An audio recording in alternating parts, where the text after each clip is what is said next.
Hi guys. I hope you enjoy listening to these stories. Don't forget to leave a comment, hit that like button and subscribe if you haven't already. Krueng. The stories provided are freely available for online reading and are typically fan translations. I refrain from altering the text but strive to identify the best translation and rectify any errors I encounter while producing the audio.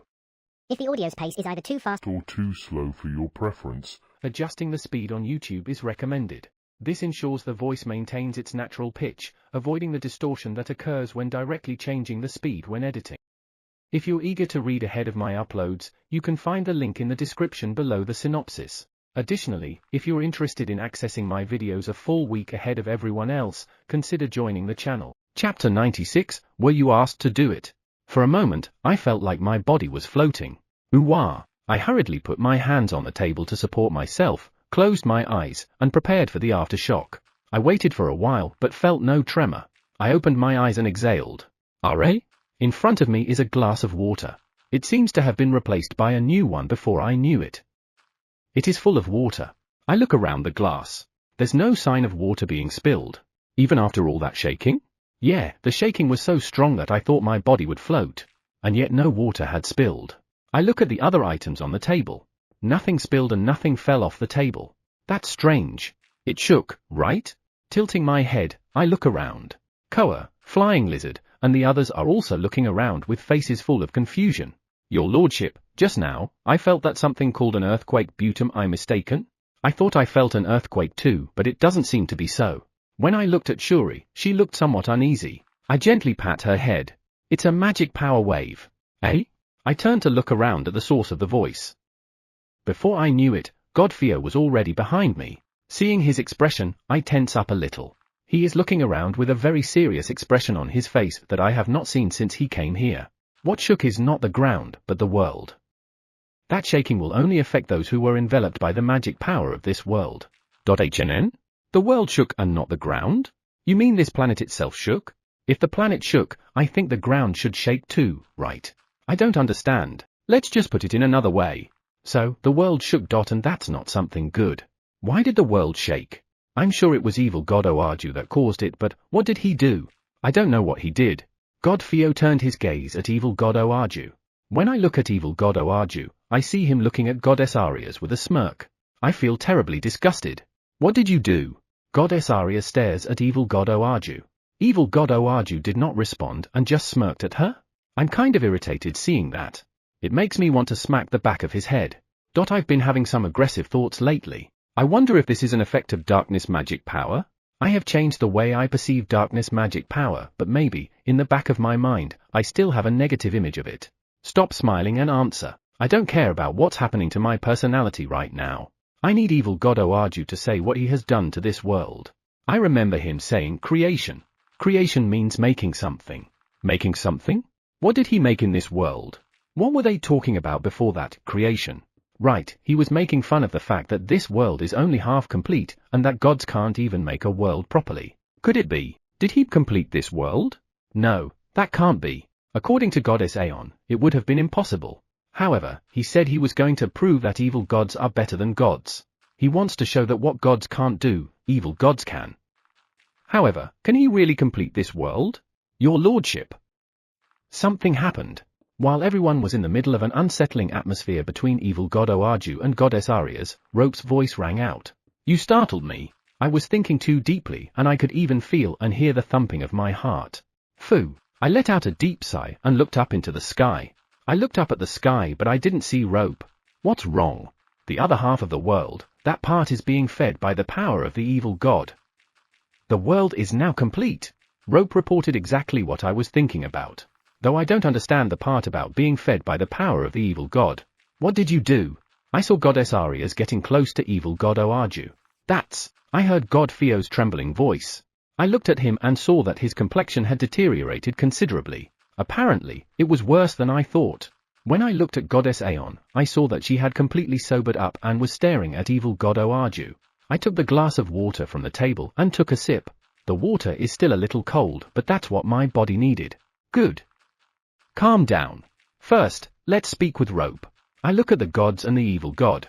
The gods are giving out dangerous atmospheres while the evil god looks amused. I don't want to get involved with that. Okay, let's sneak up and ask. I stood up and moved away from the gods and evil god. Boss-san tilted her head seeing what I'm doing, so I put my index finger to my lips and made a gesture. She understood and hid me with her body. I don't really need to hide, but I'm relieved that I'm out of sight of the gods and evil god. Rope, I have a question. Can you answer it in a way that only I can hear? I said that in a low voice. Understood. How about this? Thanks, what do you mean by being fed with the demonic power? This world was created by divine power. For that reason, it was necessary for its core to have divine power in order for this world to continue existing. I see. And? RA? Who's supplying the necessary divine power now? That evil god created the unfinished half of this world using demonic power. Since it was made with demonic power, it will need demonic power to continue to exist. Let's talk about the supply later. In other words, in order for this world to continue to exist, it will also need demonic power. There's no one on our side who can use demonic power. What we can use is darkness magic power, and that's different from demonic power. I see. The situation turned worse. You mean that in order to maintain this world, we have to ask the evil gods to supply their power? That's what I think. Seriously? So that's why the gods looked like that. Maybe we should just ask him to, but I remember the smug face of evil god Oaju. I hate it. How did you do it? I looked a little from behind Boss-san after hearing Goddess Aria's voice. I saw evil god Oaju being grabbed by the collar by Goddess Arias. What do you mean? Evil god Oaju is happily laughing seeing Goddess Arias acting like that. He seems to have quite a bad character. Do I need to ask that thing for a favor?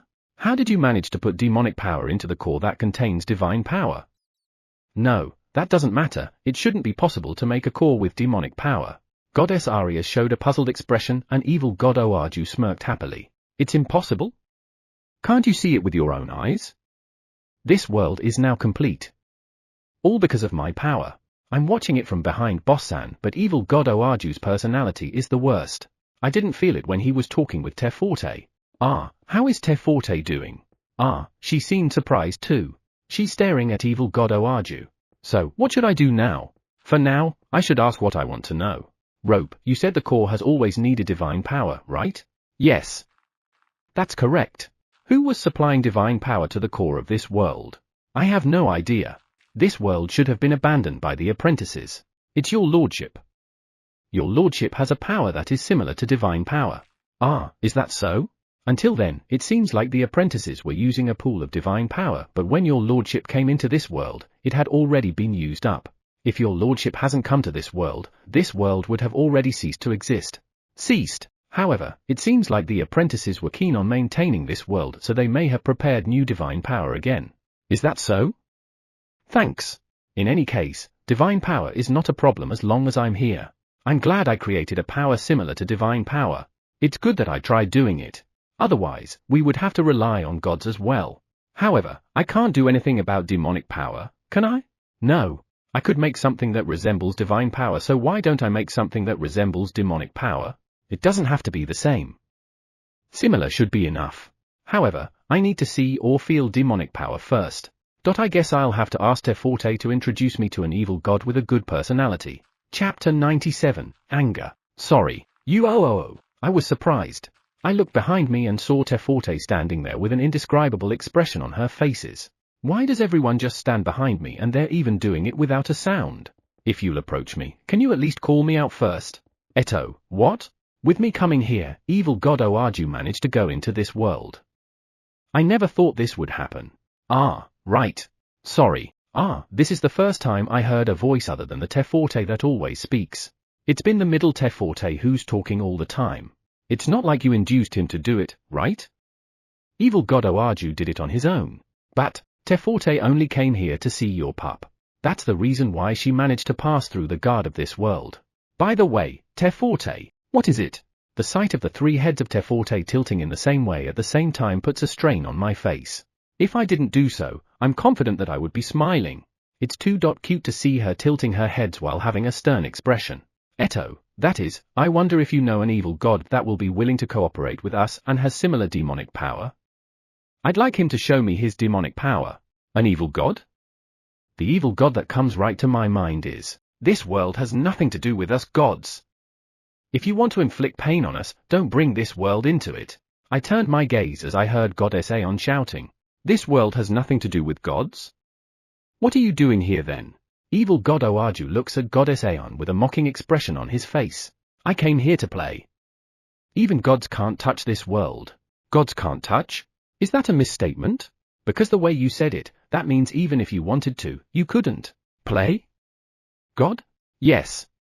This world was created by not gods. That's why this world was only half complete. You even make an excuse that this is not created by gods? This world is being maintained by divine power. That alone is a fact that gods are involved.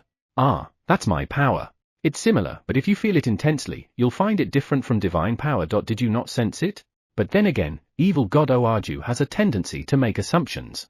Whatever he thinks, he will not accept anything else. It takes a lot of time to persuade someone with that personality. He is very agitated right now. It's better not to take to him until he cools down a bit. Your lordship, HNN?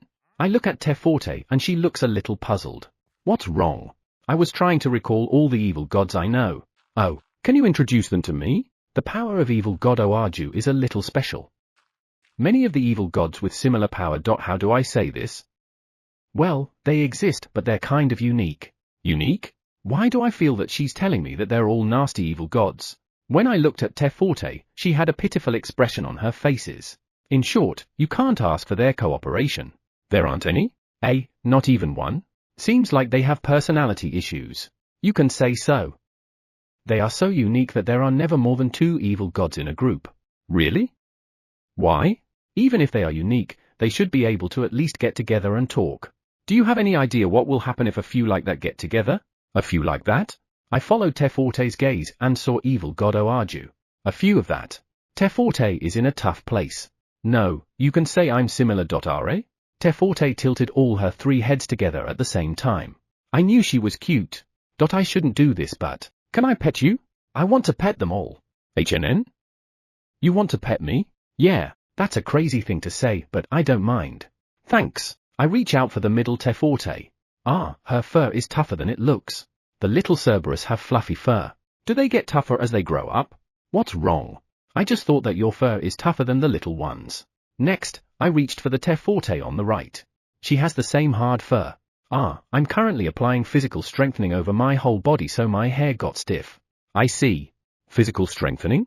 Koa and the others' fur won't go stiff even if they use physical strengthening magic. Is this a characteristic of darkness magic power? Seeing the right Teforte look satisfied, I reached out for the left Teforte. And the left Teforte's fur is hard too. Thanks. I'm very satisfied. It felt good.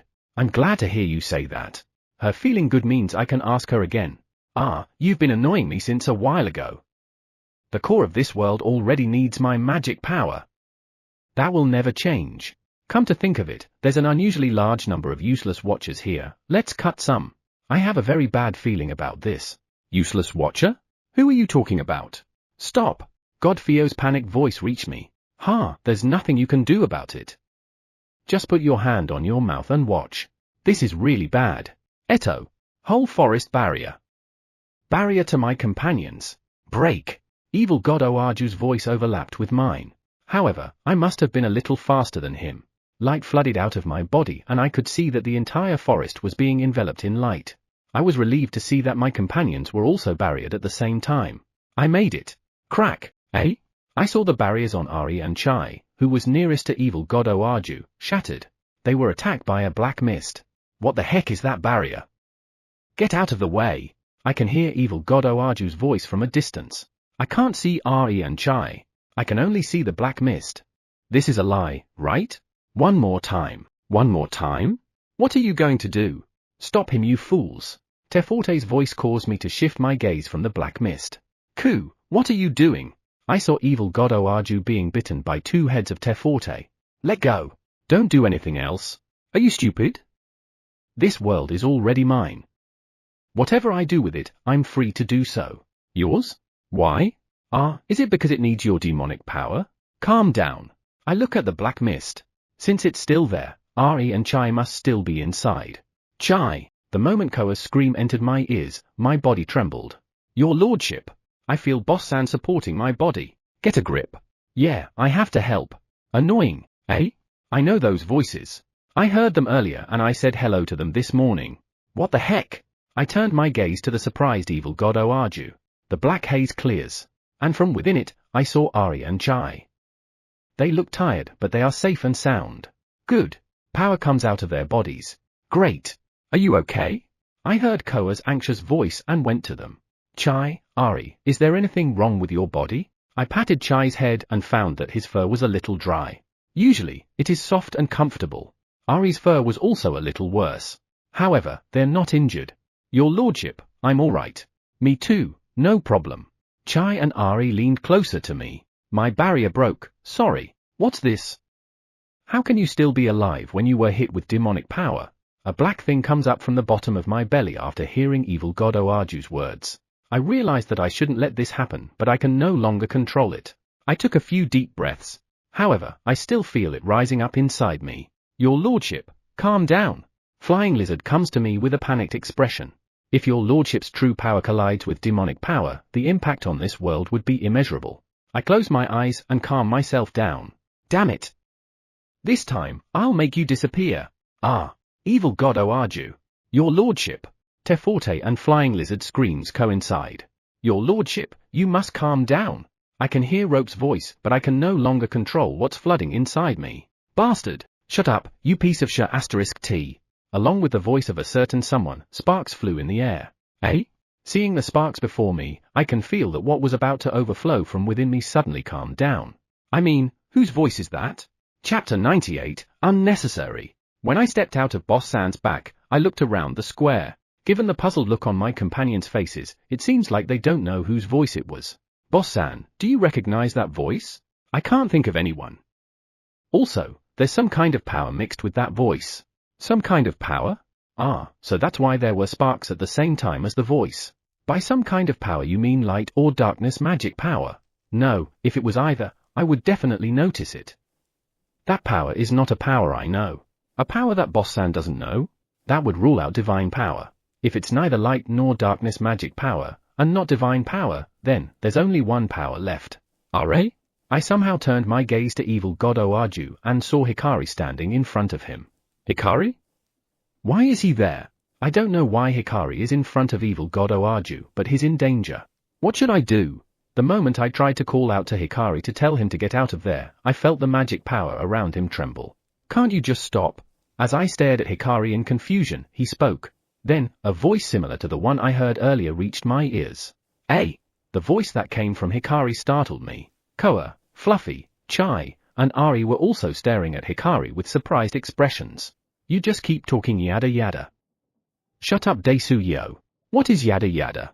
No, that doesn't matter. The gods over there already said it, right? No god was involved in this world. And yet you attacked without verifying anything. Looking at Hikari, I noticed that he is covered by a mysterious power. I wonder what it is. It is neither darkness magic power nor light magic power. It's not divine power too. It's a power I've never felt before. This must be that some kind of power that Boss San was talking about. However, doesn't this power resemble the power of evil god Oaju? An old adult who doesn't listen to others and thinks that he's always right like an idiot. Do you know what you resemble? A brat. I was a little surprised at what Hikari said, and even with his attitude. Even so, that brought a smile to my face. Until now, Hikari has always been reluctant. I've been worried about that for a long time. I wanted him to be more selfish. Not really that kind of selfish, but seeing Hikari speaking up for himself makes me happy. I'm looking forward to the future. What nonsense are you saying? This world is running through divine power. You can't even distinguish the difference between the power that runs this world and divine power? You seem old but didn't learn anything. How can you not distinguish his lordship's wonderful power and divine power? You are the peak of idiosyncrasy. How can you describe my power like that? Just don't. HNN? Koa and the others don't nod. Different power? You really can't distinguish it, don't you? Did you really intend to take over this world with only that much ability? I think he has good ability since he managed to destroy 2 of my barriers. Maybe I should have just used more power to strengthen them. However, that would burden the world. This world is already complete. No, even if it's complete now, we can't maintain it unless we cooperate with evil god Oaju. What? So what? My power is necessary in this world. That's right. That's the problem. It's unnecessary. Eh? It's unnecessary? What? You're really just an idiot.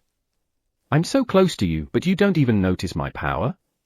You're not a big deal for an evil god, are you? Bastard! What did you say? If you think your yelling will make others surrender, you're making a big mistake. If it's just someone with your level of power, I'm enough to screw it. If that little brain of yours still can't comprehend, how about I help you? The power covering Hikari has softly grown and spread through the garden. This is Hikari's power. As Hikari's power swept through me, I felt a little electrified. I don't feel like being attacked though. It's a gentle kind of power. And this power is indeed similar to the power of evil god Oarju. No, it may be strange to say that it is similar to evil god Oarju's power, since his power is aggressive and unpleasant. Even so, I think they are similar. They are totally different, so why? This is your power? Why is it similar to mine? Evil god Oarju's surprised voice echoes through the garden. Did you finally notice it? So dull. They are not similar, they are the same. This is demonic power Desu. After Hikari said that, I saw God Fio and Goddess Aeon look puzzled at the corner of my eye. When I stared at them, their faces were pale. Do they know something? TSK, what's going on? Why can't anyone in this world acknowledge my power? I'll kill you. Amao, you are so easy to snap. Even so, is this all right? Evil god Oarju's demonic power is pretty much all around us. Though given Hikari's expression, he's not affected by it. Annoying. I had enough. Talking to you is pointless. For the time being, I'll erase your power from the core of this world. Ooh? There's no way you can do that. Is that so? Then, why don't you try and stop me? When evil god Oarju glares at Hikari, who's treating him like an idiot, Hikari smiles smugly. Are? Could it be that Hikari is provoking evil god Oarju? That can't be, right? That gentle Hikari? No, his tongue is quite poisonous. You brat, you're getting on my nerve. I feel evil god Oarju's demonic power increasing rapidly. His surroundings begin to glow black with his power. I think this is bad. Thank you. That's all I need. Hikari pointed his palm to evil god Oarju, and the next moment, evil god Oarju collapsed to the ground. Eh? Ah, evil god Oarju's pained voice sounded. Is he all right? Rope, please cooperate. While I'm in the midst of confusion trying to understand what was happening, I heard Hikari calling out Rope. I turn my gaze from the fallen evil god Oarju back to Hikari. I can see him being surrounded by black light. It resembles the thing that's surrounding evil god Oarju earlier. What do you need? I'm going to pour demonic power into the core, so I want you to tell me if you feel any unusual tremors or power swings. Eh? You can connect to the core? Yes, I remembered. You remembered? I don't mind, but what does your lordship think? I don't even know what's happening. Why are you suddenly calling me? I look at Hikari and he's staring at me with a nervous expression on his face. Rope, do what you can to help Hikari. Hikari, I'll leave it to you. Fufu. I smiled at Hikari, who smiled happily. Hikari, what kind of power swing should I watch out for? Something disturbing, something aggressive Desu. Understood. Are you going to start? God Fio and Goddess Aeon are, oh, I completely forgot Goddess Arias. I guess the three gods also don't know what's happening. They looked confused. Stop. How do you know how to do that? Evil god Oarju seems to know what Hikari is trying to do. He's quite impatient but can't seem to get up yet. What in the world did Hikari do to him? Just put your hand on your mouth and watch. Ah, those are the words that evil god Oarju said to Goddess Arias. Whoa, evil god Oarju's gaze is terrible. Your lordship. What? If I fail? If you fail? We'll just have to deal with it. It's all right. I'll absolutely do something. Besides, we can ask for others' cooperation. Goddess Aeon, help us. You can't say no. Goddess Aeon looked surprised. You owe me. You owe me for taking care of the children, and now it's time to repay your debt. I was going to use it at a critical moment. Impossible. I don't know what he's trying to do. I'm going to replace evil god Oarju's demonic power in the core using my own demonic power. If I do it gradually, I should be able to change it. You're going to replace the power in the core? Can anyone's demonic power replace it? It's not the same as divine power after all. Chapter 99, Hikari, hang in there. That's impossible. If the demonic power comes into contact with another power, it would go out of control. Goddess Aeon shakes her head. From the way Hikari looks, he seems to be certain he can do it, but Goddess Aeon's statement makes me uneasy. It seems like Goddess Aeon really doesn't know. Divine power and demonic power are the same. They said so. When they found out that divine power and demonic power are the same, everyone was shocked. I don't know why they were shocked though. HNN? Divine power and demonic power are the same? However, the core can only absorb the demonic power that the core recognizes in the same way it only absorbs the divine power it recognizes, right? Even so, Rope has just said that my power is similar to divine power, and the core is absorbing it for this world. He also said that before I came, divine power was prepared by the apprentices. What does that mean? Can the core of this world easily change power? If that is the case, then, the demonic power can be easily changed as well. However, according to Hikari, that's not the case. RA? When I asked Teforte to introduce me to an evil god, she said it was impossible because of their personalities, but she didn't say anything about demonic power, right? No, I think my head is getting all tangled up. Let's not think about it. I don't think I'll get any answers here anyway. Right, I have something I want to say to you gods. Well, I guess he does. Until now, he wasn't able to speak. If he can tell whatever he has inside, it will make him feel better. If you burden his lordship anymore, I will no longer tolerate it. HNN? You mean me?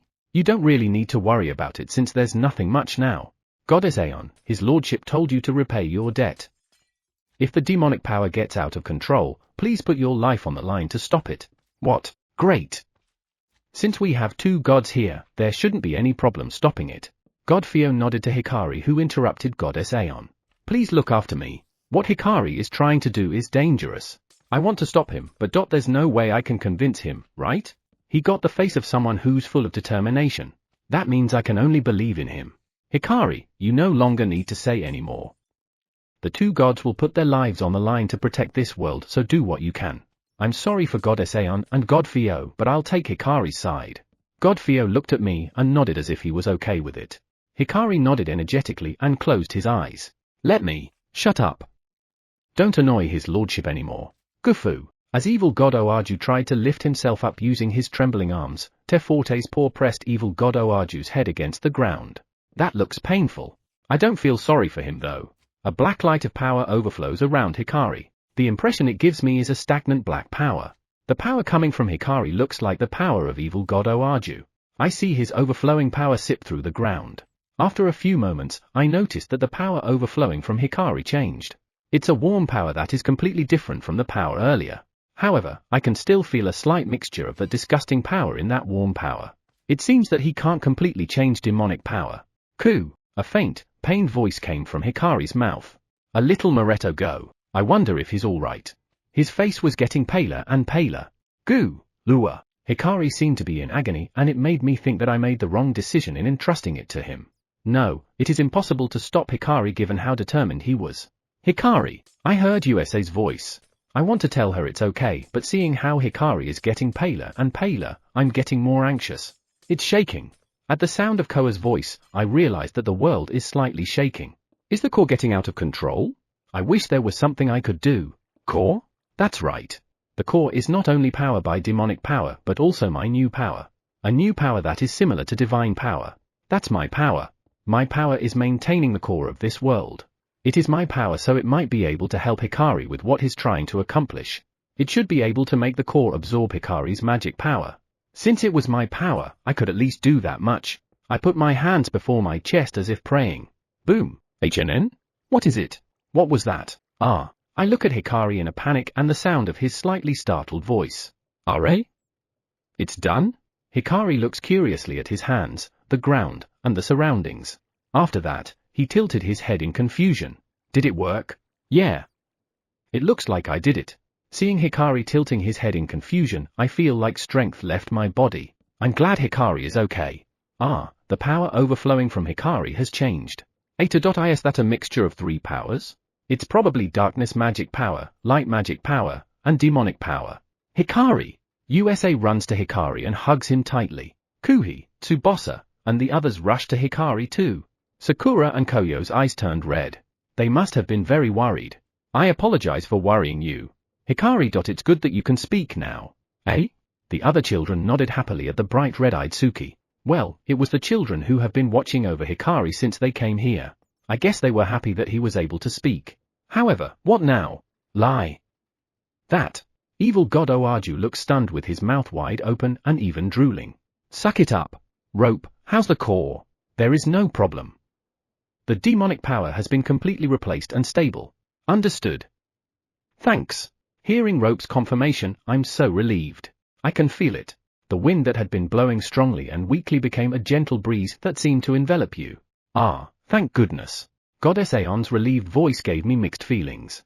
Well, I don't regret my decision on taking Hikari's side. Ah, there's something I want to ask her.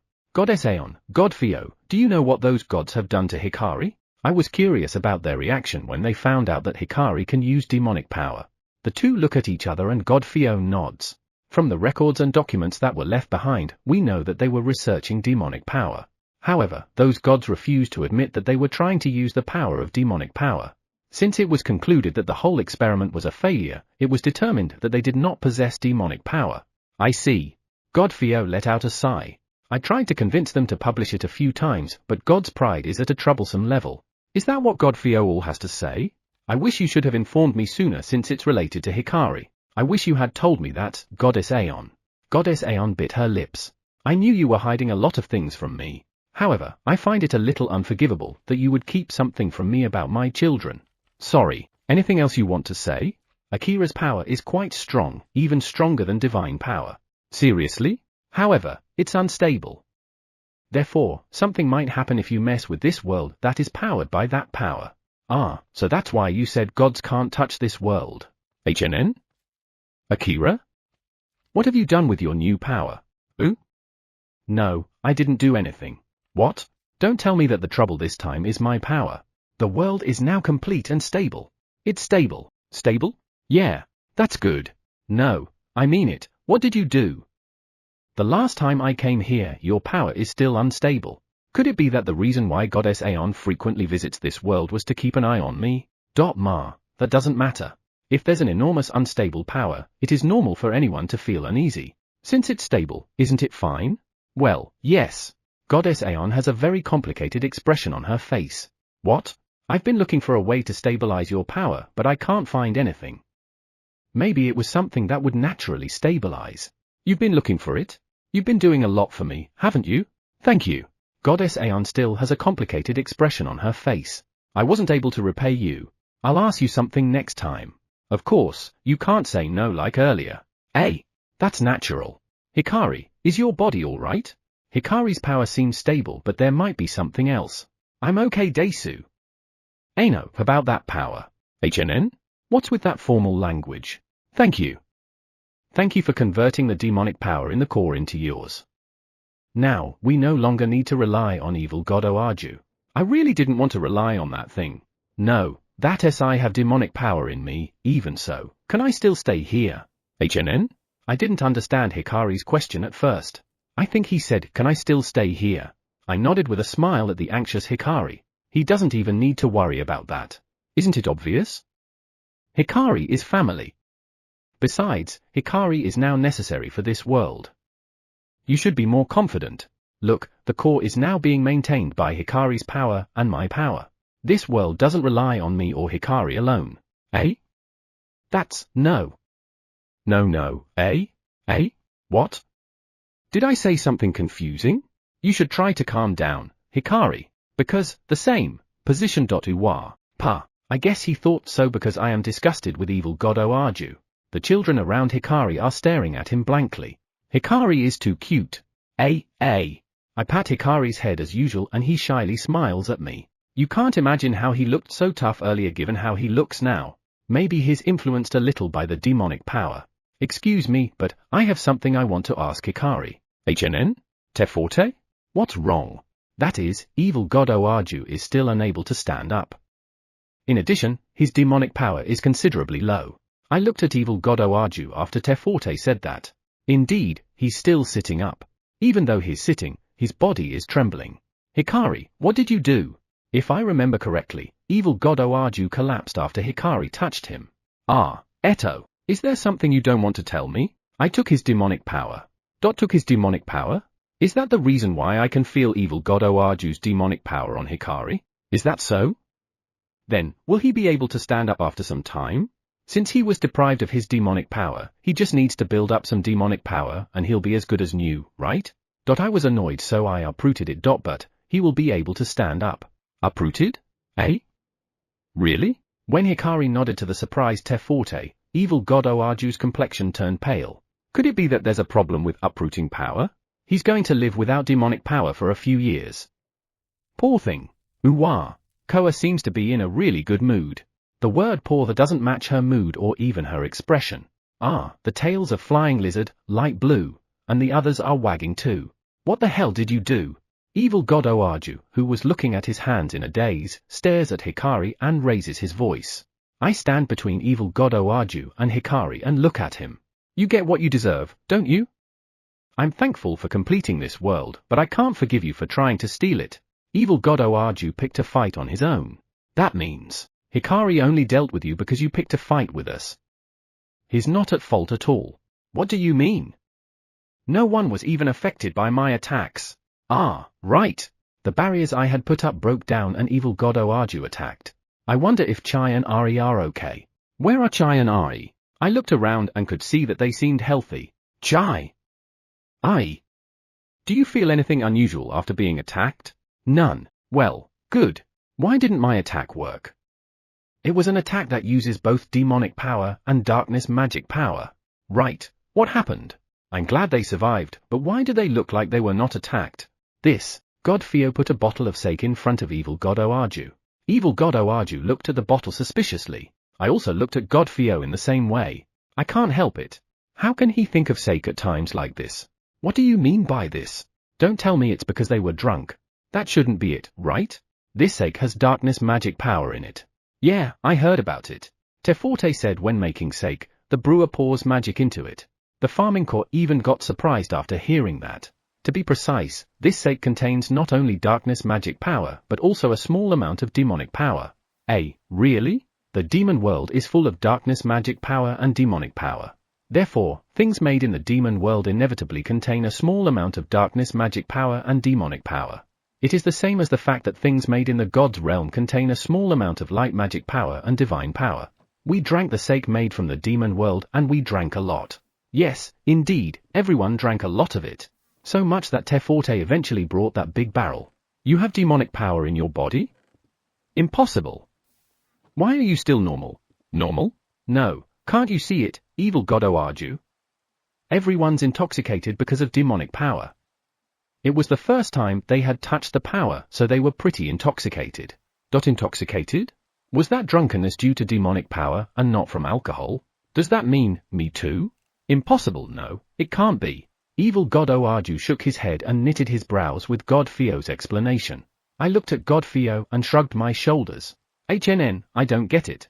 Then, let's get back to the story. Before being attacked, Chai and Ari got demonic power into their bodies by drinking the sake from the demon world. That's right. I nodded at God Fio. To be honest, I'm also a little confused. However, when evil god Oaju unleashed his power, the demonic power attack was suppressed. At that moment, I faintly feel demonic power from within Chai and Ari. It was only for a moment, so I can't say for sure. However, I think it was similar to the power I felt from the sake. If that is the case, isn't it strange? The amount of demonic power within the sake is minuscule. I don't think it can suppress evil god Oaju's attack. That is, how about the darkness magic power? The moment I hit them with darkness magic power that I wrapped in demonic power, nothing happened. Evil god Oaju looked at God Fio with a serious expression. His lordship has changed the nature of darkness magic power in this world. Therefore, it is only natural that the effect that evil god Oaju wants did not happen. In this place, darkness magic power is a power to protect. At Koa's words, evil god Oaju stares at me with wide eyes. Ah, I certainly made that change. I mean, you should have taken time to calm down and look around you. The power that surrounds this world is also mixed with darkness magic power. In particular, darkness magic power has already become one of the powers that envelop this world. Simply hitting someone with darkness magic power is not even an attack. My companions nodded at Koa's words, but I tilted my head. That's not an attack? I guess note it's simply a bump or something. You have to cast attack magic and use magic power to complete it. Simply using pure magic power as an attack won't work. If we had drunk darkness magic power and demonic power before, it would have been disastrous. We were saved because his lordship kept darkness magic power flowing into this world. Boss-san trembles as she says that. Does everyone know that the sake contains demonic power? I know that if you made something, it will contain the power of the world where you made it, though I did not expect that it would be the same in the demon world. I noticed it when I was getting drunk.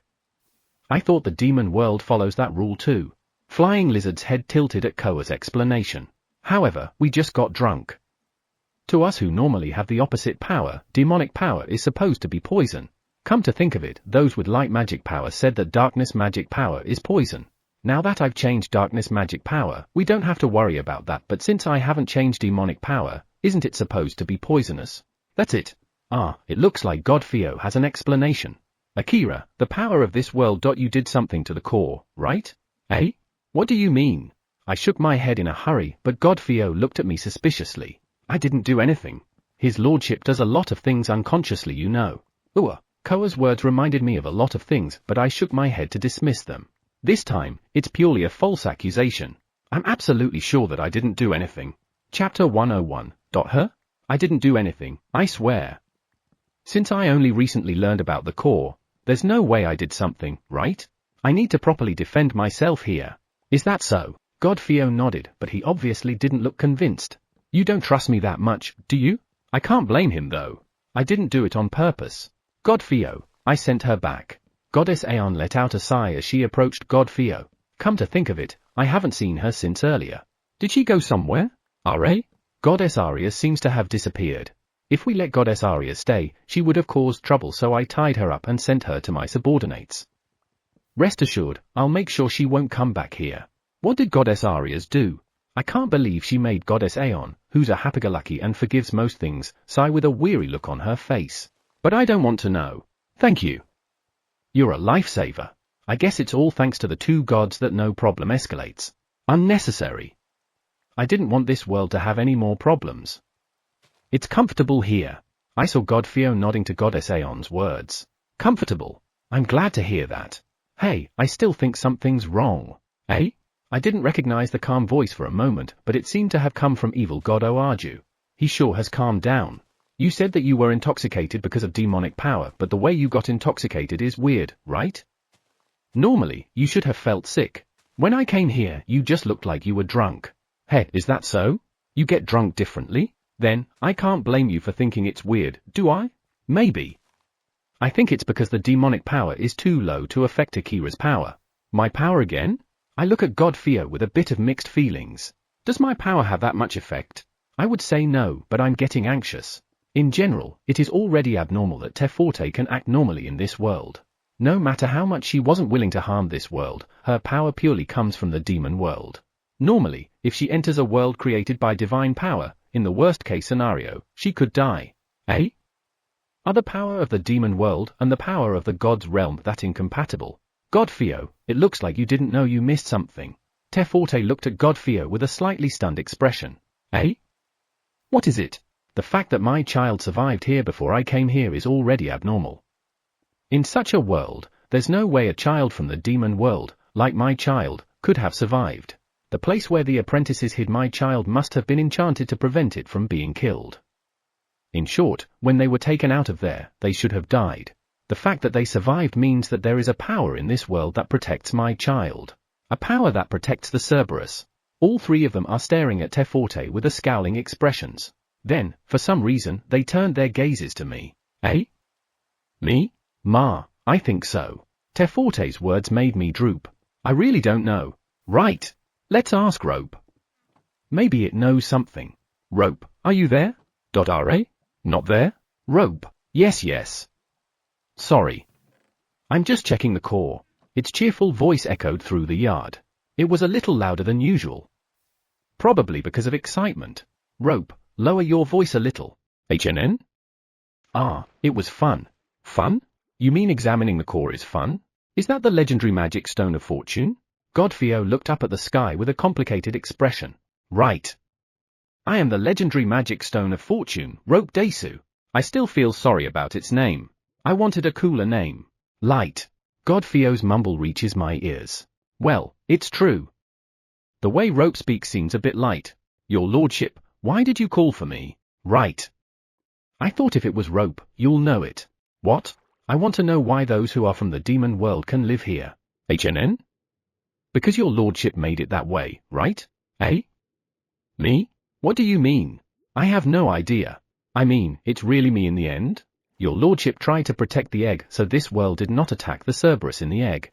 The Cerberus were creatures of the demon world, and the changes you made the creatures from the demon world out of the attack target.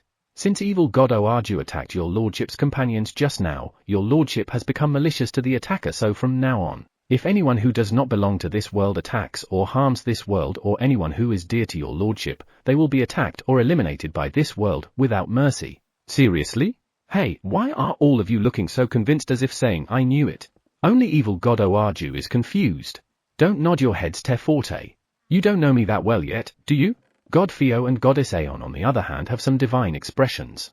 Rope, I want to ask something. Go ahead, God Theo. Is the core of this world following Akira's will? Yes. He said it as if it were the matter of fact. Eto, why does my will affect the core so much? Is it because the core's divine power comes from me? That's what I thought too, your lordship. However, when I checked the core, I found out that it's not the case. It's not? In the core of this world, there's no trace of divine power at all. Since it was created by divine power, there should definitely be traces of it no matter how small. I thought it was very unusual, so I went inside the core a little. You went inside? You can do that? Rope, you're amazing. RA? I thought the core of this world was a circle with a diameter of 100 meters. Not a sphere, but a circle. How did you even get there? Wyatt, you came in? You put your consciousness in the core? Godfeo looks impatient. Is there a problem? Well, I guess he's not wrong. I mean, it's a circle. How can you get in there? Yes. Normally, I would have been rejected, but I managed to go in. There, I felt the power of his lordship and the demonic power of Hikari. I felt no discomfort when my consciousness touched the core, so I was able to take such a daring action. When I went in, I found out that his lordship's power seems to have taken over the core. Eh? Got taken over? There is no way a core can be taken over. Godfeo, I didn't notice it before too because I did not feel any abnormality. Although the core was born with divine power, the power running it is a different power. That power resembles divine power. Goddess Aeon, you just noticed it recently. Godfeo too, why didn't you notice it at all? You are right. Even though it resembles divine power, it's a different power. And yet the core was working normally. I didn't even know if it was normal or not. That power is the reason why your lordship is in full control of the core. Or rather, there is no trace of divine power anywhere, so if an unfamiliar examines the current core, they'll think that this world is made by his lordship's power and Hikari's demonic power. Seriously? I think the reason why evil god Oarju's demonic power was smoothly replaced by Hikari's demonic power is because his lordship wished it to happen. It's true that I prayed for it. That it should accept Hikari's demonic power. Lie. Isn't this the worst thing I could have done? Taking over the core and running this world is scary. But Rope, I don't remember taking over the core. The scariest thing is that I've done all of these without even knowing it. Chapter 102, Deception? Rope, what do you mean by I've taken over the core? I don't really want to know, but I'm afraid of not knowing it. I feel very complicated. I found out when I examined the core that when your lordship came, there was only a little divine power left in the core and it was in danger of annihilation in 6 months. Annihilated in 6 months? That's pretty close to the edge compared to the time I came here. If I hadn't created the new power. I would have died. Not only me, but my companions too. Seriously, I'm glad I made that power. Ah, right. The magic power that enables everyone in this world cast magic comes from the core. It travels from the core to the ground. The core converts the divine power supplied to it into magic power. Normally, magic power must be constantly supplied by the world's core to the ground, but when his lordship arrived in this world, that power had already considerably weakened to the point that magic power in this world had almost disappeared. Even if anyone could use it, it would be weak. So, the strength of magic changes depending on the power supplied by the world's core. By the way, aren't we supposed to be talking about taking over or something? That is how this world works. The core has so much influence as it's the one that supplies magic power, thus, it needs to produce magic power in a different way. Godfeo nodded to Goddess Aeon. It's true that the core's influence is too big. It seems like if there's a problem with the core, like in this world, everyone else will be weaker. Since there is another way, I'd like to know what it is. What's the different way? The core needs power to maintain the world, but the magic power needed for casting magic is another thing. These days, it seems like the mainstream is to prepare several things in order to produce magic power. The method mentioned by Goddess Aeon would make less burden to the core. However, is it possible to change the method of producing magic power in the middle of the process? RA? The power from the core was weakened, right? But my magic power level is. Rope, considering the situation in your story, shouldn't the magic power I possess be small? Shouldn't I only be able to use the amount of magic power delivered from the core? And it has increased rapidly. That's because your lordship is not a native of this world. You don't belong to this world, so you don't have to follow the rules of this world. I see. But then, how did I manage to have so much light magic power? It is the core within your lordship that produces light magic power. Normally, in this world, the hero's gift should have only multiplied the power received from the core of the world tens of times in order to get the power to defeat the demon king. However, your lordship's core doesn't even need that and generates and supplies light magic power on you on its own. Moreover, the original function of the gift that's multiplying the power you received is not only working but multiplying the light magic power you have several thousand times. Perhaps the problem occurred because your lordship was given with multiple gifts. Though it is only my speculation. Hero's gift again. And my core actually created light magic power on its own. In addition, it was increased several thousand times too. If you consider this in terms of consequences, it isn't good, right? Yes, considering the consequences. I don't get it though. Wait a minute, since Akira is not from this world, then, shouldn't his light magic power be rejected by this world? That's true, but his lordship's light magic power doesn't come from the core of the world. In addition, it seems like the light magic power from a hero's gift can be easily transformed into another. I'm not really familiar with the hero's gift, so I can only say this much. Goddess Aeon nodded in agreement with Rope's explanation. So, my light magic power is universal? Forcibly increasing someone's light magic power in order to defeat the Demon King will surely need to be changed. If not, once the hero casted magic using the light magic power amplified by the gifts, the world will eliminate it. For this reason, I heard that one of the gift's functions is to make light magic power universal. RA? Godfio, didn't you say you're not familiar with the hero's gift? When Goddess Aeon asked that to Godfio, he looked at her with a slightly dumbfounded expression. Since there is a victim of a hero gift nearby, wouldn't one normally look into it? You should have found it too, right? Goddess Aeon shook her head immediately. I checked. However, the information I wanted was kind of hard to find on my memory device. She didn't find it. It seems like Goddess Aeon's memory storage device is just for show and unorganized. The information she needs won't come up right away. I'll definitely have her organize her memory device later. Maybe I'll ask one of her subordinates to keep an eye on her. His lordship's magic power is universal, so it must have penetrated this world little by little without interfering anything. Also, it must have been influenced by the Yggdrasil too. It is the link between the world's core and the ground. Yggdrasil, you mean Eco, right? Or the dead one. The original Yggdrasil is on the verge of death due to the fact that the power sent from the core of the world is reduced and the invasion on the forest. Without the enormous amount of magic power sent by your lordship before its death, there's no way the next generation would have been created. Thus, it can be considered as a miracle that the Treants took your lordship to the Yggdrasil at that time.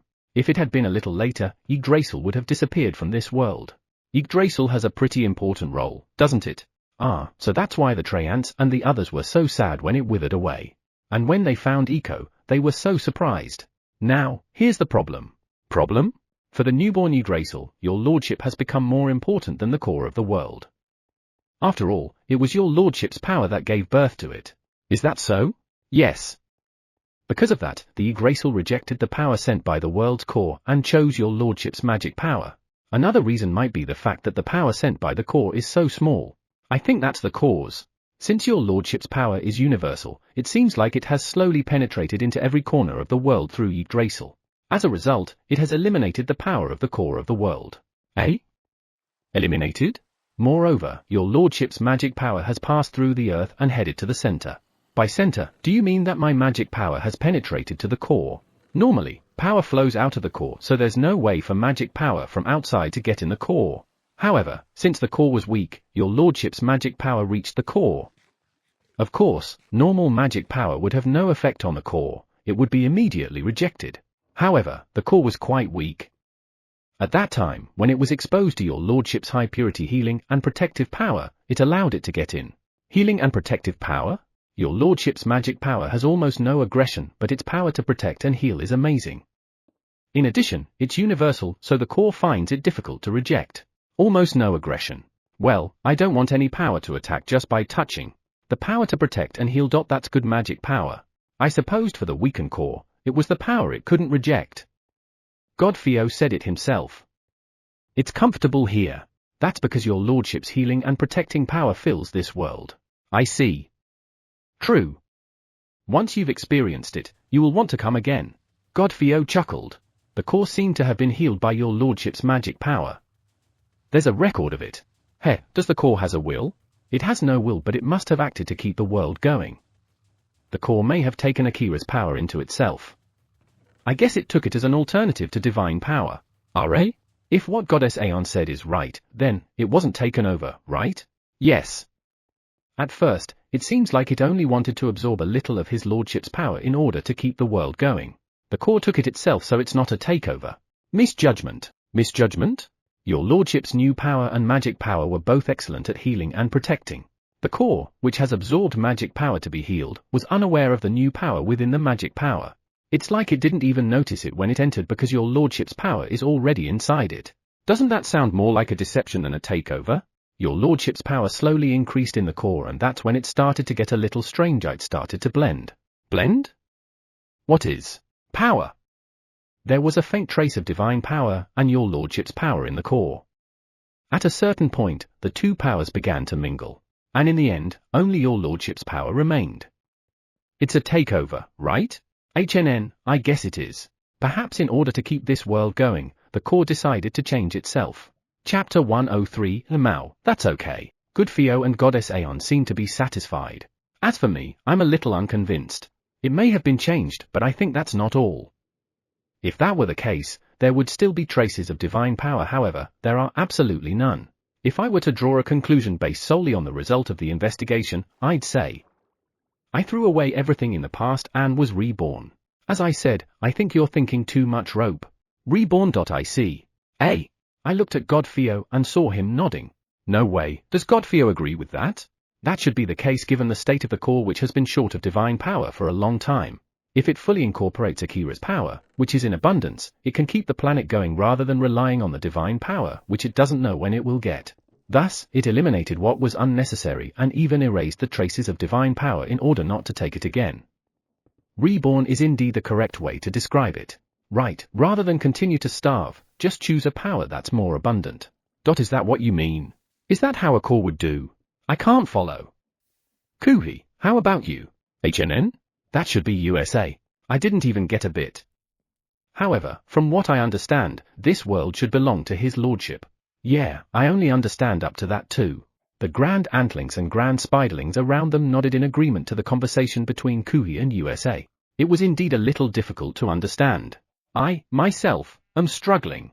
How should I put it in a way that is easy to understand? I'll explain it briefly. Flying Lizard is going to explain? How are you going to do that? His lordship's power feels good, right? HNN? Yeah. His lordship's power makes you feel good like when you're taking a bath. Agree. I was surprised while watching Kuhi nodding to USA's words. Does my power really feel like that? It is because it has healing power? The core that runs this world also feels good like USA and Kuhi. Well, given that my power has protection and healing effects according to them, I guess so. The power of his lordship that feels good slowly enters the core. HNN? I'm not sure, but I have a really bad feeling about what will come next. His lordship's power drove out the original power in the core. The core felt great about it and had become flustered and had lost its power of judgment. I knew it. I know that the explanation would make my power look bad. And I think it's a little different. I see. So that's what happened. Kuhi and USA were convinced. No, even the Grand Antlings and Grand Spiderlings around them. Right. What's right? However, if I'll explain it in a way that the children can understand, will it also be similar to Flying Lizard's explanation?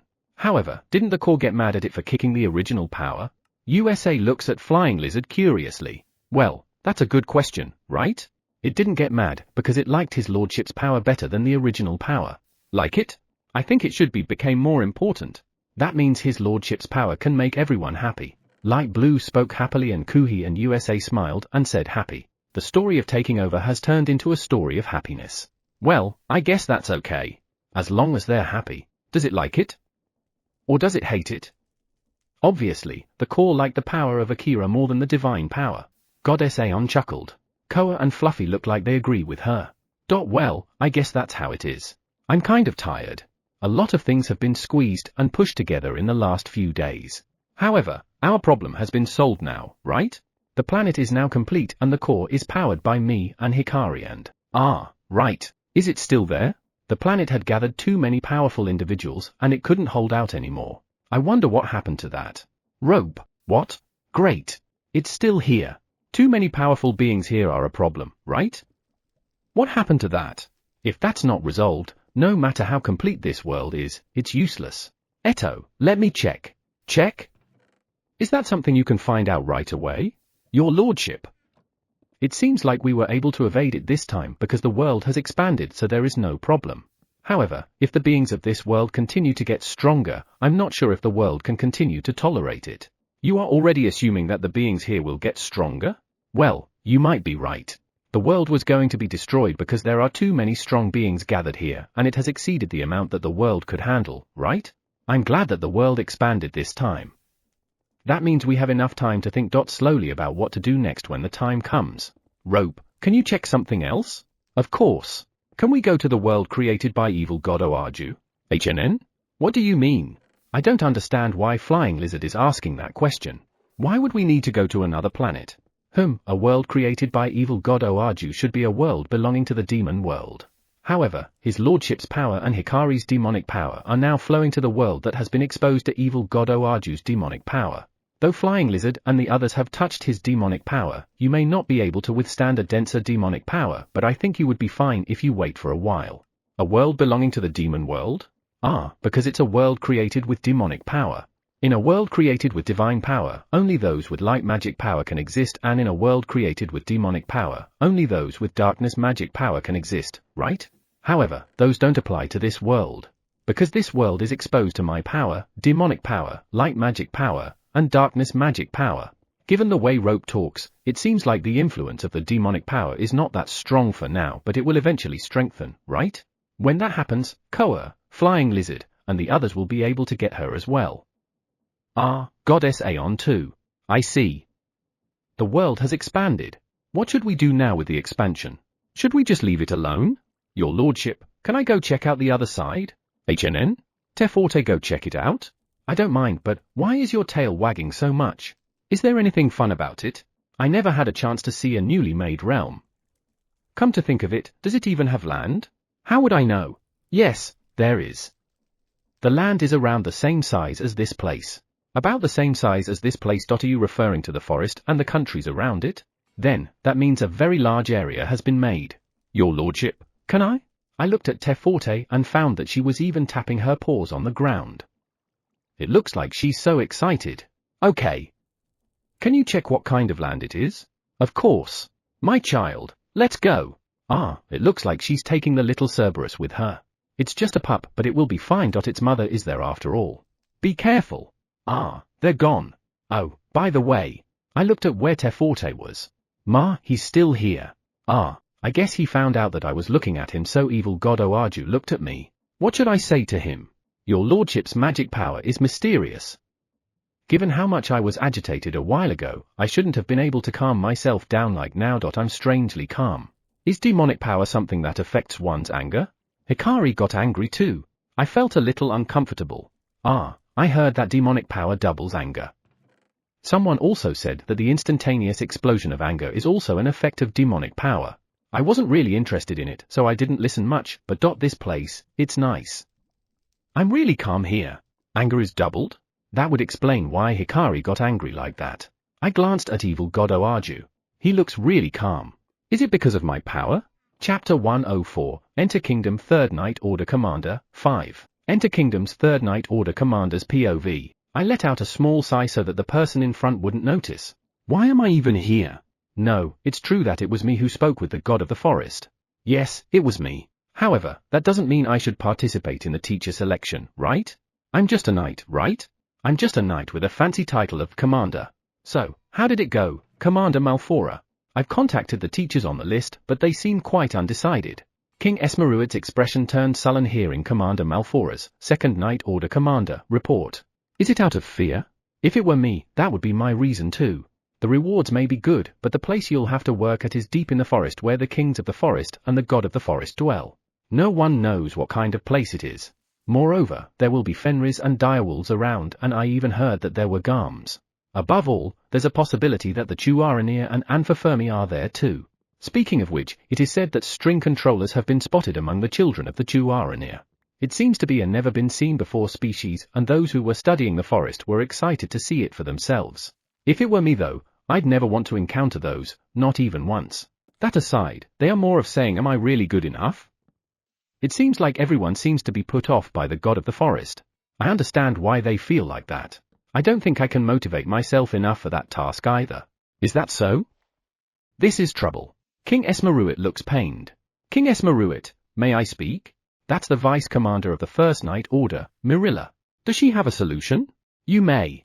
Though they are not teachers, there are people who are interested in this task. They seem confident that they would do well as teachers. There are interested people? Who? One of the forest researchers, Leapy. The other one is Mage Nomis. Both of them teach children on weekends and other occasions. I don't know who that Leapy is, but I have worked with Mage Nomis. I remember her being quite serious. We didn't get along though. Who? What are their usual behaviors? Did they have any contact with anyone? What about their families? Did they spend money on something? Yeah, they would be checked. Depending on the attitude of the teachers, the Enter Nation might be suspected by the kings or the god of the forest. Besides, I heard that there are some people who are trying to draw the god of the forest to their side. I shuddered when I heard about it. The god of the forest was kind, but I still felt his terrifyingly enormous power.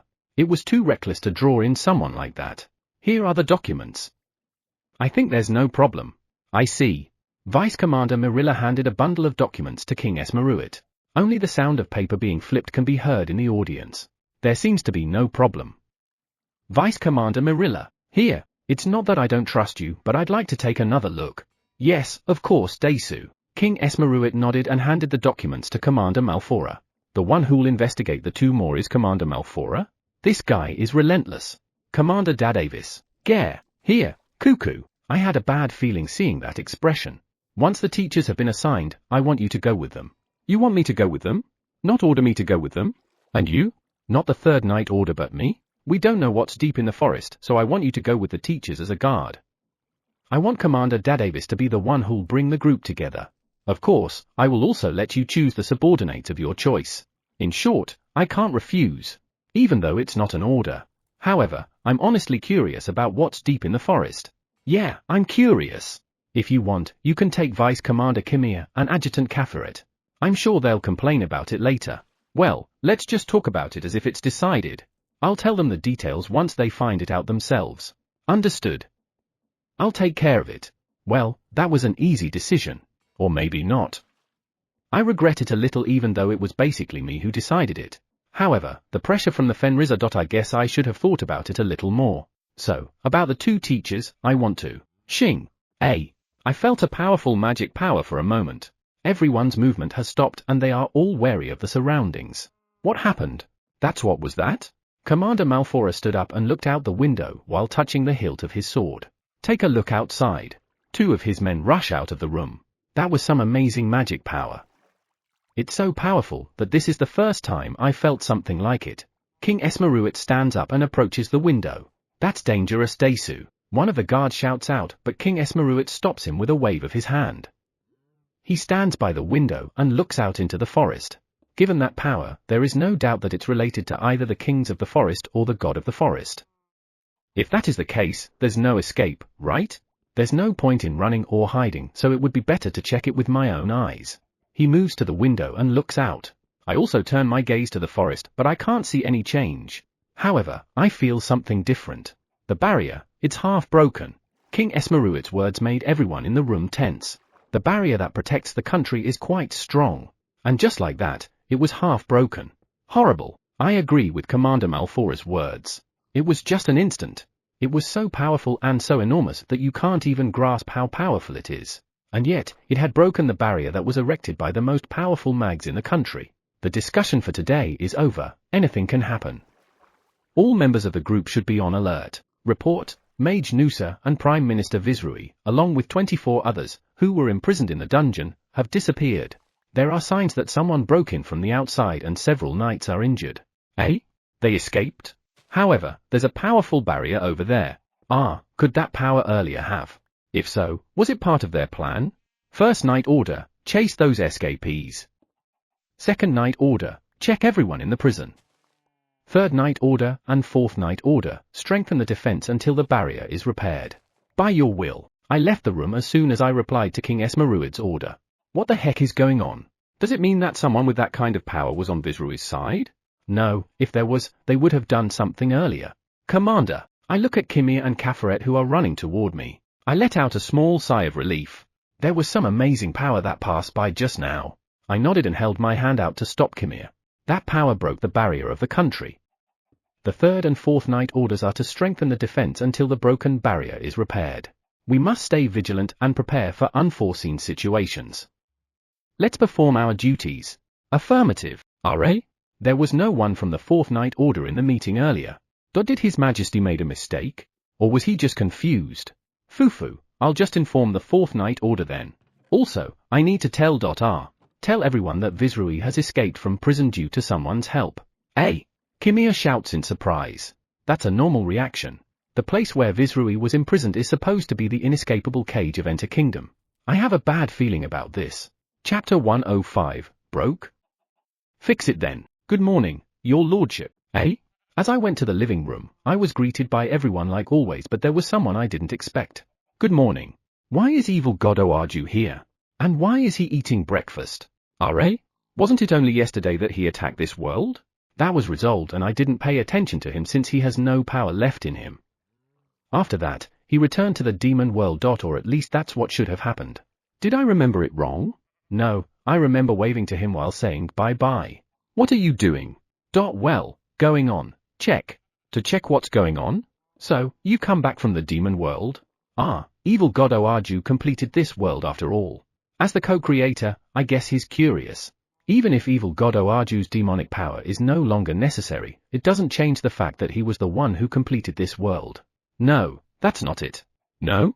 Why are you here then? Perhaps you are concerned about your companions who should be in the demon world? Are you here to check the Cerberus pup?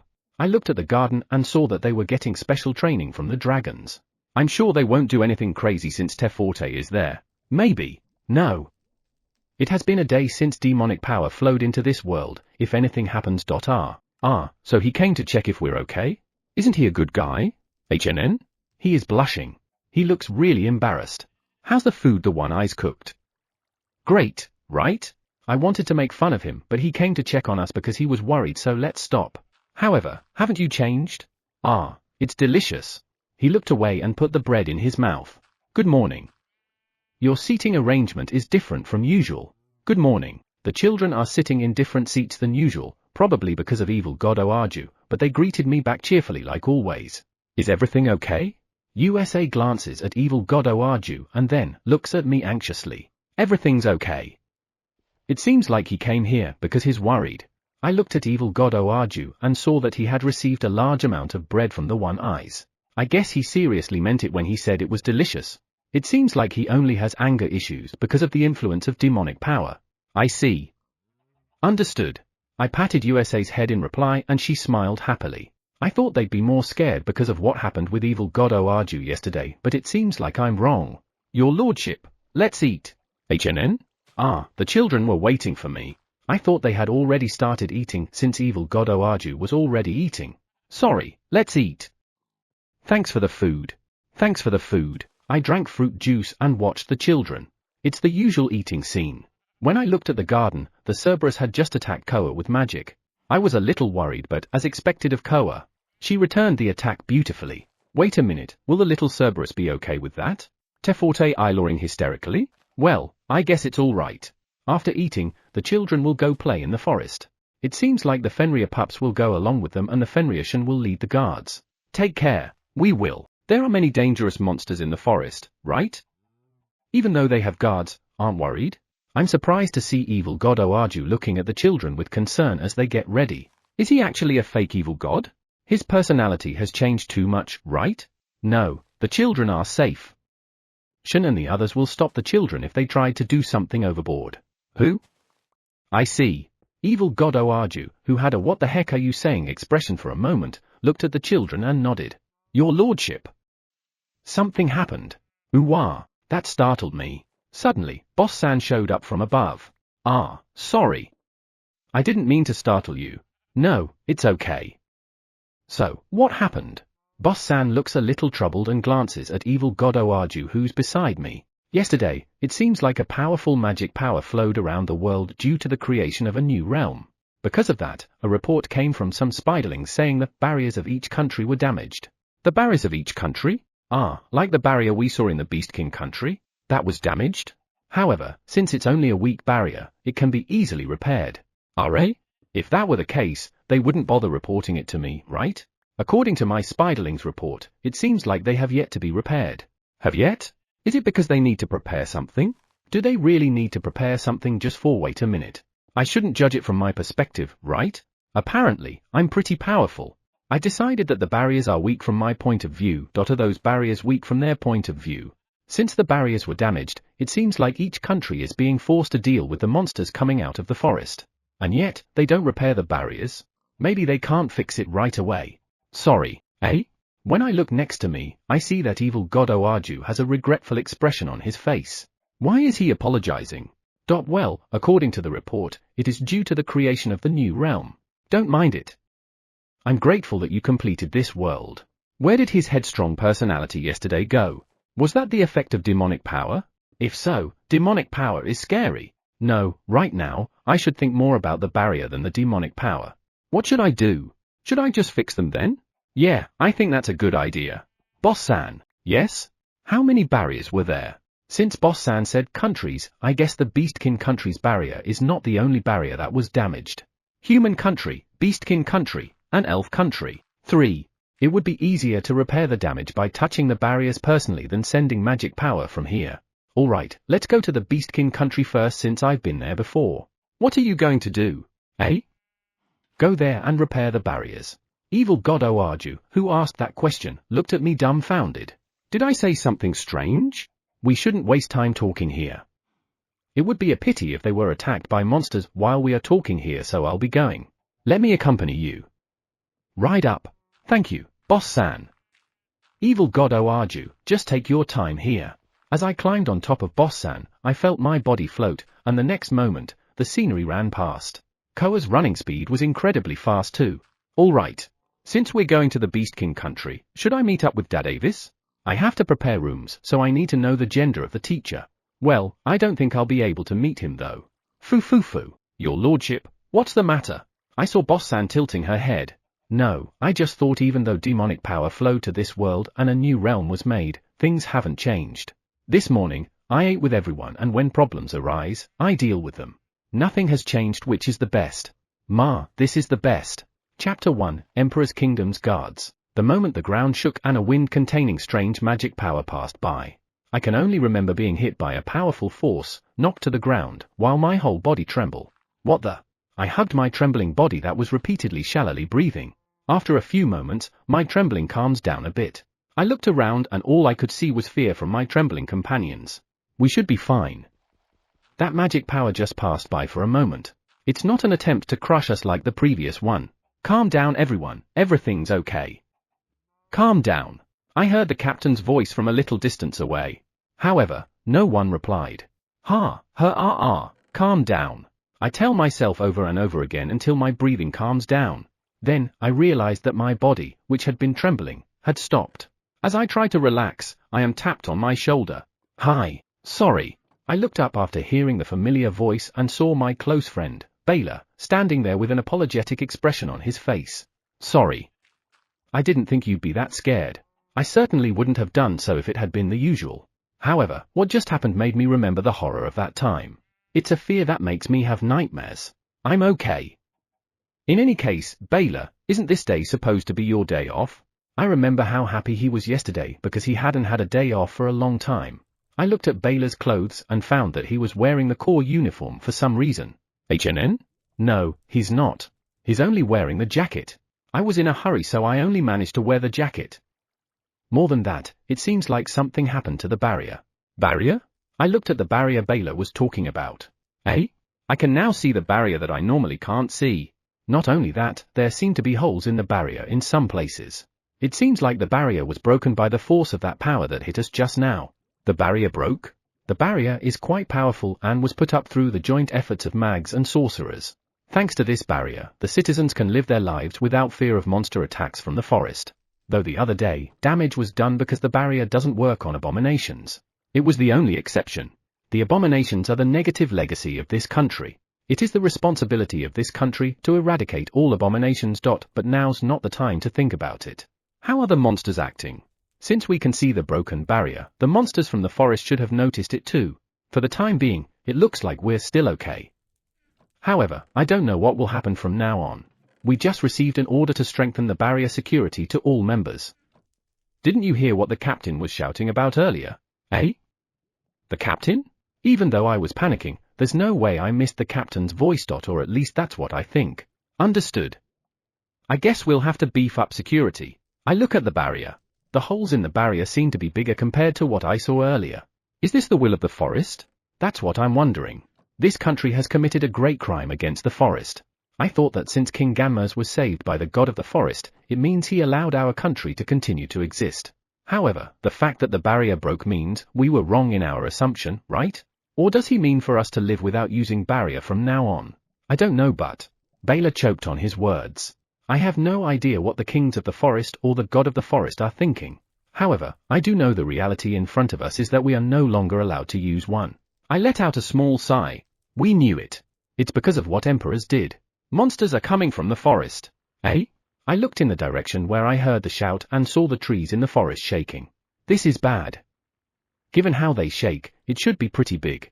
Baylor pulled out his sword and started running toward the direction where the monster was coming. I pulled out my sword in a panic at the sight of it and ran after Baylor. Bring it on. It is normal for the kings of the forest and the god of the forest to not forgive us. Now, we can only defeat the monsters to protect the citizens of this country. Rustle, rustle, rustle. Hey! I was stunned by the monster that showed up. A big black body with 8 long legs and 6 eyes. A monster that serves the god of the forest. Almirania, this is a lie. Have they decided to bring ruin to this country? Baylor shouts while trembling. I can see the unrest around. Don't attack. No matter what happens, don't attack. The tension increased after the captain commanded that. The Almirania is staring at us. I don't know what it comes here for. Why isn't it doing anything? As Baylor steps forward a little, the Almirania's gaze turns to Baylor. Baylor, don't move. I can hear the captain's impatient voice. Sorry. Calm down. Are you all right? Baylor looks at me while trembling. His face is quite pale.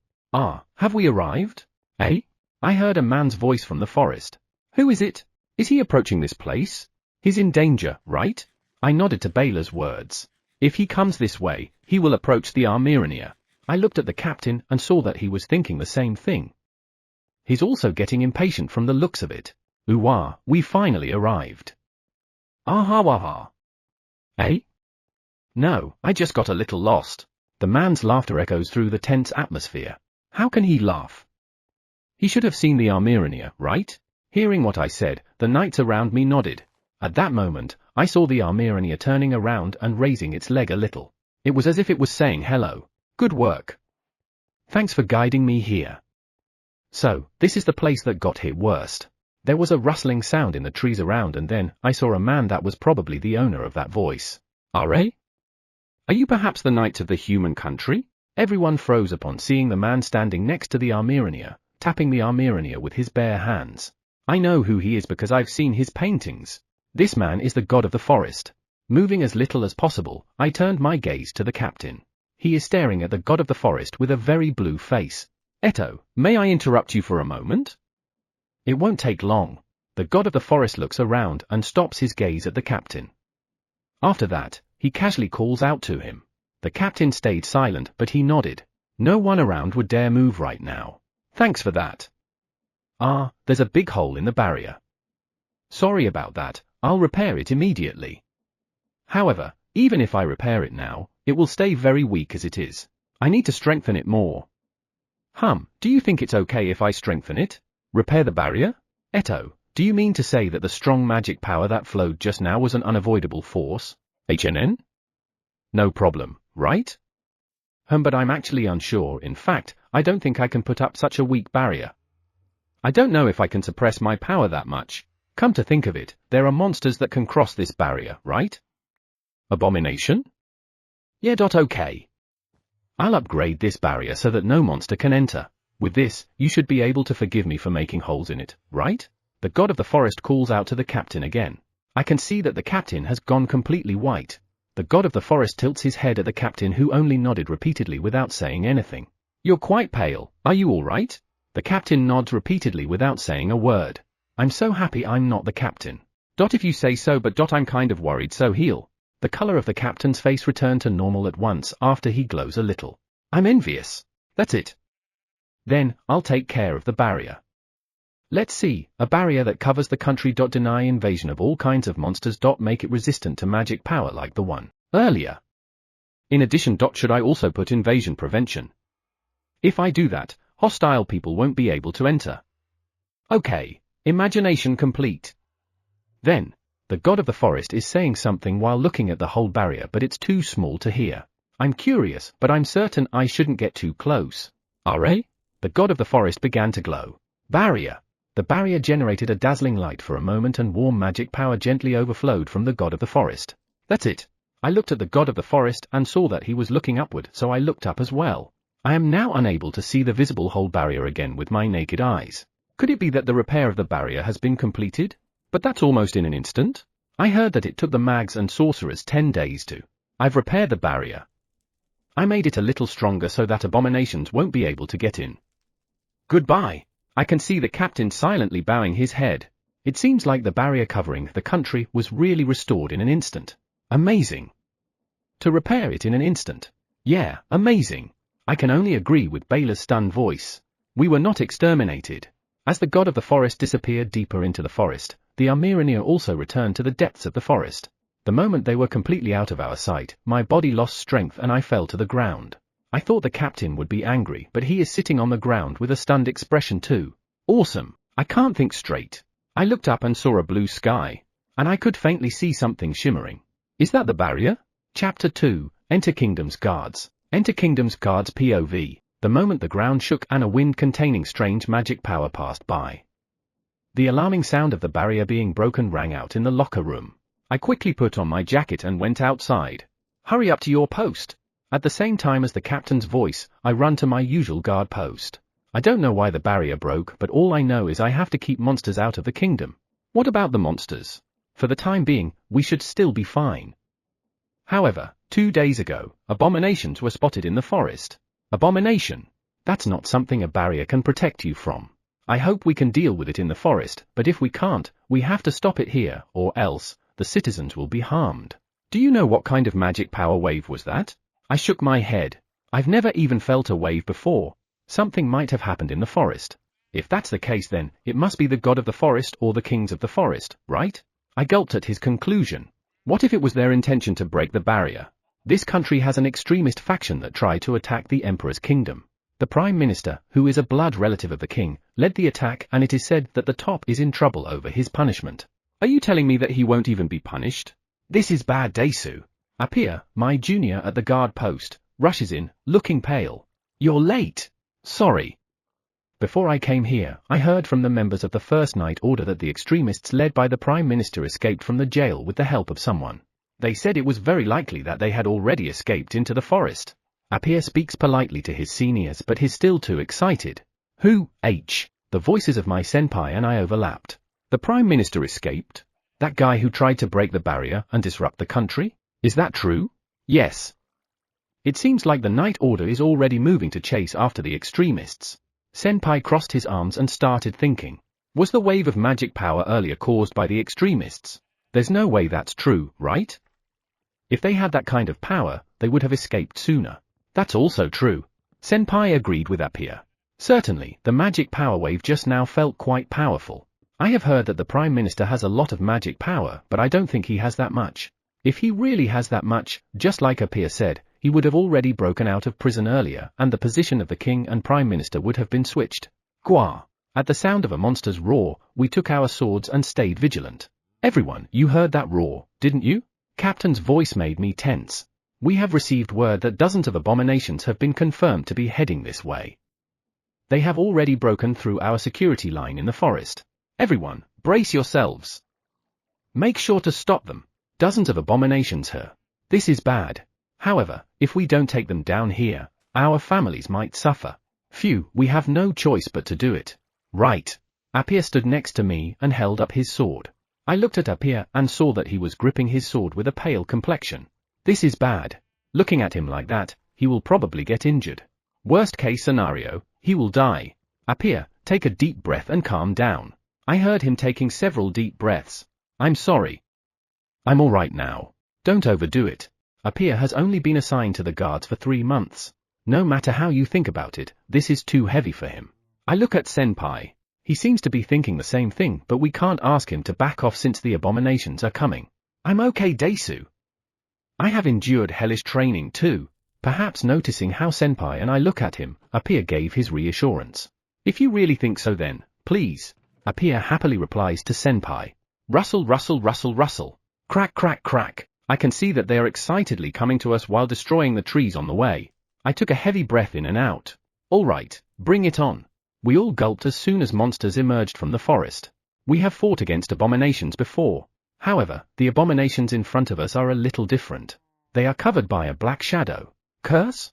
What Senpai had said sent a chill down my spine. Why is there a cursed abomination? Don't be scared. At the sound of the captain's voice, I clenched my hands tightly. Gwa!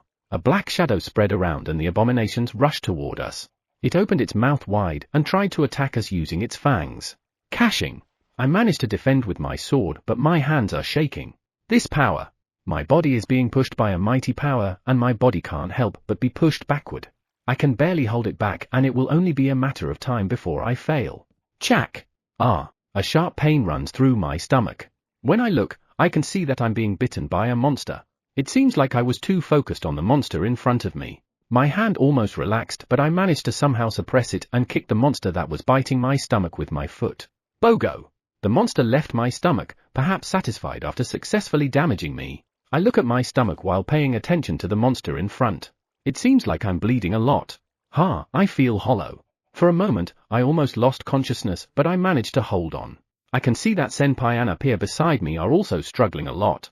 Even in the distance, you can hear shouts and the sound of escaping footsteps. Is this going to be the end? Whoa, what the? This is bad.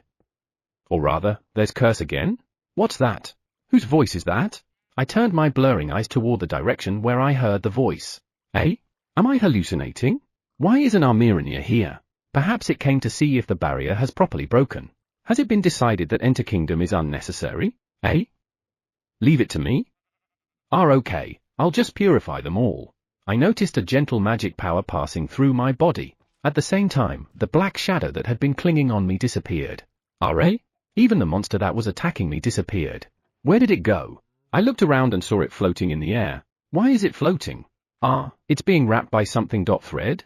I followed the thread with my eyes. It led me to the Armirinia. No, it's going to fall down. Blam! Are you okay? I don't think I'm okay. My head is wobbly. I think I've lost too much blood. My stomach is throbbing and I feel sick. That's terrible. You should be cured immediately. However, there are too many of you and it's a pain to do it one by one. Should I do it all at once then? Let's try. Everyone around. Heal. Heal? The owner of the voice was a mage. HNN? I wasn't feeling well, but now I feel better. Did the heal of the mage work on me? I'm not really sure, but this heal feels different from the heals I experienced before. I don't feel any pain in my stomach. My injury is. I checked my belly, the place where I was bitten, by touching it. My hand can only touch firm skin. When I looked at it, I saw clean skin. No bite marks or anything. I don't remember heal being this effective. Are you alright? I should have already healed you, but do you feel uncomfortable somewhere? Eto, who is he? And could that be a small Armirinia on his shoulder? No, that can't be possible. An Armirinia is a child of a king of the forest. There's no way it will ride someone's shoulder. But it has a black body and 6 eyes. What? Are you afraid of this grand spiderling? Are you okay? Do you have anemia? Well, you bled a lot after all. I guess my heal didn't cover it. My bad. No, it's not my imagination. It is a genuine Armenian. Then, he's the god of the forest? I gently look up at the man in front of me. My vision is clearer than before. No way. He looks exactly like the painting that's been circulating around. Why didn't I notice it? But still, he looks just like in the painting. Thin and small. What's wrong? Ah, the language. You probably don't understand me. USA and Kuhi understand me though. USA and Kuhi? I don't know who they are, but the god of the forest is asking, so I must answer. I am okay Desu. And I can understand. What's wrong with my voice? Good then. HNN? Are you done? Alright, all that's left to do is dot the barrier. This should be similar to the barrier of Emperor's Kingdom, right? Barrier. A gentle and warm magic power overflowed from the god of the forest, and the barrier above us glowed for a moment. Looking up, I saw something sparkling in the sky, faintly visible. Alright, next is the elf country, right? Let's go. Ah, right. Sorry about the barrier. Sorry about the barrier? You mean, you didn't mean to break the barrier? Ah, he's gone. When the god of the forest disappeared into the forest, the Armenians disappeared in the forest with him. I just spoke with the god of the forest. Chapter 3, Osaga's Kingdom's Guards. Osaga's Kingdom's Guards POV. The moment the ground shook and a wind containing strange magic power passed by. It was only for a moment, but the moment I felt the strange power, I had goosebumps. What was that? Oju, my current companion who's walking next to me, put his hand on the hilt of his sword and looked around. As for me, I held my staff and put up a barrier for me and Oju. It's a simple barrier, and it will easily break against strong forces, but it's better than nothing. Suddenly, I feel a strange sensation above my head. I check it out while staying vigilant of the surroundings. Eh? Oju, the barrier. Barrier? What eh? Why is it broken? Looking up, I saw the wreckage of the barrier that had been torn to shreds. The barrier erected by elven mags is far stronger than the barriers of emperors and enter kingdoms. I wondered why the barrier has been damaged this much. It's so surprising that neither I nor Oju was able to talk. P. An alarm. It was probably caused by a breach in the barrier. Let's go back. We need to report to the captain. I nodded to Oju and hurried back to the guard station. The barrier broke because of the strange power earlier, right? I nodded to Oju's question. I think so. That is a power that far surpasses the king. The king's magic power is certainly strong, but I think it's a power that can be dealt with. However, the power earlier is impossible to oppose. I had a feeling that just touching it will easily destroy you. HNN? What's that? I thought I saw something in the corner of my eye. I stopped and looked in that direction. What's wrong? Ah, just now, I saw something. I think I saw some people in robes running away. I increased my magic power to check the surroundings, but I didn't detect anyone. Am I hallucinating? No, there are traces of magic. Should I go and check it out? However, given that the alarm is currently sounding, it means the priority is to gather up. Did you find something? I shook my head at the worried Oju. The first priority is the barrier. Let's check that area later. Let's go. Yeah, they should be already there, so let's hurry. Oju started to run, and I followed him. We were the last to arrive at the guard station. All right, everyone's here. Just now, the barrier that had been set up around the country was broken. According to the mags, it was due to a very powerful force, so it probably had something to do with the god of the forest or the kings of the forest. The god of the forest or the kings of the forest. Certainly. That would explain why it's so powerful. Ano, does this mean that we incurred their anger in some way? One of the members of the team said something that caused a bit of a stir in the hall.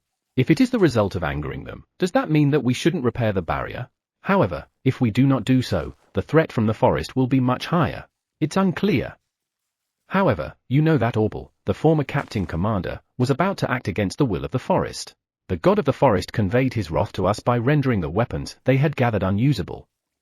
Even now, the kingdom is still under the watchful eyes of the Armenians, and there are also those who claim that they had seen golems, although it has yet to be proven. According to them, no one's controlling the golem. And there's information about the golems that can independently move by themselves. They were involved in the case of the Enter Kingdom's prime minister. They are definitely golems created by the god of the forest. And it's been spotted in this country. Orpal has already been executed, but reports from the above indicate that his son's whereabouts are unknown. He is missing along with 40 former knights that were enamored by Orpal. There is a strong possibility that they are trying to do something. and if they have provoked the god of the forest's wrath again, we might as well give up on the barrier. The hall full of people quieted down due to the captain's words. Without the barrier, how many monsters would invade the country? Of course, we would send messengers to appease their wrath, but whether or not they will be able to meet him is up to the will of the god of the forest. I don't think we can expect much. Until recently. Captain! My apologies. Everyone's attention turned to the one who had interrupted the captain. It was Ryui, who had been communicating with the others who were assigned in the forest.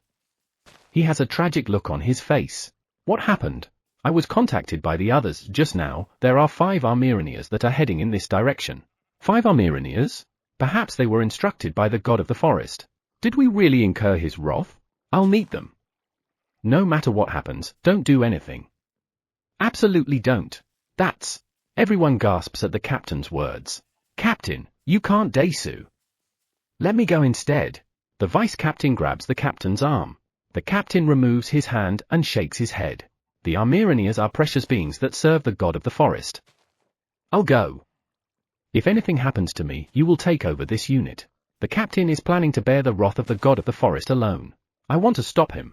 The captain is someone that the guards needed. I would rather take his place than let him die. However, the captain would never allow that. I can see it in his eyes. What should I do? I'm going. The captain leaves the hall and I hurriedly follow him. Everyone follows the captain with puzzled expressions on their faces, not knowing what to do. A rustling sound could be heard from the forest. It should be the Armyrinias.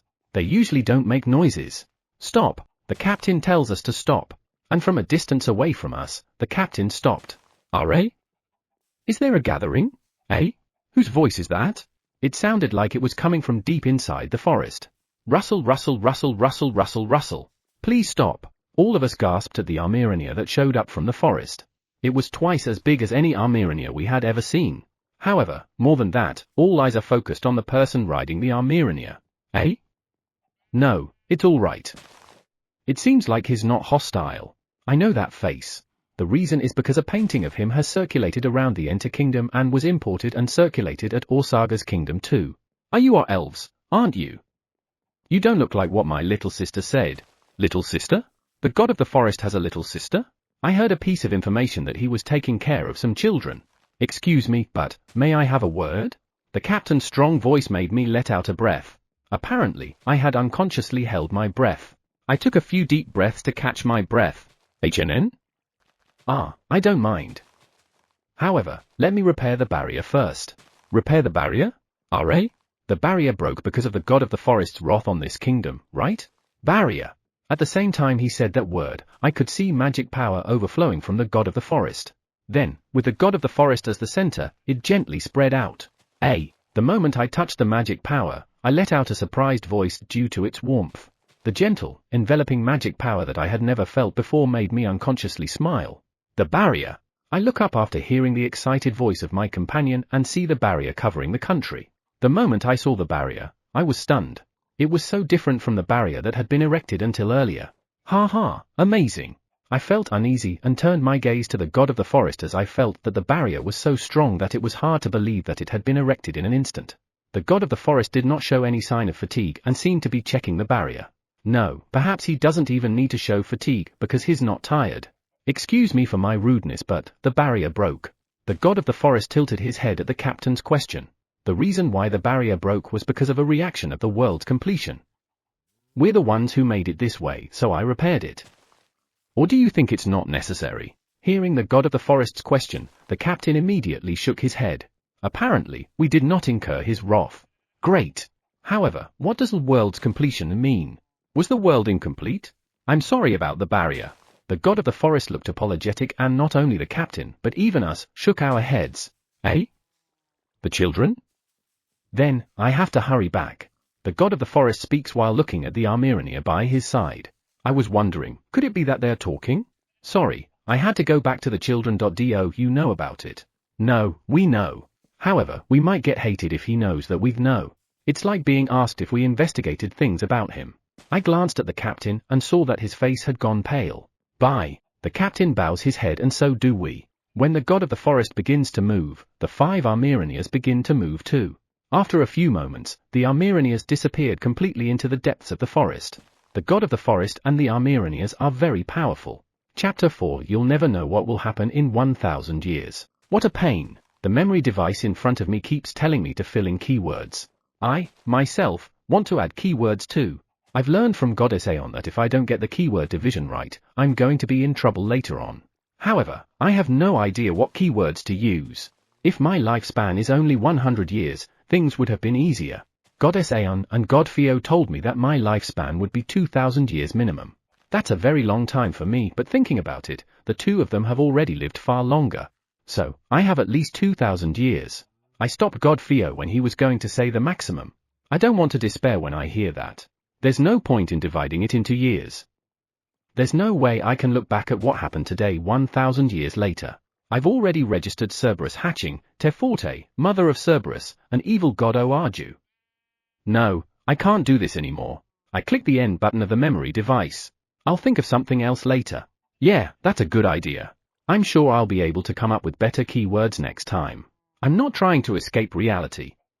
I'm just looking forward to the next time. I got up from my chair and straightened my back. I told Goddess Aeon to organize her memory storage device, but I never thought it would be this hard. The main reason is because I have no way of knowing what I'll be searching for 1,000 years later. However, if I don't do it right now, when a problem arises, things will be difficult.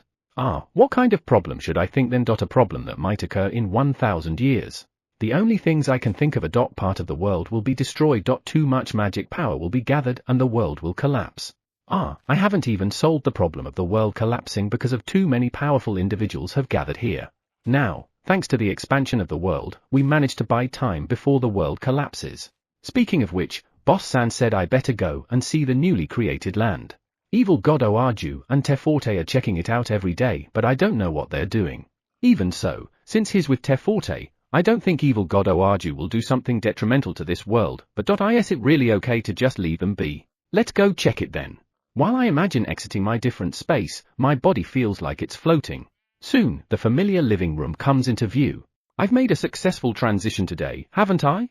Your Lordship, welcome back. I'm back.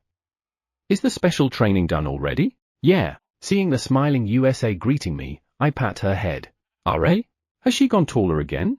Isn't it only a matter of time before she overtakes me? Your Lordship? It's nothing. I just thought you got taller. Is that so? The one eye said I'm going to get bigger and bigger. Bigger and bigger? Really? How could they know that? They said they found some beastkins like me and they were all big. That means I'm going to be big too. Beastkins like you? And where the heck did they see beastkins like USA? I see. That's good. Yeah. Were they in the forest? Beastkins like USA. Does USA wants to go with those people then? USA, would you? This would hurt USA if I ask her the wrong way. Eto, what do you want to do in the future? What am I asking? Your Lordship's guard. I see. My guard, eh? Guard? Yes, I'm going to be your Lordship's guard along with Kuhi. That's why I'll have to get stronger. No, eh? Kuhi too? There was a voice calling USA from a distance. When I looked at it, I found the Garms Ari and Nea asking me, do you want to go to the forest with us? I'll go. Your Lordship, I'm going. Yeah, go ahead. Be careful of monsters. It's okay. There are monsters that I can't beat yet, but I'm stronger than most monsters. Also, the one-eyes will be there too. I see. Eh? Stronger than most monsters? How strong is USA? Sure, I knew she was getting a lot better because of their training. But is she really that strong? Flying Lizard. How strong is USA? I asked Flying Lizard, who was relaxing in the living room. Flying Lizard looks at me curiously. Still no match for a wyvern, but I'm sure she can fight against Gigant Buff on equal terms. I think she can beat other monsters with ease. I see. Wyvern is that flying monster that I beheaded with wind magic, right? Gigant Buff? I heard it somewhere before. It's a giant bull-like monster. It had fangs and horns and was pretty big. It was big, but it moved fast, and I think I heard that it could strengthen its body with magic. Or was it that giant serpent-like monster that can strengthen its body? Your Lordship? What's wrong? As I tilted my head, thinking, Flying Lizard looked at me with a worried expression. I hurriedly shook my head. Nothing, I just thought she got stronger. Yes, she does. It's because USA and Kuhi are working hard in order to be your Lordship's guards. Flying Lizard also know about USA's dream? Why do they want to be my guards? Don't they too have something else they really want to do? Flying Lizard tilts his head. The two of them said, we want to participate in the special training because we want to be his lordship's guards. What else could they possibly want? I don't know.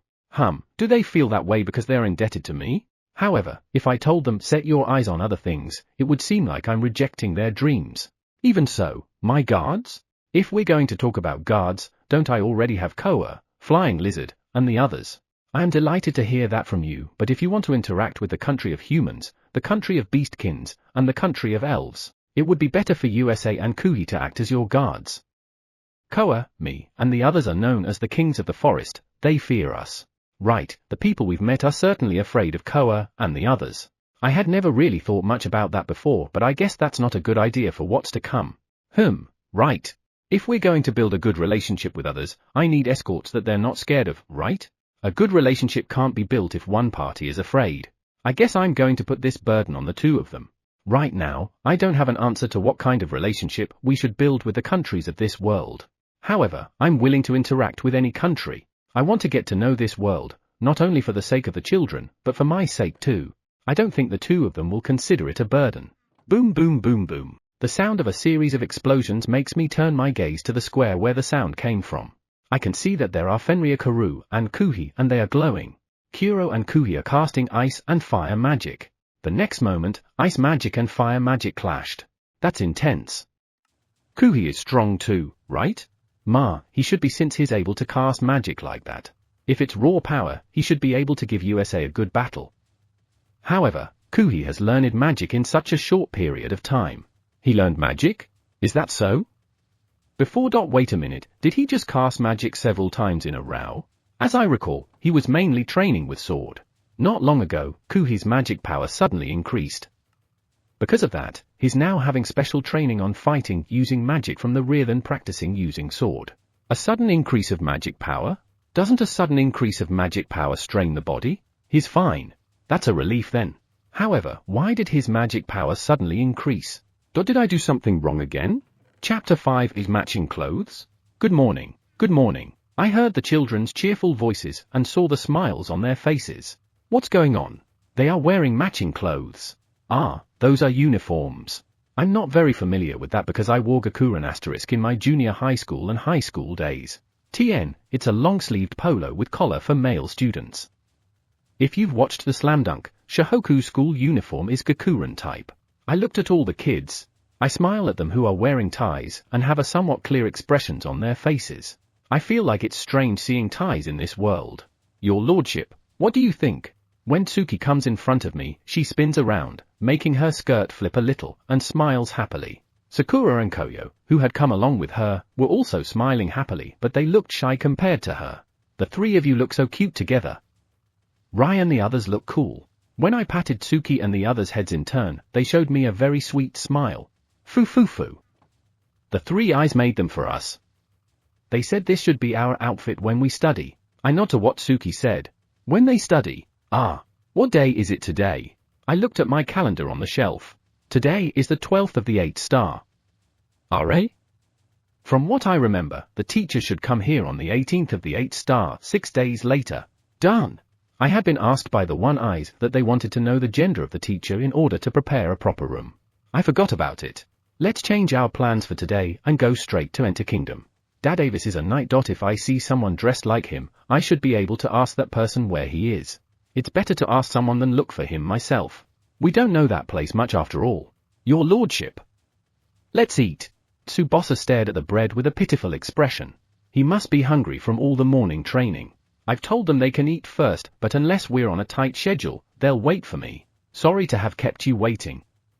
Let's eat. After I sit in my usual place, everyone puts their hands together. Itadakimasu. Itadakimasu. The children all reach for the bread baskets all together. Each of them seems to have a favorite type of bread and their expressions are a little scary until they get it. I'm sure that's because of the One Eyes. They made sure that everyone gets the bread of their choice. And as usual, no one touches the basket in front of me. Well, the One Eyes knows that, so there's only enough for one. From the basket, I pull out a round loaf of bread that's slightly elongated on the side. This is a little heavier than I expected. It looks like it has jam inside. Or is it filled with vegetables and meat? I took a bite of the bread. The taste that spreads in my mouth is red bean paste. I immediately swallowed it and checked the inside of the bread. Whoa, I had imagined it to look like a red bean paste, but looking at the filling, it was bright orange. I was a little surprised because it was quite different from the red bean paste from my previous life. I took another bite. This definitely tastes like red bean paste. I never thought I would be able to eat a bean jam bun. Impressive. I wonder how the one-eyes, who has no sense of taste, managed to make bean jam buns. They are as mysterious as ever. Your lordship, is it delicious? HNN? When I lowered my gaze and looked at who spoke, I saw the leader of the one-eyes looking at me anxiously. His expression hasn't changed, but it's strange that I feel that way. It's delicious. I never thought I would be able to taste this again, so I'm very happy. Thank you. That's great, Daisu. Do you want another one? I do. I haven't eaten it in a while, so I would love to have another one. Ah, do you still have some? I look at the children. Taiyu, Tsubasa, Tsuki, and Koyo seem to like it too and are already eating their second one. Or rather, Taiyu seems to be asking the one-eyes for his third. On the other hand, Rai doesn't seem to like it that much. After taking a bite, he shook his head and asked Tsubasa to have the rest. Futa and Sakura seemed satisfied after eating one and were eating other bread. It's okay, Daisu. There's enough for everyone. I see. Then, bring me another one. Yes, I'll bring you right away. After seeing the one-eye leader off to get more bean jam bun, I ate my non-bread breakfast. Today, it was salad and thickly sliced smoked bacon. Ah, good. The dressing on the salad seems to have evolved again. Very delicious. Please, the one-eye brought me a wooden plate with a sweet bean bun on it. Thanks. After eating the other dishes, I reached for the bean jam bun. I took a bite and the gentle taste makes me feel at home. This brings back memories. While waiting for all the children to finish eating, I enjoy a cup of tea. Suddenly, I look at the wood deck and let out a sigh. I saw evil god Oaju and goddess Aeon. It seems like due to bad timing, they showed up in the garden at the same time. I don't even want to know what they are saying to teach others, but I guess they should be cursing each other. It's a fine day today. I chuckled at what Sakura had said. Those two are greater evil god and greater god. I stare at them. They seem to have left their dignity and majesty elsewhere. Yesterday, Teforte told me that evil god Oaju is preparing the newly created land into a place where life can grow. The flow of magic power in the newly created land is not very good, and even if life is born there, it will soon die.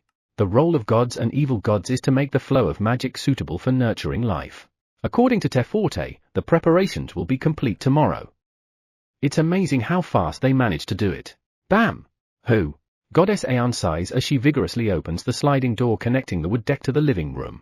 Behind Goddess Aeon is evil god Oaju, who's showing a stunned expression at her behavior. Apparently, this was the first time he had seen her acting like this. Come to think of it, evil god Oaju was quite careful to not meet her. His character has changed a lot since he came here the first time.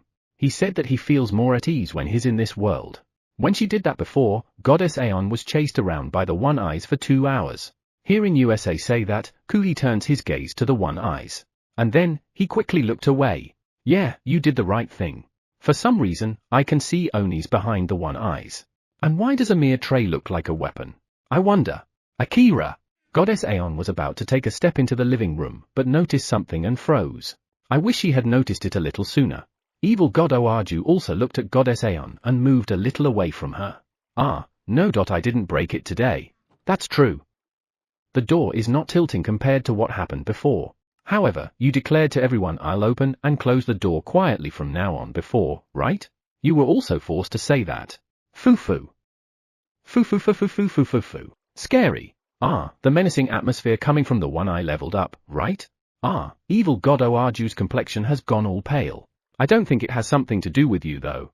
Eto, I remember I have something to do today, CEO. Gasp. Foo-foo. Foo-foo-foo-foo-foo-foo-foo. It's 3 one-eyes now. That's scary. Are the children okay? Why do they look so happy? I was surprised that the expression of the children was so different from what I'm imagining. Hikari has an it-can't-be-helped expression. Your lordship. That is the invisible attack Bachu does before a physical attack.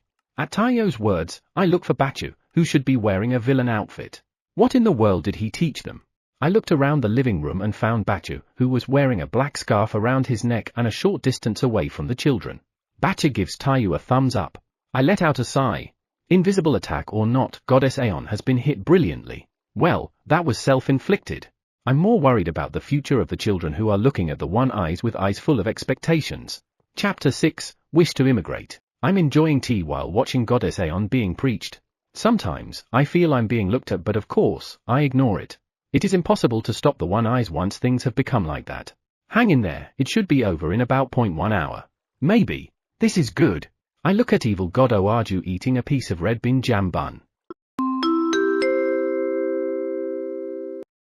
It's time for your 2-hour reminder. If you've been sitting, consider taking a moment to stand up, stretch, use the restroom, or have a refreshing drink of water. Your body will thank you. Now back to the story. He looks like he really likes it given how he's reacting. Come to think of it, he also liked the bread with sweet fruit jam in it. Evil God Oaju has a sweet tooth. No, I don't. You don't. Can I have another one? The one eye looked at me. I nodded, so it put one red bean jam on Evil God Oaju's plate. Thanks. Evil God Oaju thanked me and bit on the bread. His hand that is not holding bread has a glass of fruit water with honey. You definitely don't have a sweet tooth. I came here today because I have a wish to your lordship. A wish? The bread was so good that I almost forgot about it. The food here is great. Is the food in the demon world bad? It's not bad, but it's not good.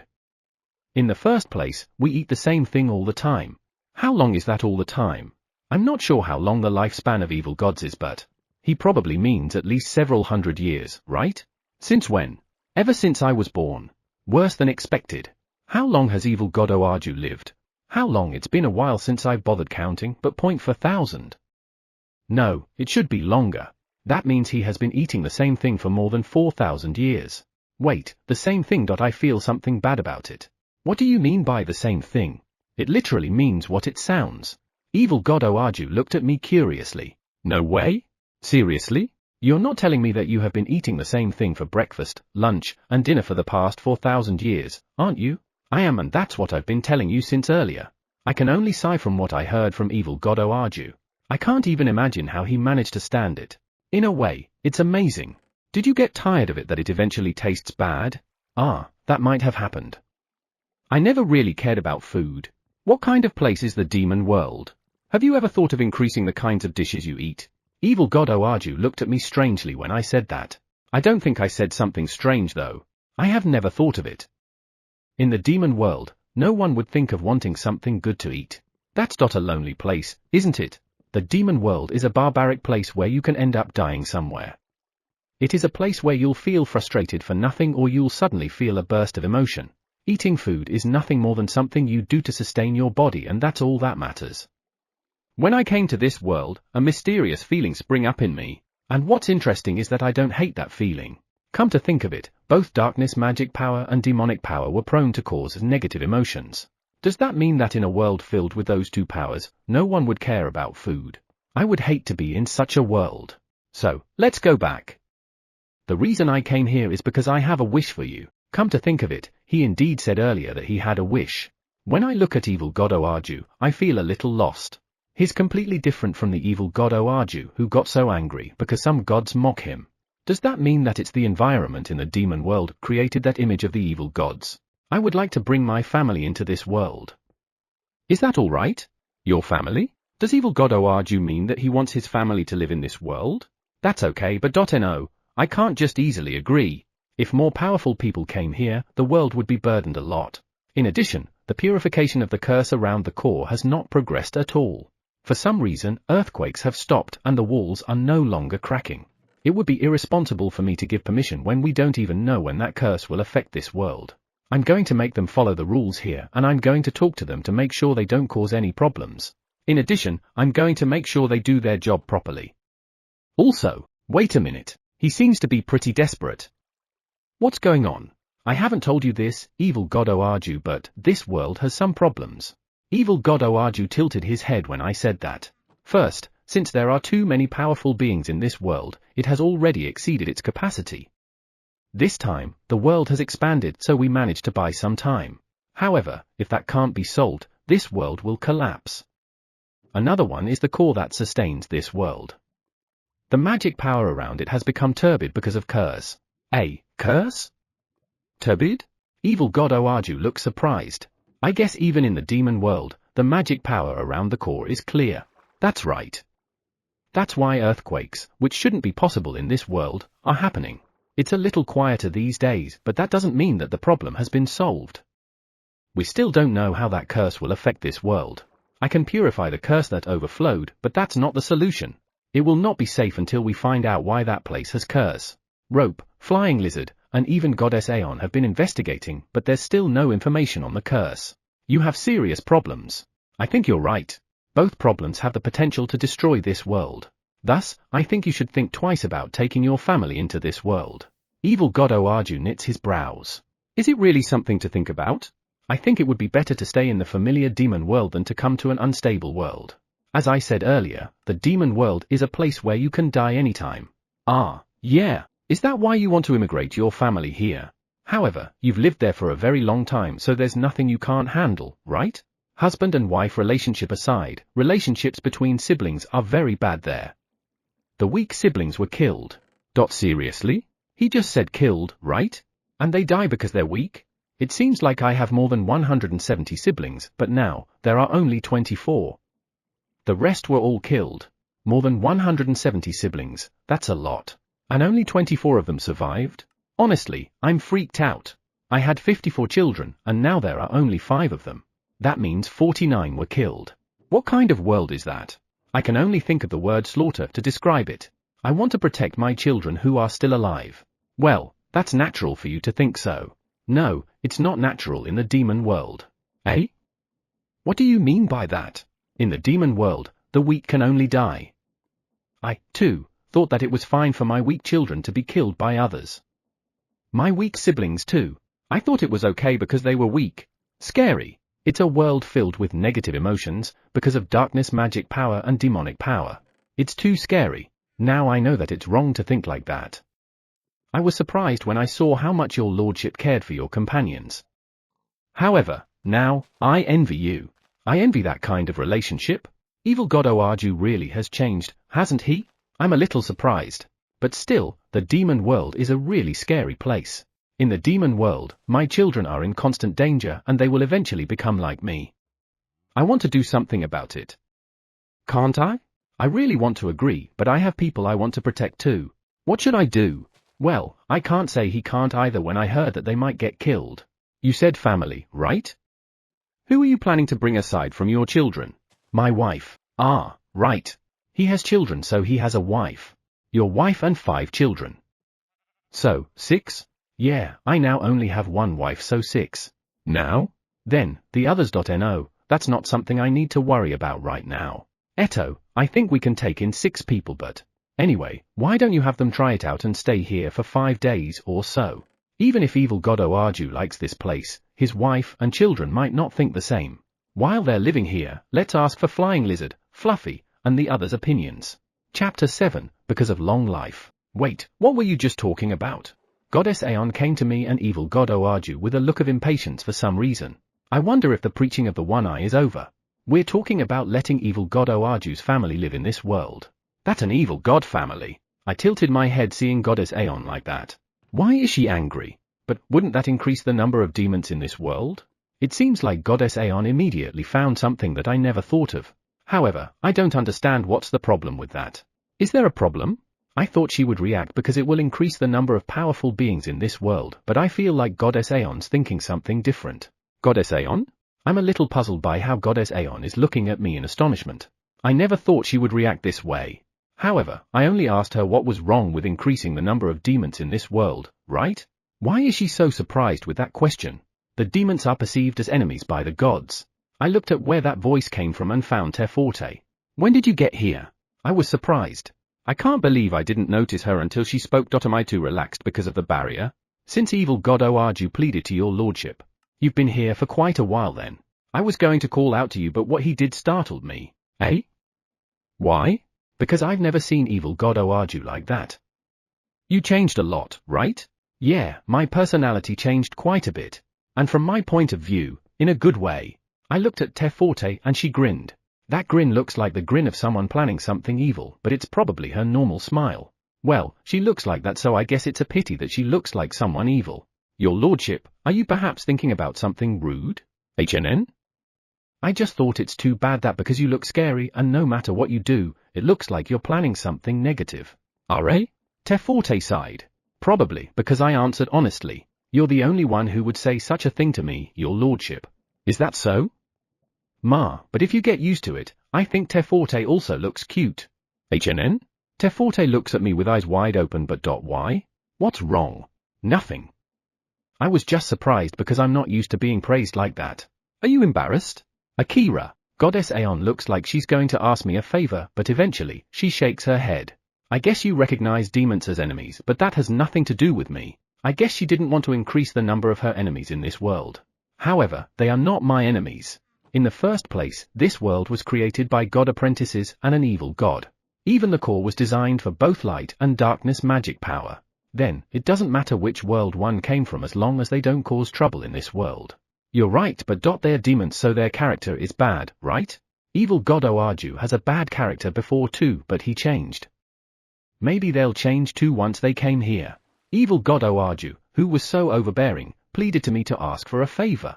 I guess his children should also change.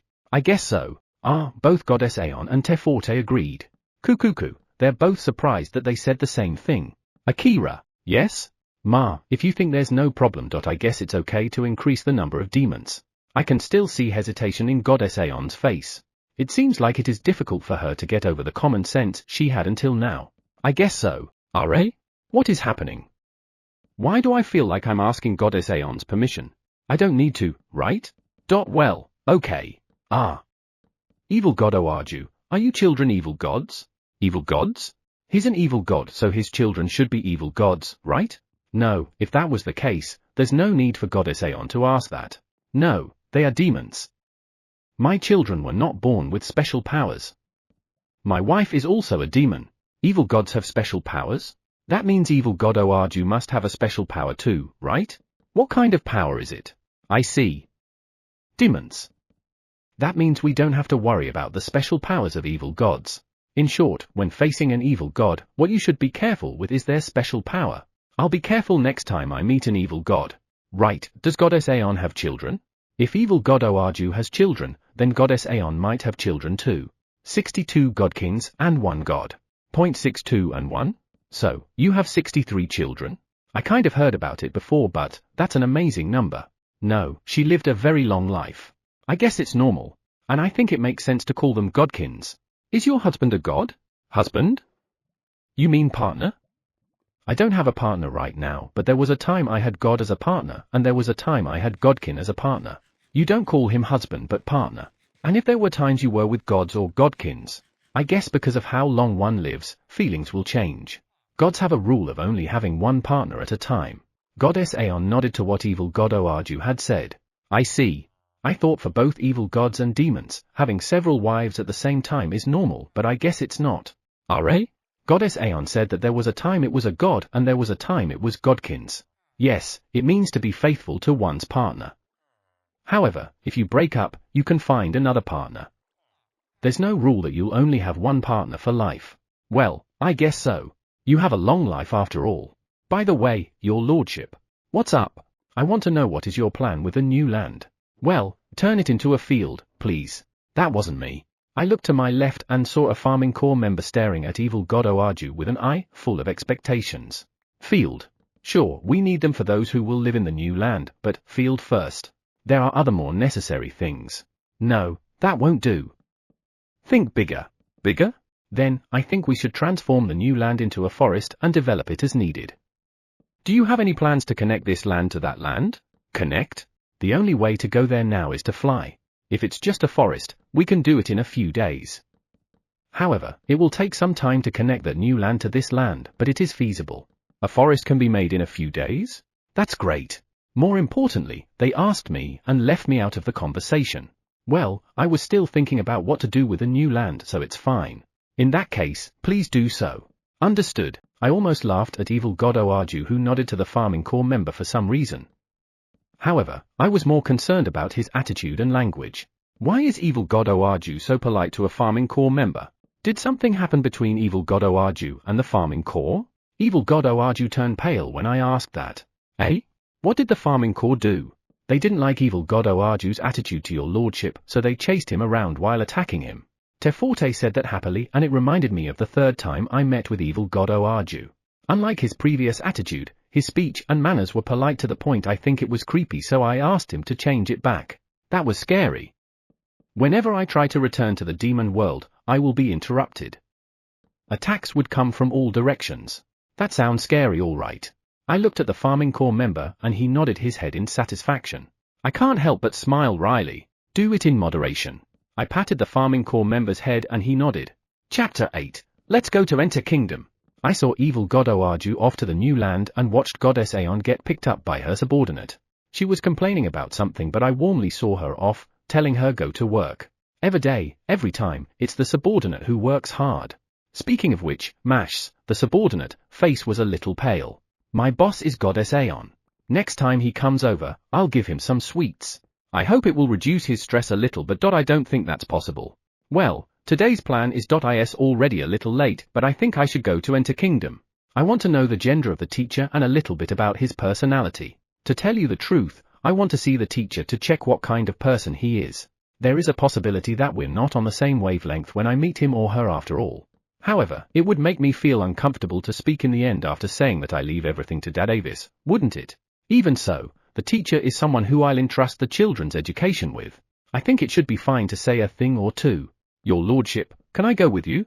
HNN? One-Eye Leader.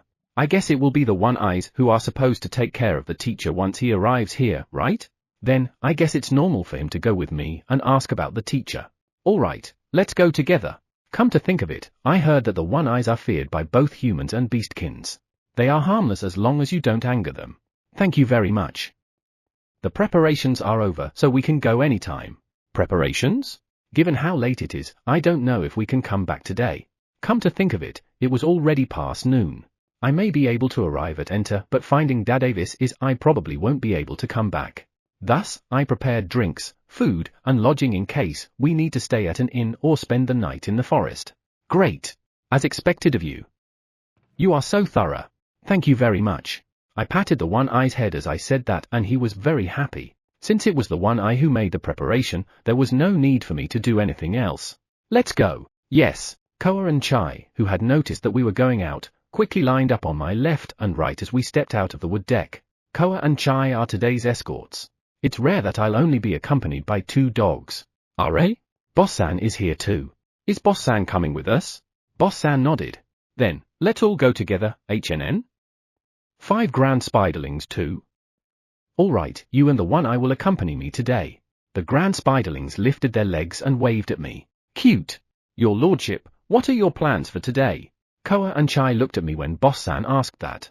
Today, I plan to visit Enter, the country of beastkins. I want to check the children's teacher. Right, Koa and Chai had already been there, but will Boss-san be able to enter the Enter Kingdom? If I ask them, it should be okay, right? I see. Then, we will be waiting for you in the forest. Eh? You're not coming with me? I will not, but my children will go with you. If anything happens, I'll come right away, so it's okay. Well, that's too bad. But still, what do you mean by, if anything happens? Are the beastkins ferocious? Given how Dad Avis and the others acted, they don't seem to be arrogant. I would even say they're quite attentive. Though I don't think something will happen. Me too. Got it. I have Koa and the others with me, so please wait leisurely in the forest. When I told the children that are currently training that we will go to Enter, the country of beastkins, for some reason, they were very worried. Are they thinking that I'm weaker than them? No way that's true. I think. I'll go with you. Eh? USA? You can't. I can't say that I have built a good relationship with the beastkins yet. If something happens. Not today. Maybe some other time. Why can't I? If you're going to plead to me so sadly. No, I shouldn't. Endure it. Me. I can escort you. I've become strong. No, you can't. I won't let myself be protected by a little girl. That would be so sad. I'll ask you when you grow up. This is non-negotiable. It's a matter of pride as an adult. USA nods with her mouth wide open, perhaps sensing my seriousness. She looks disgruntled, but this is non-negotiable. We're off. I left my residence in a hurry and ran through the forest. If I go at normal speed, I won't be able to get there by the end of the day, so I use wind magic to increase my speed at once. Koa and Boss-san were able to run with me, which is expected. How about the ground spiderlings? They are able to follow us. Good. The one-eye dot looks at ease. At this speed, we should be able to get there in a few hours. Scene change. Koa led the way for 5 hours. Your lordship, I can see it. Chai, who was running next to me, says so, but unfortunately, I can't see it yet. However, it means we are close. There it is. I can now see the barrier covering enter. The barrier is working well. I stopped and looked at the barrier covering enter from the forest. The barrier seems to be working well despite being erected in such a haste. Did a part of the barrier light up? A beastkin. I followed Koa's line of sight, but it was too far away for me to see. Using clairvoyance, I saw that 4 beastkins were attacking part of the barrier. They seemed to be using some kind of tool, and the light I saw earlier seemed to be generated from that tool. They're attacking the barrier, right? Why are they doing it? I tilted my head as I looked at how those beastkins were behaving. I don't understand why they would attack the barrier that protects their country. In any case, let's talk to them. Maybe there's a problem with the barrier and they are trying to deal with it. Well, it looks like they are attacking it. A problem with the barrier his lordship personally erected? Is that even possible? Koa and Chai nodded at Boss-san's statement. I'm glad you think so. However, I must admit, I did it in haste, so I don't think I can put up a perfect barrier. That means anything can happen. For the time being, why don't we ask them what they're doing? I decided so and ran toward the beastkins. When I get right behind them, I tap the shoulder of the beastkin at the very back. What are you doing? I mean, are you okay? I'm already this close and you didn't even notice me, eh? Ugya, uwa. Shut up. Silence. That wasn't me. One eye, she. Drop, eh? They fainted? Don't tell me you fainted just by seeing the one eye? No, wait. When I turned around, I found Boss-san. Hi, no. Hi. Only one did not faint. However, can we even speak with him? What were you doing here? Mao, dotua. Yeah, we can't. I don't think we can communicate with each other like this. I look at the beastkins lying on the ground. Then, I look at the beastkin in front of me, who is trembling and has a very pale expression on his face. It can't be helped. He's the only one we can speak with. Hi. I don't remember saying something that will scare you like that. Come here for a second. Hi. Are you okay? I was so worried that I took a step closer to the non-fainted beastkin. Drop. As expected, Desu. No, I didn't do anything. I denied the one-eye's words. We can't just leave them here like this. Let's take them with us. I look at Boss-san. Maybe it's a good thing that she came with me. Sorry, Boss-san. Can you use your web to hold them in place so that they won't move? I'd feel sorry if they hit their head on your leg or something when you move. Understood. Boss-san dexterously moves her legs to wrap the 4 fainted beastkins around with her web. After a few moments of waiting, I saw the 4 of them fully tied up in a way they wouldn't be able to move. Yeah, perfect. Boss-san placed the wrapped-up beastkins on her back. I wonder who should we give them to? Well, there was a gate when we came here before. There were beastkins that looked like gatekeepers there. Maybe we should just give them to them. Right. We could also ask them about Dadavis. They were wearing similar but different color uniforms compared to Dadavi's group. Yeah, let's do that. Let's go.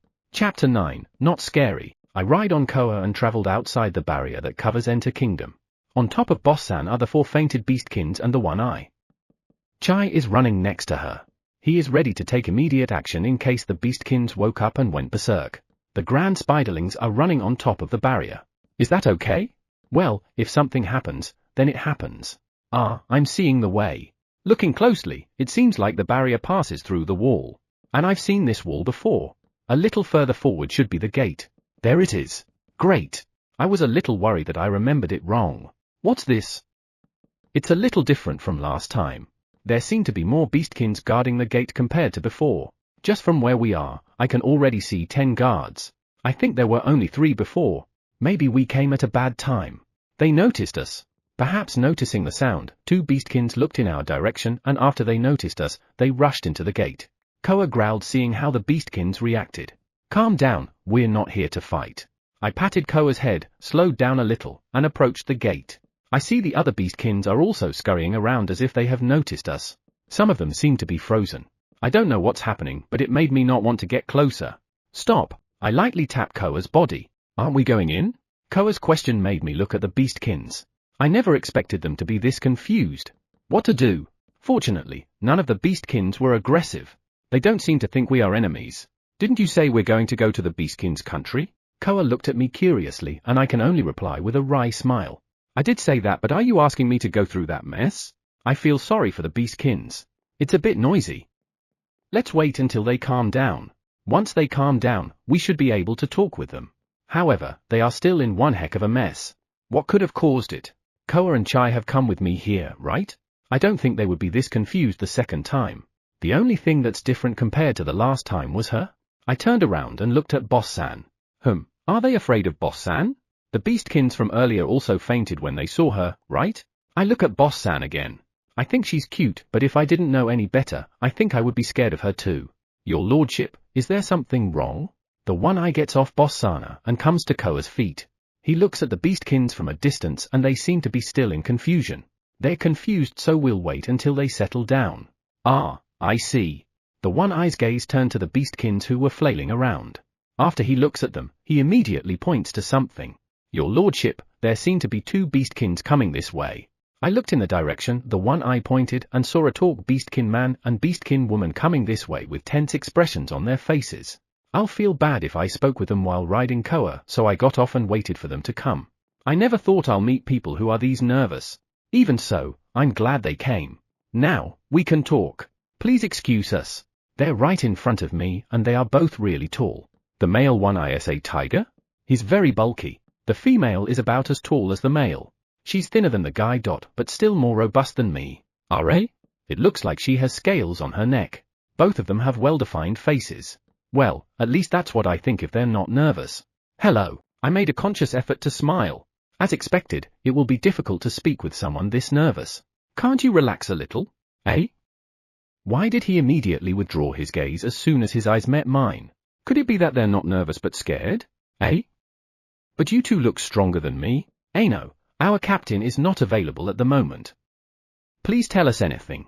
Are these beastkins all right? The male's voice was shaking and his color had gone from blue to white. The female next to him is trembling even though we did not look at each other. Why are they so scared of me? I didn't do anything, right? Eto, do you know Dad Avis? I have something I want to hear from him. I need to get in touch with him for now. That is our #1 priority. Dad Avis. HNN? He looks somewhat troubled. He probably doesn't know who Dad Avis is. Right. Even if they were both knights, there's no way they all know each other. Then, do I need to describe Dad Avis a little more? Let's see. HNN? I can't remember any information other than being a knight. There was a guy named Kimir with him. Maybe. The other one is. I don't know. I can't remember his name. Eto, Dad Avis is a knight and he has a comrade named Kimir. What am I saying? It would be amazing if he could figure it out just by those. Yes, I know him. You know him? Great. However, if he knew, why did he have such a troubled expression on his face? Yes. You are talking about Commander Dad Avis, commander of the 3rd Knight Order of Enter Kingdom, right? He is famous for being able to speak with the god of the forest. However, we have to means to contact the commander directly. Point 3 Road Knight Order. Commander? Right. When he introduced himself, he said I am Enter Kingdom's 3rd Knight Order Commander, Dad Avis. He was also with Kimir, the Vice Commander, and Kafaret the Adjutant. Right. I remember. Why didn't I remember right away? Is the device malfunctioning? I'll have to check it out later. HNN? Come to think of it, I'm addressed as God of the Forest. Let's pretend I didn't hear that. You have no means to contact him. Then, do you know where he is? I'd better go see him then. Commander Dardavis should be at the Royal Capital. Royal Capital? How far is it from here? Can we go there in 2 to 3 hours? How long will it take to go to the Royal Capital? Eto, I think it should be around 3 days. 3 days? The man's answer made me knit my brows. I didn't think it would take that long. Your lordship, if we run at our usual speed, we should be able to get there in 2 hours. I see. Hi. I tilted my head and looked at the beastkins. They were staring at the one-eye. The tails of the two of them are dropped. Is it that shocking to hear the one-eye speak? Are you all right? Ehot, this little guy is very safe. He won't do anything bad. The two beastkins nodded repeatedly in silence. Should I have them return to their companions now? If we don't, maybe they'll faint once Boss-san talks like Right, we wanted to pass those for to them. Eto, I have people I wanted to hand over. Arpe, Roiga, HNN? Who is it? I saw a man running from the gate at a great speed. He is shorter than these two, but he has a dignified appearance. I'm very sorry for being late. I am Gouda, captain of the kingdom's barrier guard.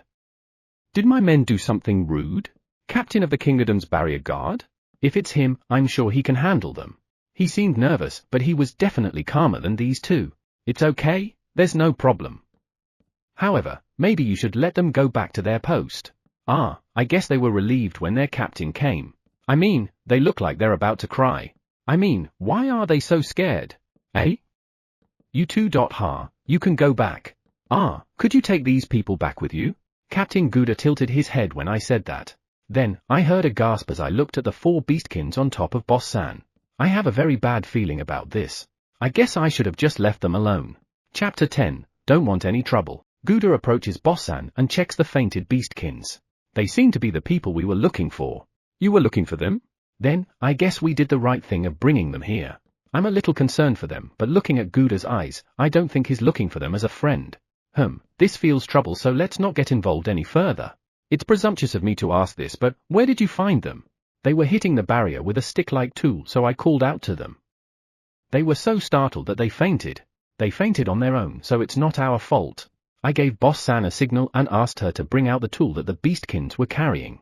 It looks like a baseball bat, but it was covered with something hard and black. At first glance, it looks like an ordinary baseball bat, but I can sense magic power in the center of the stick. However, that's only a tiny bit amount of magic power, so I'm unsure what it could even do. They were hitting the barrier with this? I tilted my head, seeing Gouda's impatient expression. Why does he look like that? Yeah, is there a problem? I looked at the place where they had been hitting and found no problem. There wasn't even a scratch on the barrier. It would be more effective to directly strike it with magic power than using a stick like this. Ah, is he worried about the barrier?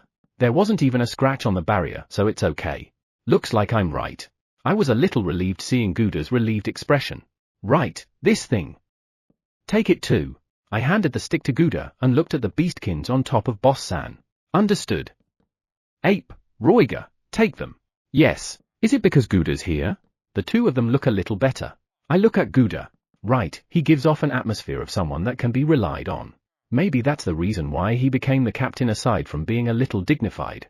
Ano, what kind of business do you have to come here today? I already told them, but I want to see Dad Avis. I heard he's in the royal capital, so I wanted to go there now. If we stay here talking leisurely, we will get home late. The children will be worried, so I want to go to the royal capital soon. Daredevils? I heard he left the royal capital 2 days ago. Are? Doesn't that mean that he's no longer in the royal capital? Can you wait a bit? I'll check where he currently is. Ah, thanks. I'm glad Gouda came. But how long will it take to get that information? Ano, there's a place where you can rest near the gate. Do you mind using it? A break? I'm glad to hear that, but that place is in the village. I look at the beastkins peeking at us from the gate.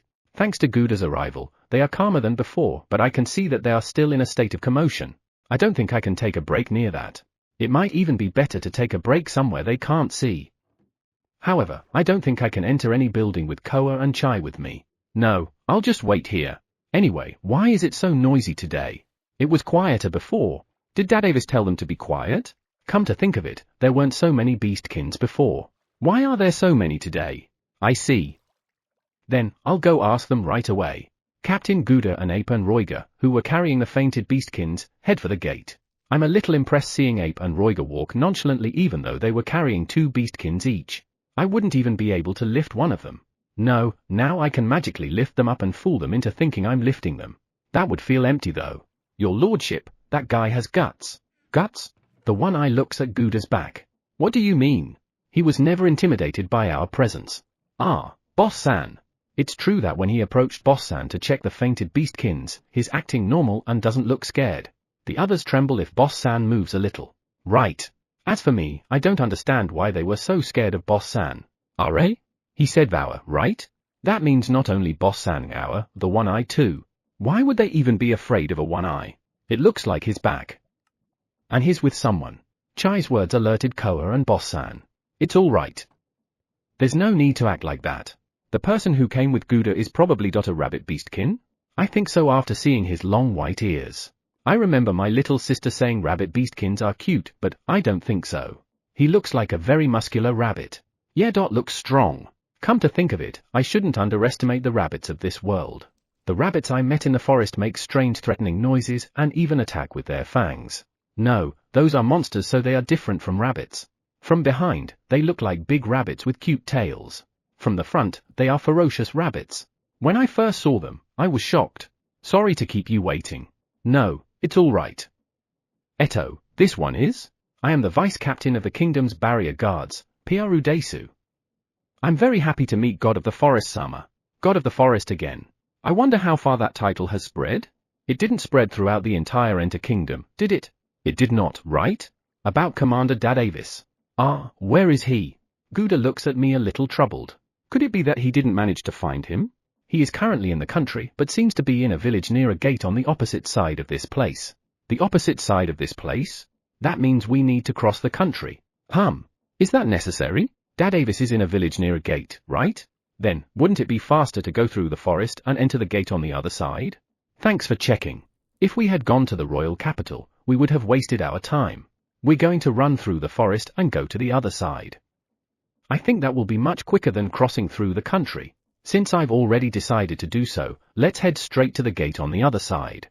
No. When I looked at Gouda, he averted his eyes a little as if he didn't want to say what he was trying to say. Is it possible for you to meet King Esmeruit near this village? Eto, who is King Esmeruit? King. This country's? Are you talking about the king of this country? Eto, to be honest, that sounds like trouble. Meeting a king means following a lot of rules and regulations. That's how it is, right? At least in my previous world. I don't know. I've never met anyone with high social position. If I were to do it, I'm already certain that I'm going to make some blunder. I can't. Impossible. Yeah, absolutely not. No matter what.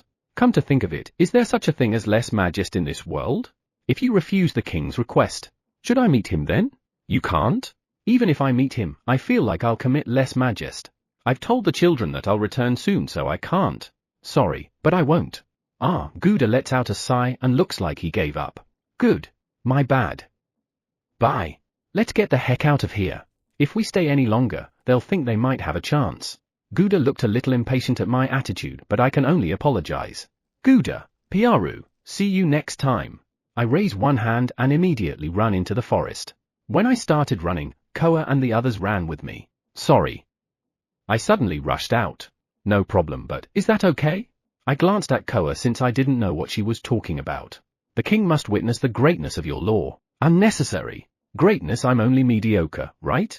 Chapter 11, Rare Beastkins are cool. Your lordship, did you find someone you didn't like? Eh? I looked at Koa since I didn't know what she was talking about. Koa glances at me without slowing down. What do you mean?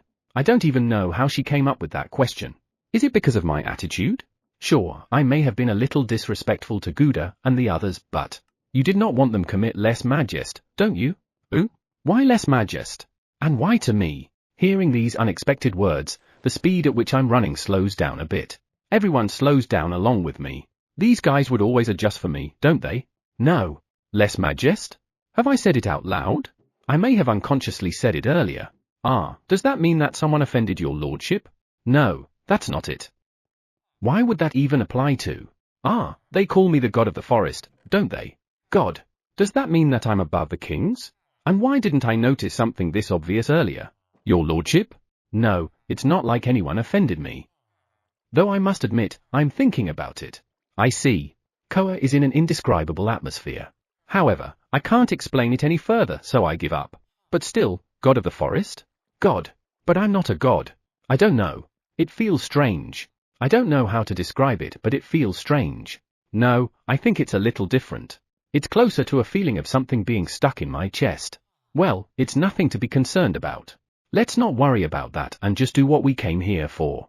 I put some power to my legs to increase my speed and hurry to the gate on the other side of the country. Scene change. Your lordship, I see a gate similar to the one we saw earlier. At the words of Chai, who was running in front, I look forward. Quite far away, but I can see a wall. It was still too far to see the gate though. However, since Chai said he found a similar gate, it must be so. Thanks. Dadavis is in the village near the gate, right? This means they are not in the village W3 here the gate is, right? I should have asked the name of the village where Dad Avis is. Well, we could just ask the beastkins at the gate. There seems to be 10 of them. 10? That's a lot. Chai, Koa, and Boss-san, refrain from intimidating them. Why do you look a little disappointed? I don't want to waste time making them panic. Ah, I can now see the wall and the gate clearly. And the beastkins.hnn? The beastkins at this gate are quite a lot bigger than the ones at the other wall. And they have a wide variety of weapons. Many of the beastkins we met at the gate earlier had swords. However, in this gate, aside from sword, the beastkins are also equipped with bows and spears. Is that even a spear? It is a lot bigger than the spears I know. The one holding that Isa, it looks like the beastkins have noticed us. Spear? The owner of the spear stood up and is around over 2 meters tall.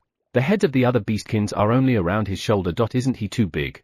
That face, it's a dog's, right? He looks different from the beastkins I've met before. I never thought that there were beastkins like that. That's unusual.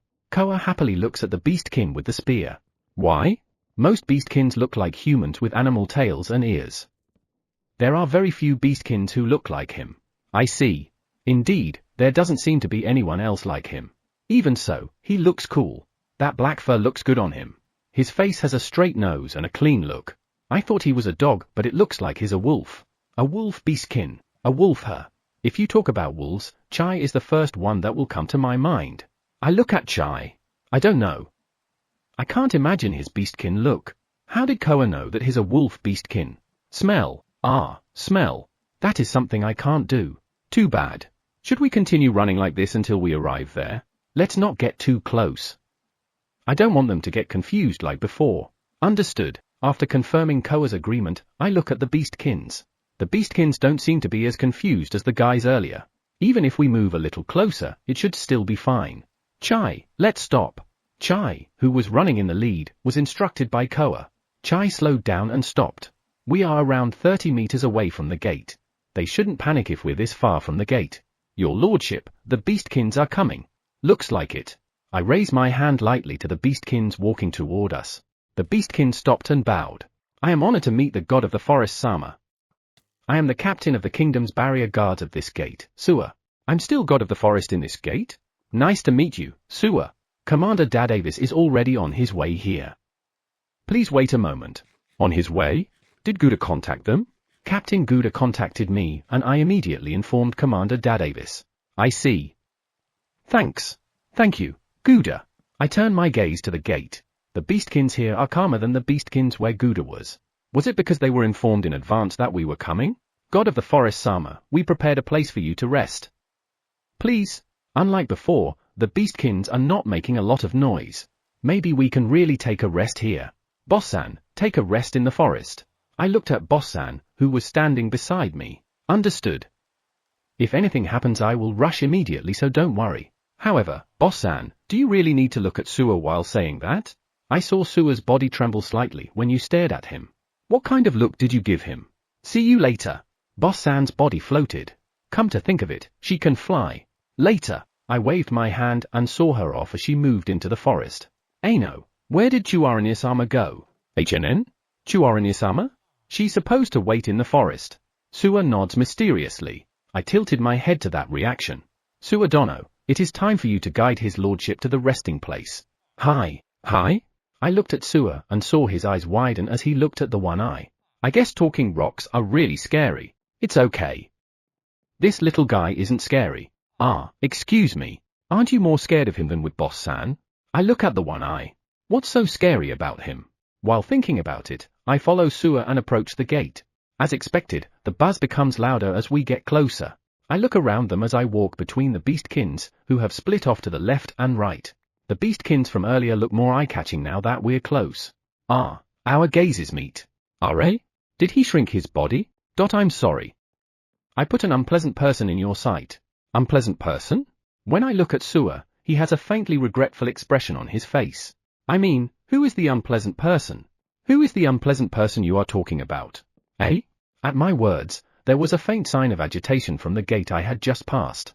I turn around and see the beastkin looking at me. He has deep blue eyes, doesn't he? Black fur and blue eyes, huh? How cool is that? No. What? My apologies if you're displeased with Gers. No, I don't even know who Gers is. I don't know who Furs is, but I just thought that guy was cool. As I say that, I look at the beastkin again. He was surprised and his mouth was even wide open. That makes him look a little goofy. It made me giggle a little. Is that so? Right. Right, Desu Ne. Eh? I look at Suwa, who's repeated the same words, and see a look of relief in his face. I tilted my head. Ah, is he Gers? Maybe that rare beastkin is Gers and he's become a target because he looks different from others. Koa said that he was rare, so there must not be many of them. He's cool though. Chapter 12, Fruit Sweets. I went into the village and looked around. For some reason, there are no beastkins at all. I tilt my head to the side. I don't see anyone. You can't see them because they are observing us from a distance. There are quite a few of them here. Eh? Is that so? I didn't notice. Koa steps forward as if to protect me and growls to intimidate. The one-eye shook his head and stared at the panicking Suwa. This is a misunderstanding. Misunderstanding? What misunderstanding? Suwa becomes paler and paler. It looks like we can't talk to him now. One-eye, calm down. Koa, hey. Chai, don't. The next thing I saw was Chai, who was about to attack Suwa. I'm glad you're protecting me, but you need to calm down first. I'm sorry. The beastkins gathered to catch a glimpse of the god of the forest, so I issued an order for them to leave. However, since they really want to catch a glimpse of you, I let them watch from afar. I'm sorry, god of the forest again. I understand. I don't really want to be disturbed, so you did good to make them leave. Thanks. I don't really mind if they make a commotion or be noisy, but I mind the god of the forest thing. Just thinking about it already gives me a headache. Even so, it's amazing that so many beastkins have gathered just to catch a glimpse of the god of the forest. Is this god of the forest thing a much bigger issue than I thought? Koa says there are quite a few of them here, so I look in the direction she was looking at. I can't see them from where I am, but I bet if I use clairvoyance, I would be able to see them. I let out a small sigh. Whatever it is, when I heard god of the forest, I felt something indescribable. It's weird. Your lordship. The one-eye looked at me and tilted his head. Seeing him like this makes me feel a little better. It's nothing. I patted the one-eye's head lightly and turned my attention to Suwa. Where is the resting place? Suwa looks flustered by my sudden change of subject. I smile, feeling bad for him. This way, Desu. Suwa led us to a place where there is a wall made of trees. It is probably made this way to block the views of outsiders. In short, no one can see us right now. I can relax. In the space surrounded by trees, there were tables and chairs. Is this your resting place? Yes, it is. It looks a little dirty, but we are maintaining this place clean. Indeed. The tables and chairs show that they have been used for many years. Even so, I think they match this place. This place has a relaxing atmosphere. I like it. Really? I'm glad. I chuckle, seeing the look of relief in Suwa's face. I know I'm making him feel very uncomfortable. However, will things be easier if I tell him don't worry? I don't think so. I guess I shouldn't just say anything. Koa and Chai sit on my sides in the chair as if flanking it. Given the mood of these animals, I notice that they are not completely alert. The only thing that seems unusual is that we can't see the beastkins. However, maybe these two can sense them. Feel anything? I whispered to Koa's ears. It's all right. I can't feel anything aggressive against your lordship. You can tell that? That's good. Thanks. I pat Koa's head and Chai gently pushes his head toward me. I smiled a little and patted both of their heads. My apologies, but this is all I could prepare. Suwa brought us drinks and something colorful and round on a plate. What's that? Suwa looked a little lost when I pointed the thing on the plate. Some kind of fruit dessert? It's not some kind of candy bar, is it? I stare at the things on the plate. The colors were red, orange, and other warm colors. They looked delicious. I was a little hesitant to try them, but I was curious, so I picked one. It's bite-size and smells like fruit. Since it looks delicious, I put it in my mouth. When I take a bite, the sweetness spreads in my mouth. HNN? Sweet. Amazingly sweet. I already expected it given the nice fruit aroma, but this is too sweet. I like sweet things, but not this sweet. I hurriedly reach for my drink. As I'm about to drink, I'm momentarily lost in its fruity aroma. This one is sweet too, right? I'm a little lost, but I want to do something about the strange sweetness in my mouth, so I took a sip. It's good. This was normal fruit water. And it tastes like citrus, which is refreshing. Ah, I had brought a drink in my bag. I forgot. No. HNN? When I looked at Suwa, he had an apologetic expression on his face. Those sweets are a favorite of several of my men. I prepared them for you because they assured me that you would absolutely love them. Sorry for putting you through all that trouble just to prepare this for me. However, this is a bit too sweet for me. I see. Suwa looks a little disappointed. Maybe beastkins love sweet things. If so, we'll have to prepare different kinds of dishes and snacks for the teacher. Do you beastkins love sweets? Many of us love sweets, but some prefer spicy things. So not all beastkins have sweet tooth. However, many of them like sweet things. Then, does Suwa like sweets? Actually, I didn't need to ask after I saw his disappointed face. No, not really, Desu. I'm one of the spicy eaters. I see. Why do you look disappointed earlier then? Your lordship, Dad Avis is here. I looked at Chai and followed his gaze. There, I saw Dad Avis and his companions riding up on their horses. Kimia, who had been with him last time, seemed to be with him. When Suwa raised his hand, the horse that Dad Avis was riding slowed down and stopped completely a short distance away. My apologies for being late. Dad Avis dismounted from his horse and came running toward us. He doesn't really need to be in such a hurry. It's my fault for coming without notice, don't mind it. It's been a while. Kimia. Yes. It's been a while, Desu. Kimia looks surprised. Is it because I suddenly called his name? What can I do for you today? I wanted to ask you a few questions about the teacher I asked you to find for me. If it's about the teachers, they are already under the last scrutiny. Under scrutiny? So, you already have a teacher in mind? I apologize for that. We only need to investigate the last one. The last one? How many teachers did you find? I wanted to know how many and what are the genders of the teachers in order to prepare. So, what about those who are already decided? Yes, there are 2 of them. 1 male and 1 female. I believe the last one will be a male. Good. At least I know their genders. Now, I can have the one-eyes prepare. Where did the one-eye go? I look around quickly, but I don't see him. I'm sorry, but the last one will be decided soon. Why is Dad Avis getting a little impatient? I see. Sorry for pushing you something troublesome. I left it all to you because you said it was okay, but it must have been quite a hassle. I should thank him for that. How about giving him 10 magic stones filled with my magic power? They seem to like them. You're back. The one-eye jumped over the trees and landed into the resting place. Why did you leave the resting area? What were you doing? Hi. HNN? I look at Dad Avis and see that his eyes were glued on the one eye. Kimia's tail drooped between his legs. The one eye is gently, so it's okay. Why are you so scared? Is it possible that the one eyes are doing something bad that I don't know about? Where have you been? I've been checking around. There was a building a short distance away where a large number of magic stones had been placed. Magic stones? I see. Well, magic stones are something you'll get when you hunt monsters. Even in my residence, there is a room full of magic stones. The one-eyes use them, but we have more than we could use. Chapter 13, there seems to be a discrepancy. We've confirmed the gender and the number of teachers, so there's nothing else to do. Alright, let's go home. May I interrupt? Eto? Dad Avis, Kimia, and Suwa are all pale. What happened for them to suddenly look like that? I looked at Koa and Chai and found that they were looking at the 3 with suspicion. However, even seeing the expressions of the 2 animals and 3 beastkins, I still don't get what's happening. Are you alright? Your complexion is pretty bad. I have to ask the 3 beastkins.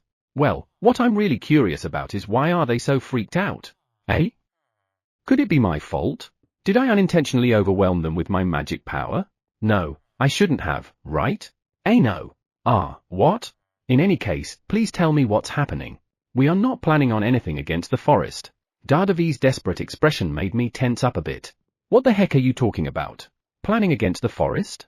Eto. I look at Koa and see that she also looks confused. Great. That means I'm not the only one who doesn't get it. I mean, no. What am I even being happy about? Is that so? Understood. In any case, should I take this as a declaration that they have no intention to harm us, the inhabitants of the forest? No, them doing something to us never crossed my mind. Wait, why did he even bother saying that? Are they actually going to do something? It's true, Desu. I subconsciously replied to Dad Avis. Eto. I still don't get what's happening. If you go to the trouble of declaring something the other party has never expected, that means there's a reason for you to do that. I look back at what happened when I went through the gate, but I can't think of anything. Okay, then, why are you going to the trouble of declaring it? No, I'm the one who should be surprised, not you. Did you say that without meaning behind it? If that is the case, why is your face pale? That means there is. Ano, we are collecting magic stones because of some circumstances. Magic stones? Ah, the one I said. There was a building a short distance away where a large number of magic stones had been placed. Is that what you are talking about? I guess so. I heard it from the one eye and I don't think there's anything wrong with that. What's even the problem with gathering magic stones? I remember a room in my house full of magic stones and we never had a problem with it. If collecting them in one place would cause a problem, there's no way the one eyes would have turned that room into a magic stone warehouse. Ah, is that so? HNN? These three should know more about magic stones than we do, don't they? And why are you so stunned? There seems to be some kind of discrepancy between me and them. Magic stones. Magic stones. A lot of magic stones. What are you going to do with the magic stones you gathered? Ah, the three froze. I'm not asking you to explain some top secret information about this country though. Ano. The magic stones can be used for attack and defense without draining your own magic power. Draining magic power? Ah, you mean the situation where the magic power of your body will all be consumed? I have also experienced the feeling of being drained. I was a little worried and even thought, am I going to die? In my case, it is a short-lived worry because my drained magic power returned instantly. That time, the worst thing that could happen is me dying. Thanks to the magic stones, you won't die. Yes, I looked at Dad Davis who had an indescribable expression on his face. Then, why are you still like that? Eh? Are you done explaining? Shouldn't that explanation tell us something? Eto, what did Dad Davis say? Ah, can be used for attack and defense. When do you need to attack and defend? War. Does this mean that they're going to wage war on another country? Are you going to wage a war against another country? I don't like that. That would affect the forest. We won't. I was surprised. Sua suddenly shouted. Ah, my apologies. Ano, we're not going to start a war. Please believe us, Desu. Dad Davis and Kimiya nodded with serious expressions. Given how they look, I feel it's the truth, but I'm not good at detecting lies. I looked at the one eye and it gave me a thumbs up. Eto? Does that mean that I can believe in Sua's statement? I look at the other two. All three of them are serious. Okay, let's believe in them. And let's finish this conversation. Alright, I believe you. The three of them look a little relieved, but the atmosphere is still indescribably delicate. Let's change the subject. When can we pick up the teachers? Eh? Sorry, I changed the subject so abruptly that you must be surprised. I think the last one will be decided in 2 days. We have to give them 2 days to prepare and you can pick them up the next day. That would be 5 days from now. 5 days later. Okay, if we leave in the morning of the 5th day, we should be able to get here around noon. Then, we can meet with them and leave right away. We should be able to get home that evening. Alright? How are the teachers going to get to my residence then? I hadn't thought of that. It would be rude to ask them to run and follow us. So, would I ask Koa and the others to give them a ride? Or would Flying Lizard's group be a better choice? Come to think of it, when I ride with Koa and the others, I am magically stabilized so I won't fall. Same with Flying Lizard's group. Other chosen teachers can use magic? Yes, they can. However, aside from one, they don't have much magic power. If they don't have much magic power, should I be the one to cast the stabilizing spell? Or should I give them magic stones? No. What? I look at Dad Davis and notice that he has a determined expression on his face. What in the world is he going to say to me? About the teachers, there are several beastkins. Who will accompany them. Is that all right? And he bit his lip. I can't help but giggle seeing the frustrated look on Dadavi's face. He looks like he used all his courage to ask. Aha, Eto. Several beastkins will come with them? I have no problem with that. I looked at the one eye and saw his head tilting a little. Are? Is he against it? How many are several? Ah, right. I guess I agreed without even asking that important question. Eto, it should be Kimiya, me, and a couple of others. That's 4. 7 if you include the teachers. Your lordship, can we build a house for them? HNN? I feel like the one eye's voice is kind of excited. House? Ah, it's been a while since they've built something. Yes. We can't build 7 more rooms in your lordship's residence. I have a feeling we can, but seeing him excited. You sound excited. However, coordinate with the farming corps as to where to build the house. Understood. Whoa, he's very enthusiastic. I wonder what kind of house they will build. Should I look over them then? One eye, build a house that can accommodate 10. As you wish. Is this okay? Please wait a minute. HNN? I look at Dad Davis and Kimiya and they look impatient. Why? A house is something that can't be built quickly. So, if you can give us a place, we can just set up tents. That's not a problem.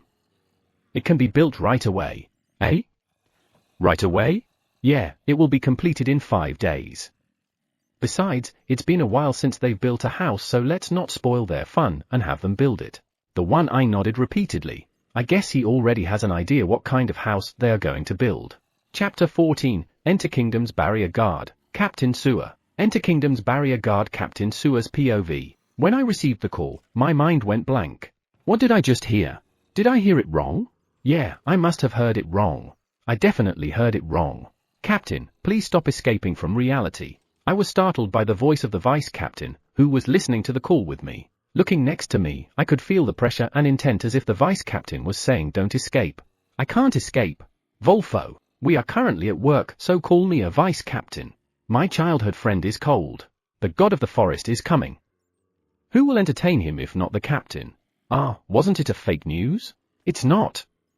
You know that yourself. The vice captain's words made me droop. I know, but there are times you don't want to understand something.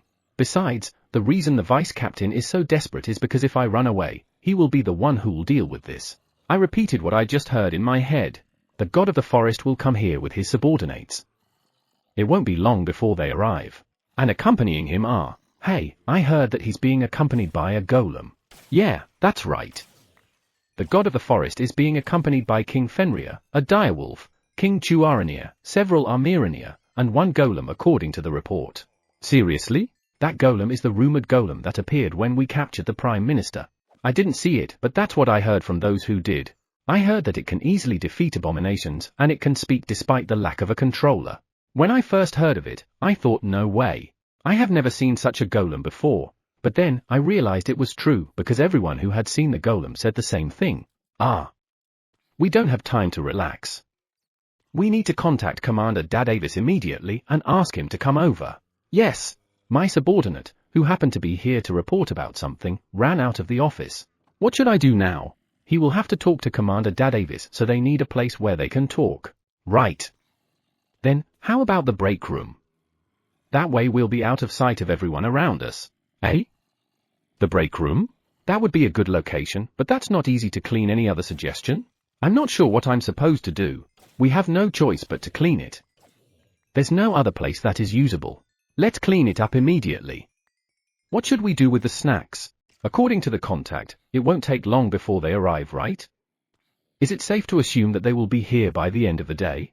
Yeah, it should be. That's what they said in the call just now. It is quite a distance to travel, but with the god of the forest, it is possible. A few days after the barrier fiasco, we heard that the barriers of other countries were also restored. However, what stunned everyone was when the date and time it was done was reported. The barriers of all 3 countries were all restored on the same day. Even for the fastest beastkins, it would take at least 5 days to move from Enter to Emperors and 8 days to get to all sagas. And that would only be possible if they go on without taking break and slowing down. They should be here soon. Considering the speed of the god of the forest during the barrier fiasco, it is possible. Clean up the break room right away. Affirmative. A few moments after the vice captain left my office, I heard him gathering his subordinates. Now, the break room is as good as ready. Now, all that's left are drinks and snacks, right? I'd better find some. Knock knock. HNN?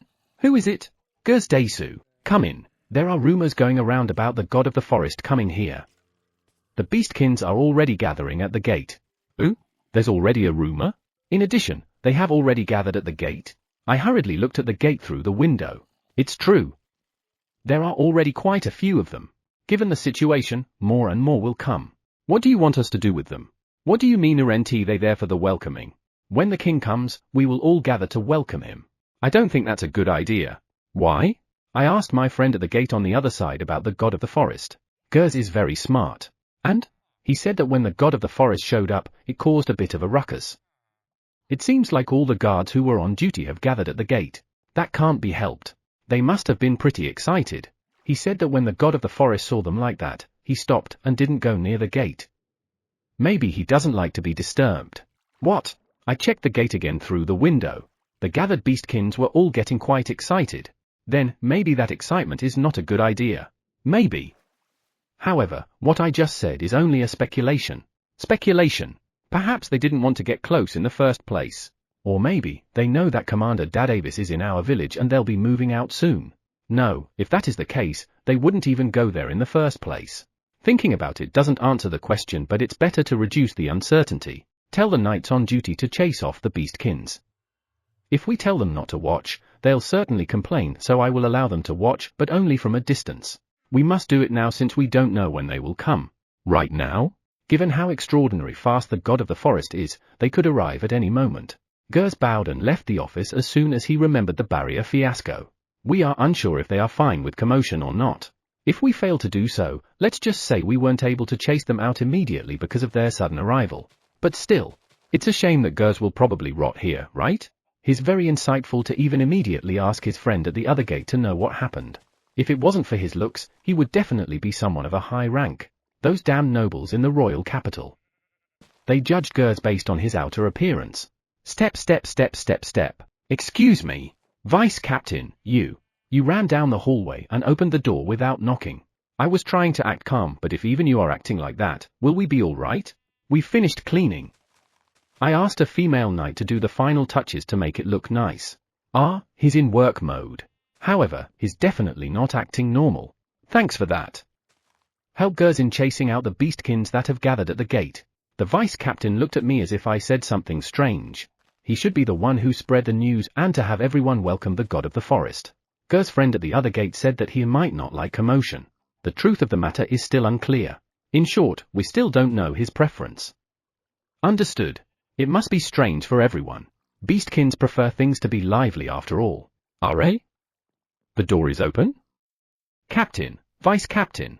The tension slightly loosened up when my adjutant came in. There's something about his voice that relaxes me. What's the matter? Yes. I got a call from the scout in the forest. He said they should arrive in a few minutes.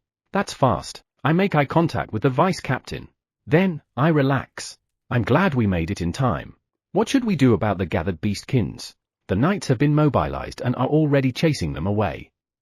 By the time the god of the forest arrives, they should all be chased out. Good. Now all we have to do is entertain them until Commander Database arrives. Good. Let's go. We leave the office and head for the gate. Report. What is it? Did something happen? Please, don't.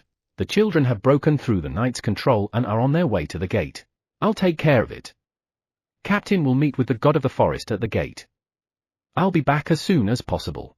The vice captain runs off with his men. Captain, I will monitor the state of the forest. There's a possibility that spies of other countries will move. It's not a possibility, it's certain. It is already known that the god of the forest has become acquainted with Enter Kingdom. Because of that, the number of spies has doubled. Please. I looked at the adjutant and took a deep breath. Vice Captain, why aren't you back yet? I'm already at the gate and looking at the forest. I glanced at the village through the gate, but there's no sign of the vice captain. He's not thinking of letting me handle this myself, is he? Then, I noticed something in the forest. The god of the forest must be approaching. I never thought that there would come a day when I'll greet him. Figures emerge from the forest. It's really the Chuaranir. She's a very powerful being. King Fenrir and Dire Wolf. Just as I heard. And, there's the golem. As I've heard, it's small. Did it really manage to exterminate an abomination in an instant? Eh? They stopped. What should we do? In any case, we need to talk to them, right? Alright, let's go. Chapter 15, Enter Kingdom's Third Night Order Commander, 1. Enter Kingdom's Third Night Order Commander's POV. The moment the god of the forest disappeared from our sight, I was overcome with exhaustion. Let's head back. Kimir and Captain Suwa of the barrier guards nodded silently. I let out a deep sigh as I entered the village through the gate. I won't say there were no problems because of the magic stone, but I can say that we should be safe. That was scary. I could see Captain Suwa nodding repeatedly to Kimir's words. That was definitely scary. However, I didn't expect them to find the magic stones we hoard. By the way, how did it get inside? The magic stone storage facility is heavily guarded. Not only there are Beast King guards, but there are also several barriers and biosensor magic tools. The golem has breached all of them. The biosensor won't react to a golem.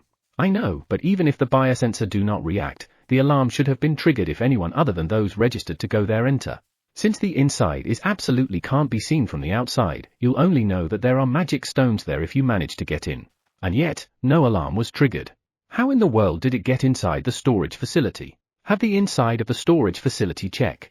I asked that to Captain Suwa, and he nodded with a mysterious expression on his face.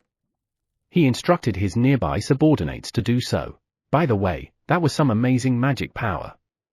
The magic power overflowing from the god of the forest almost made my body tremble. Kihon chuckled at Captain Suwa. Actually, he's restraining himself a lot this day. The last time we met him, his magic power is far more stronger. Is that so? I nodded to the surprised Captain Suwa. That's true. His magic power today is much more restrained compared to before. In addition, he looks calmer. Excuse me, Commander Davis. One of the guards comes in front of me with a nervous look on his face. Ever since I became involved with the god of the forest, I've been seen as a special member of the squad. As for me, nothing's changed. What? His Majesty has sent a message saying I'm waiting for your call. Ah, okay. What a pain in the ass. I'm sure they'll complain about not being able to meet. I've only met him by chance before, and when I came back everyone was envious of me. Commander, your face is literally saying what a pain in the ass. I'm an honest man. I know, but please keep that face from the king. Keep it from the king? That would be pointless. The king knows my character. It wouldn't make change to change my attitude now. If I suddenly change, he will definitely laugh at me. Right, we're speaking about His Majesty. If Commander's attitude suddenly changes, he'll likely say that's disgusting. He seems to prefer Commander's usual attitude. If you know, why did you even tell me to keep it? The current Prime Minister complained. Ah, him. He was appointed around 2 weeks after the previous Prime Minister was dismissed. Was it the second son of a duke or something? RA? Or is it a count? Either way, he was recommended by the nobles. I don't like him. I don't like the way he looks at others. He obviously looks down on us. Is that so? I thought he was a reasonable guy. Which part? Because of him, we had to change one of the teachers. And not because of the teacher, but because the teacher's grandfather's cousin's brother-in-law was a troublemaker. That doesn't even make sense. He's someone I couldn't like. Well, he must be desperate to get recognition. He has been assigned as the Prime Minister, but it is not yet confirmed. He would temporarily be the Prime Minister for 6 months. Why did the king agree to an arrangement like that? He must be planning something, but I have no idea what it is. No, the call with the king. Ah, I forgot. The member of the guards in front of me had a very troubled expression on his face. That made my heart ache a little. Sorry. Can you take me to a place where I can give him a call? Yes. I followed the guard and was led to a room next to the guard's office. Upon entering, I found a communication device for communicating with remote locations. Apologies for keeping you waiting. Put me through. Yes, the officer operated the device and it immediately connected. How did it go? The king did not even let me introduce myself. Commander Davis of the 3rd Night Order greets His Majesty. What do you mean? Davis, I'm sorry for rushing you, but what business does the god of the forest has with you? I don't think there's a need for an apology. Well, it's the usual thing. HNN? The guards are looking at me with surprised expressions on their faces. Perhaps it's because of how casual I am in front of the king. They wanted information about the teachers. Thus, I informed them that there was 1 female and 2 males. Information about the teachers? Yes.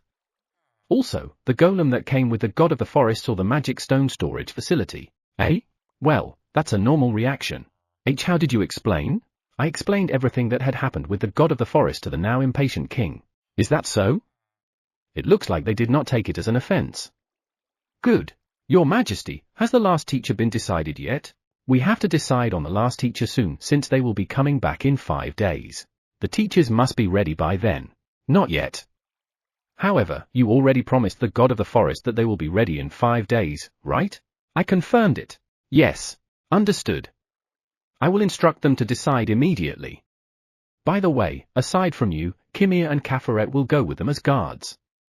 You better get ready too. Bye. I can only sigh when the call was cut off with that. I knew that Kihon and I would go, but Kaferet too. And we're supposed to be guards? Kaferet too? Looks like it. And I'm already planning to hand down my job to Kaferet. What a hassle. Eto, we need to prepare. It seems like they will be building a house for us, but is a house that easy to build? I nod to Kihon. I wonder if I should bring some camping equipment with me since there's a possibility that the house is yet to be built. No, I shouldn't. I have to tell Kaferet what has been decided. The residents of the god of the forest. I feel happy but afraid, and the kings of the forest are there too, right? I'm already anxious in all aspects. Commander, you don't look well. You too, Kimia. Scene change. When I was officially selected as a teacher, I went to report to Baron Orta. When I was brought into a room in the hideout, I found Countess Tarlesta was also there. I apologize for disturbing you. I am pleased to inform you that I have been officially chosen as a teacher. You did well. Congratulations. As expected. Congratulations.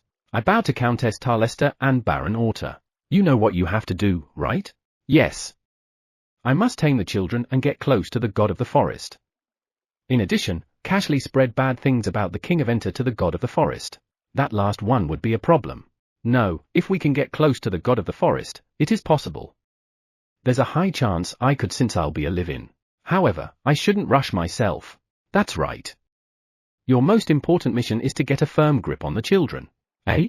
The children are the most important? I thought it should be the matter about the king. You seem surprised. Countess Tarlesta giggles. She's beautiful when she smiles, but frightening when she laughs. The god of the forest seems to value the children a lot since he went to the trouble of looking for teachers for them. If we can control the children, it will be easier for us to do a lot of things. Thus, your most important mission is to control the children. It is true that the god of the forest even went to Enter just to invite teachers. They must be important to him. So, getting a hold of the children would indeed make us move easier. Understood. If I succeed in this, I will get both rank and money. I'll make sure I'll succeed. However, children. If I'm nice and play with them, they'll soon fall for me. Quite easy. Chapter 16, then, let's pick them up. Morning of the appointed day. By the way, a very nice house has been built. 5 days ago, as soon as we got back, a meeting happened between the One Eyes and the farming corps. After that, a part of the field and the square was cleared. At that time, I was not consulted at all. Not that I mind. The next day, I took them to the forest with the One Eyes. Cutting trees was the only thing I could do, so I did my best. While I was cutting trees, they were already completing the foundation. When I came back, I was surprised that there were already scaffoldings in place. Then, the One Eyes happily built the house. They didn't even look at the blueprints. Which I don't mind, but I want to take part. In 2 days, a 2-story mansion was quickly built. The next day, the 3 Eyes joined in and did a lot of things in the house. Yesterday, I was given a tour of the house and I was kind of lost for words. The One Eyes and 3 Eyes were looking at me anxiously. Because of that, I honestly said what I think. Great, it's perfect. It was really impressive, so they shouldn't even be that anxious in the first place. And the sliding front door is cool. The kitchen and living room were spacious. The chairs are also big enough to accommodate big beastkins in a way they would be comfortable. Unfortunately, they were too big for me. Each room had a well-made bed and desk.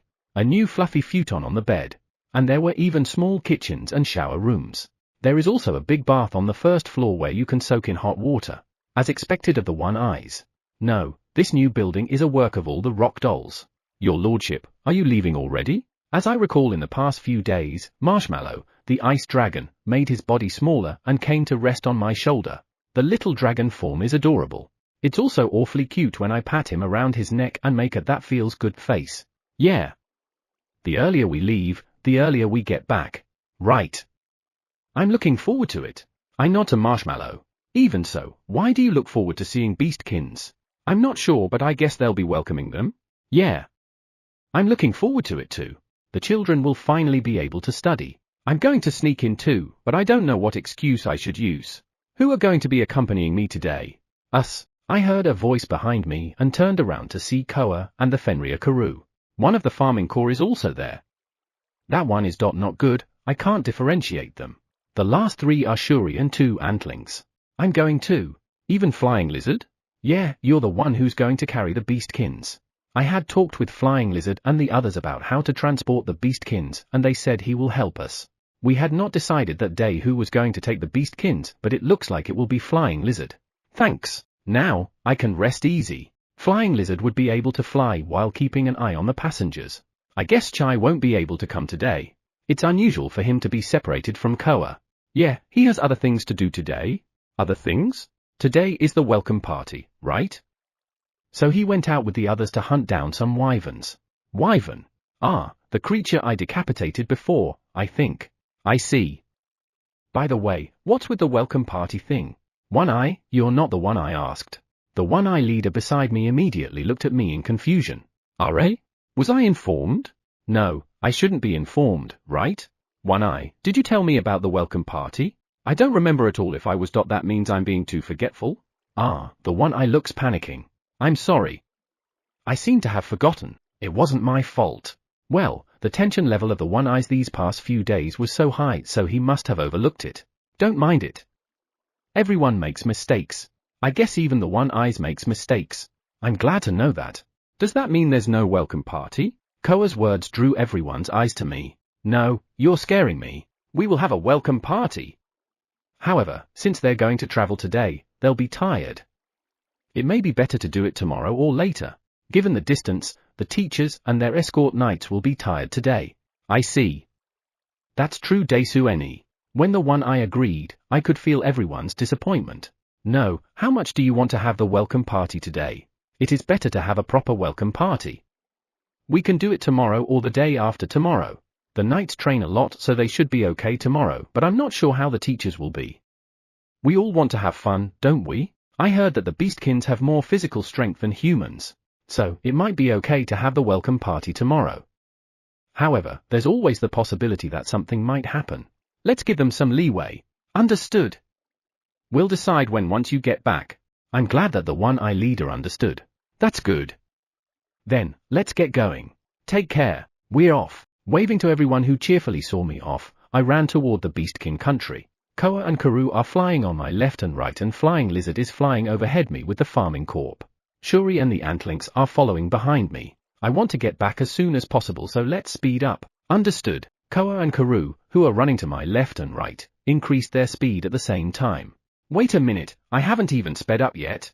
I hurry to catch up with them and head for the Beastkin country at the same speed. It would be convenient if we could move to our destination in an instant. Come to think of it, I once tried to see if it was possible to teleport before. At that time, why couldn't I do it? Ah, yes. I had a sensation of all my magic power escaping. Right, I feel like something's limiting me. That limit should be gone now, right? So, doesn't that mean that I can teleport now? And using that logic, I should be able to fly too. I tried it before but couldn't do it, so I assume I can't. However, things have changed now. Okay, I'll give it a try once we get home. Ah, my legs are tangled. I better concentrate on running first. Scene change. I'm almost at the gate of the Beastkin country. I'm looking around trying to figure out where we are. Ah, I can see it now. Why are they? I slow down a little and look at the group in front of the gate. There are a lot of them. As Karu said, there are a lot of beastkins waiting in front of the gate. And there is an unusual luxuriously clothed group. I have a bad feeling about this. I want to go home. No, I can't because I'm the one who initiated this meeting. God of the forest. That's a pain in the ass. Your lordship? Ah, Koa, what's wrong? I looked at Koa, who was running next to me, and she was looking at me anxiously. I guess I'm a little too vague. I'm okay. It looks like the beastkins have noticed us. Is that Dadavis in the lead? HNN? He looks a little uncomfortable. Let's slow down and get closer. Those should be the teachers. I saw two male and a female who were not wearing knight's outfits. I bet it was them. When we reached a distance where I could clearly hear their voices, I stopped. I look at Dadavis and he still looks somewhat apologetic. Maybe it's because of the luxurious group behind him. He seems to be really concerned. It has been 5 days. Yes. Eto. Dadavis looked back and let out a small sigh. I followed his gaze and found that it's concentrated in the middle of the luxuriously clothed beastkins. He is probably the king. He gives off a distinctly different atmosphere compared to those around him. Around that beastkin are they the king's exclusive knights? They are wearing clothes similar to what clothes worn by Dadavis, but more luxurious. Next to the king, there's a beastkin with a pale complexion. I don't think he should force himself to stay here. I wish to introduce the king of Enter Kingdom to the god of the forest. Is it okay? I chuckled at Dadavis' reluctance. Yeah, I'm fine with it. He must have heard me. I see the king walking toward me with a pleased expression on his face. What? Hi, HNN? For some reason, the beastkin suddenly screamed. What happened? I looked at Dadavis and noticed that he was staring at my lower left. I looked in the direction he was looking and found a farming corps member looking up at me. Ah, so you came down? Yes. I have to be by your side to protect you. From what? Chapter 17, Kings are amazing, as expected of the king of the Beastkin Kingdom. The others were confused, but the king just smiled and looked at the farming corps member and me. There are 4 knights protecting the king. Except for the knight closest to the king, the expressions on the faces of the others were all tense. The beastkin who was originally pale seemed to have totally stopped moving. I turned my gaze to the farming corps member beside me. I thought they were afraid because he only has one eye, but it seems like I was wrong. I guess it's terrifying to see a moving rock. This one. Sorry. I don't like being too formal. Sorry to interrupt you, but I won't stand still if you talk to me like that. I don't mean to be totally casual, but I prefer a conversation that is as normal as possible. When I looked at the king, his expression changed but quickly returned to normal. It's so tricky to read any feelings from his expression. Then it's my pleasure to meet the god of the forest, Sama. I hope we can build along a good relationship in the future. There was a bit of hesitation, but he seemed to follow my wish. Very polite though. I'm glad to meet you too. I'm sorry for asking you to go through so much trouble for my request. Are? Why am I talking so high and mighty? No, it was not like that. They are teachers, but you don't need to worry about their identities. They are all clean, so rest assured. Thank you. I knew it. Something's wrong. God of the Forest Sama, what are your plans in the future? To go back home. If I return now, I'll be home by the evening. The king looks obviously surprised. HNN? Why on earth would he be that surprised? Is that so? I'm sorry to hear that, Desu. I was thinking of giving you a welcome banquet. Banquet? The king is throwing a banquet? Impossible, impossible. I'm not good at formal occasions, so I'll refrain. The king nodded obediently to my response. I have some doubts about his attitude, but I don't think it's anything to be concerned about. I greeted the king, declined the banquet, and was about to go home. I'd like to depart soon. Will that be fine? Please excuse us. Would you like to check the teachers? Check? The king has already vouched for them, so there shouldn't be any problem. No, that's unnecessary. Thank you very much. Thank me? I looked at the king curiously, but he was giving instructions to the knights by his side with a happy expression on his face. A moment later, I saw the teachers with their big bags and the knights who were probably coming with them. Kimia, whom I had met 5 days ago, was handing a big luggage to Dadavis, who's standing a distance away. After receiving it, Dadvis stood with Kimia in front of the assembled knights. So they're the party members? Good. I'm a little nervous because I don't know them. Gers was with them. And Kafiret, who was with Dadavis. And there are also 2 beastkins I've never met before. There's one female. She's pretty, but she's bigger than me. Well, that's expected. By the way, there were supposed to be 4 of them, but there are 6. Do we have enough rooms? It should be fine. Your lordship? Is there something wrong? It's nothing. Eto, flying lizard now. The farming corps member is too sharp. However, please leave me alone. I don't want to say how frustrating it is to be smaller than a female beastkin. In order to not make a fool of myself, I sent a signal to Flying Lizard who's flying above. Oh, King! King of the forest. Wonderful. Beautiful. The moment Flying Lizard descended beside me, I heard the excited voices of beastkins. Why? Koa is also a king of the forest, but you never reacted like that. Why are they so excited? Is it because he's a dragon? Your lordship, Koa goes out of the forest from time to time, but we hardly ever leave the forest. Flying Lizard noticed my reaction and told me that. They are excited because it's some kind of rare event? That sounds annoying. Quiet. The king's voice, which is full of majesty, makes the noise disappear in an instant. Great, as expected of a king. My apologies if it has caused you discomfort. It's all right. They calm down immediately after all. In addition, you managed to do that with just one word, which is amazing.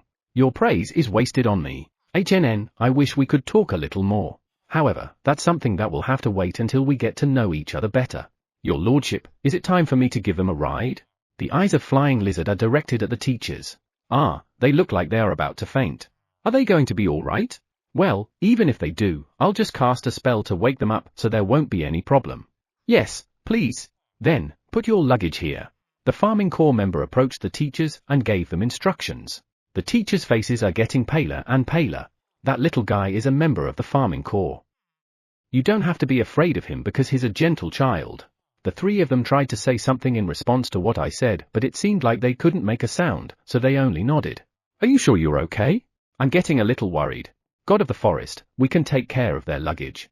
Dadavis taps one of the teacher's shoulders. Perhaps being reassured that there's a knight next to him, the beastkin who was tapped on the shoulder looked a little relieved. They'll get in the way, so just give them to the farming corps member. Dadavis curiously handed the baggage to the farming corps member. The farming corps member stowed the luggage they were carrying. Dad Avis shuddered as the luggage disappeared before his eyes. The beastkin next to him wobbled. I should have explained. Sorry. It's my usual habit. Amazing Desu Ne. The king is staring dumbfounded at the place where the luggage disappeared. I've never seen this kind of expression on his face before. Well, I met him for the first time today after all. He stored them in a different space. Probably. Different space? I have no idea what the principle is. However, I imagined one myself and managed to create one. The memory storage device also transformed into something in my different space, so it must be using the same principle. Probably. Please don't ask me difficult questions. The farming corps member quickly gave them instructions after receiving the luggage. The knights and teachers were a little confused, but they seemed to be following the instructions. All right, all the luggage are stowed away. Dahdav's party, teachers, get on Flying Lizard. They responded to the name Flying Lizard. Ignore it, ignore it. I don't care. Eto, can we really ride? Kimir's body is slightly trembling. Are you that scared? No. The existence of the kings of the forest was special in this world. He's basically asking me if they can ride a special being. However, if you don't ride Flying Lizard, it will take a long time before we get home. Should I ask them to ride on Shuri then?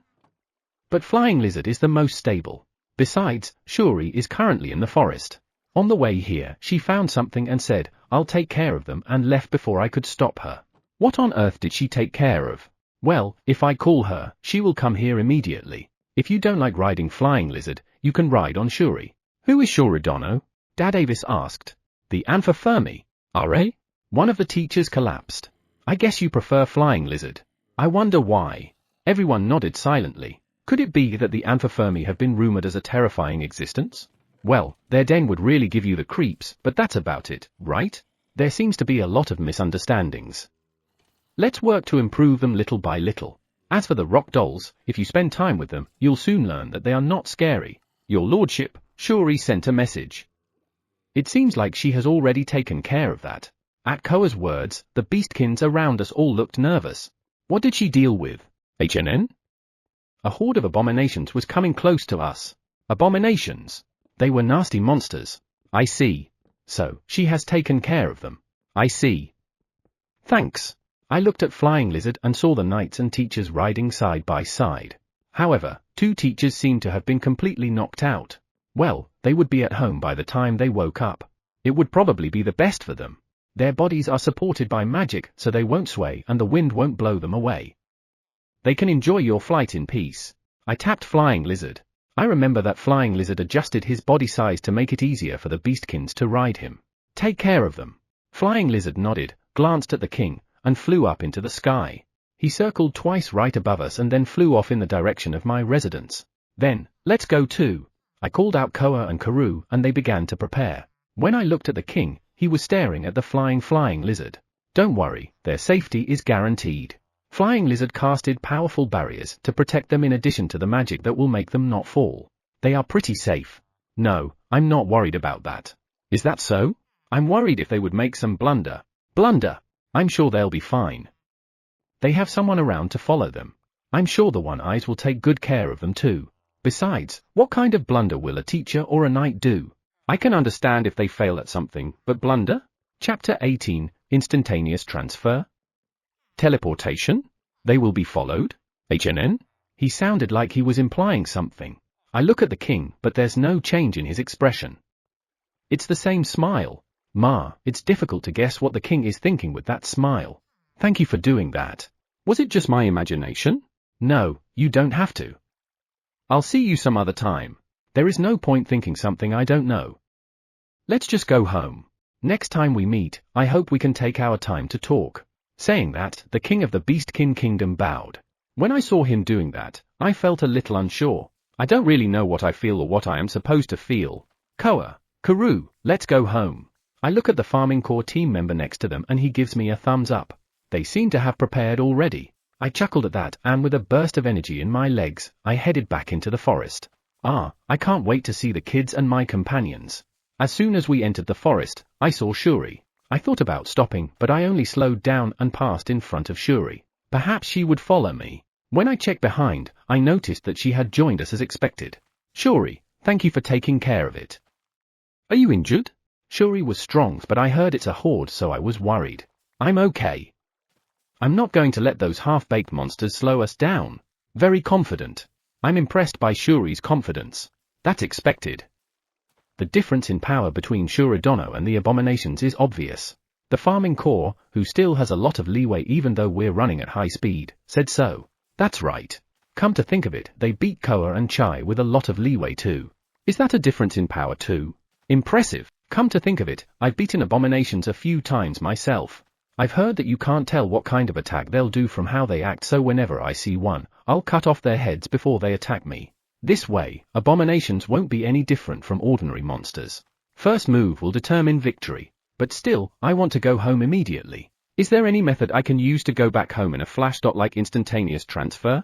I remember my little sister saying while playing a game, once you've visited a place, you can teleport there in an instant from another place, which is very convenient. It's been a while since I recalled something she said. I used to remember what she said more often. RA? My little sister said, teleportation, but what's its difference with instantaneous transfer?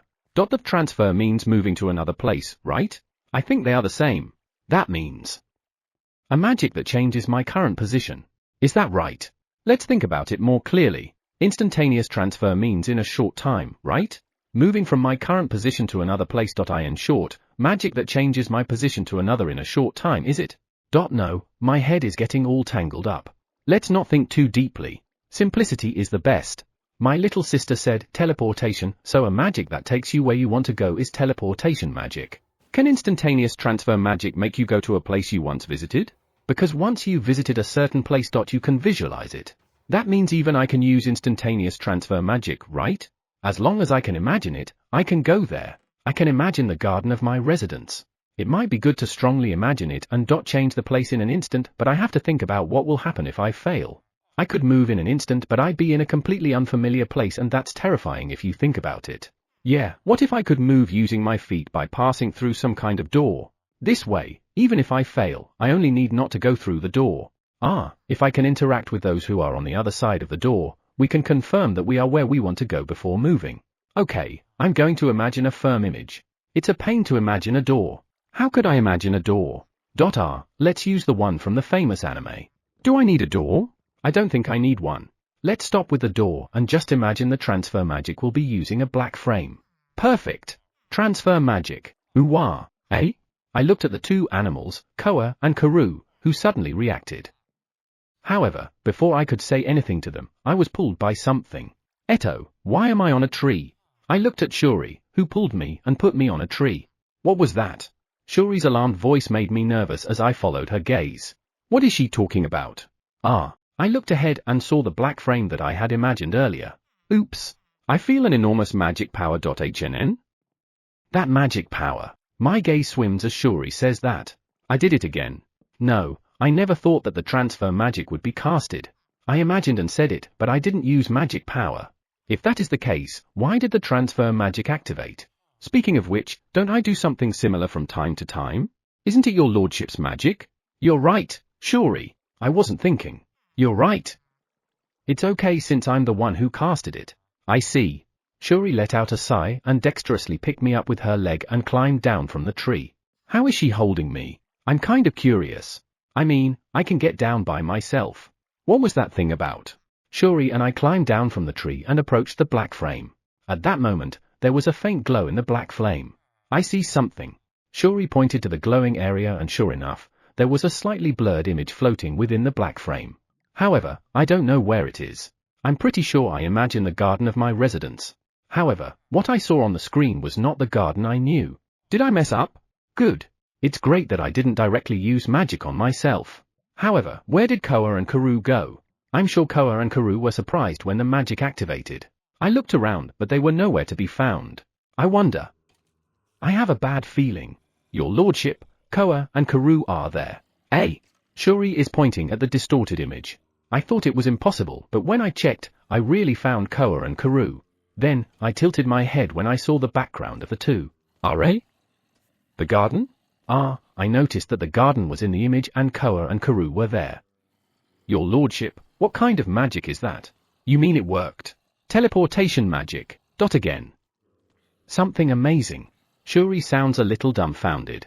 I'm curious about something amazing, but first, let's apologize to Koa and Karu. Koa, Karu, sorry. Are you okay? Your lordship, we are fine. I was just surprised when my vision suddenly changed, but when I came to, I'm already in the garden. What is that black thing? The two of them were running a little ahead of me, so I guess they were teleported by the dot gate. I think that fits what's in front of me. They must have rushed into it. I'm glad they're okay. It's a teleportation magic I casted. It's a gate. Teleportation gate. Does that mean we can go to your lordship from here? I nod to Koa. I wonder. If I can get to the garden safely from here, isn't it better for me to go there instead of them going here? We don't know if it's safe, so we can't use. Great, we are here. Koa. Can't you listen to what I'm saying first? I'm really back here. Karu, you too. I looked at the teleportation gate and saw Ari and the others approaching curiously. Come to think of it, if you can see the garden and the house, does that mean that the teleportation gate appeared where the gods always appear? Ari? I thought I imagined the teleportation gate in the garden. No, it should be somewhere else. Ah, Koa is tapping the black frame with her paw. What are you doing? HNN? Did the connected place changed? Koa curiously tapped the black frame again and the projection location changed. How does it work? Does poking the frame change the place we can teleport to? However, the projected image is blurred compared to the garden, which makes me feel uneasy. The place it is connected to changes. Koa taps the black frame several times. Each time, the place of connection changes and the blurriness worsens. Come to think of it, how did they connect to this place? Is there an order of the place it is connected to? It's so blurry that I can't see anything. When I turned my gaze to the teleportation gate, it was so blurry I had no idea where the other place was. Koa also stopped tapping and looked at it. After a while, the image of the garden of my residence appeared. I, who was in the garden, was looking at me with a surprised expression. Apparently, if you leave it for a while, it will lead to the garden. Chapter 19, There's a Price to Pay? I stop Ari from trying to come this way and go through the teleportation gate myself. I'm not scared because Koa and Karu were fine, but I must admit, I'm a little nervous. I felt a slight strain on my body as I passed through the teleportation gate. However, it was very slight, so there's no problem. Whoa, the scene I saw with my eyes instantly changed from the forest to the familiar garden. This is amazing. I've really teleported. Welcome back. I'm back. Ari and the others greeted me, wagging their tails happily. I patted their heads in turn. I never thought I would be able to do this, but it's probably the magic that makes me the happiest. I've always wanted to do this because of anime influence. If I had this, I would never be late. Well, I got it after I started living a life where it doesn't matter whether I'm late or not, but I'm still happy. I turn around and look at the teleportation gate. It's just a black frame, which is a little disappointing. Shuri won't be able to fit on the teleportation gate. I can see that Shuri is near the gate, but I can only see a part of her. This would make it impossible for her to get through the teleportation gate, and I don't think Boss-san can pass through either. The dragons can transform to different sizes, so they don't have that problem. How do I make the teleportation gate bigger then? Should I reimagine it? I think I need to erase the current gate and imagine a new one that's big enough for Shuri and Boss-san to pass through. Hey, Shuri, you can't pass through given how small it is. For some reason, Shuri was approaching the gate and I impatiently stopped her, but the next moment, the gate got bigger. Afterwards, the gate becomes bigger and bigger. It has an automatic adjustment? I didn't think that the gate would change depending on the one who'll pass through. That was quick. Shuri, who had returned, nodded as she checked her surroundings. The farming corps member and Koa and Karu returned after Shuri. However, the teleportation gate had returned to its original size. How about the two antlings? The two antlings, who went out with us, did not return via the teleportation gate. Are they scared? They said we found something interesting, so we'll check it out first, and I gave them permission. They will come back when they have examined it to their satisfaction. You can stop the teleportation gate anytime you want. Something interesting? I see. This teleportation magic is nice and convenient, but it could be a little scary. What if it's misused? If it's used to steal something, you'll never catch the thief. I've seen Goddess Aeon and evil God Oaju use teleportation magic to move around, but I've never seen anyone else use it. Why doesn't anyone else use teleportation magic? Your lordship, isn't Flying Lizard supposed to be with you? HNN? Yeah. That's right. Ari, who asked that question, tilted his head in confusion. I can't say that I forgot about Flying Lizard until I was reminded of him.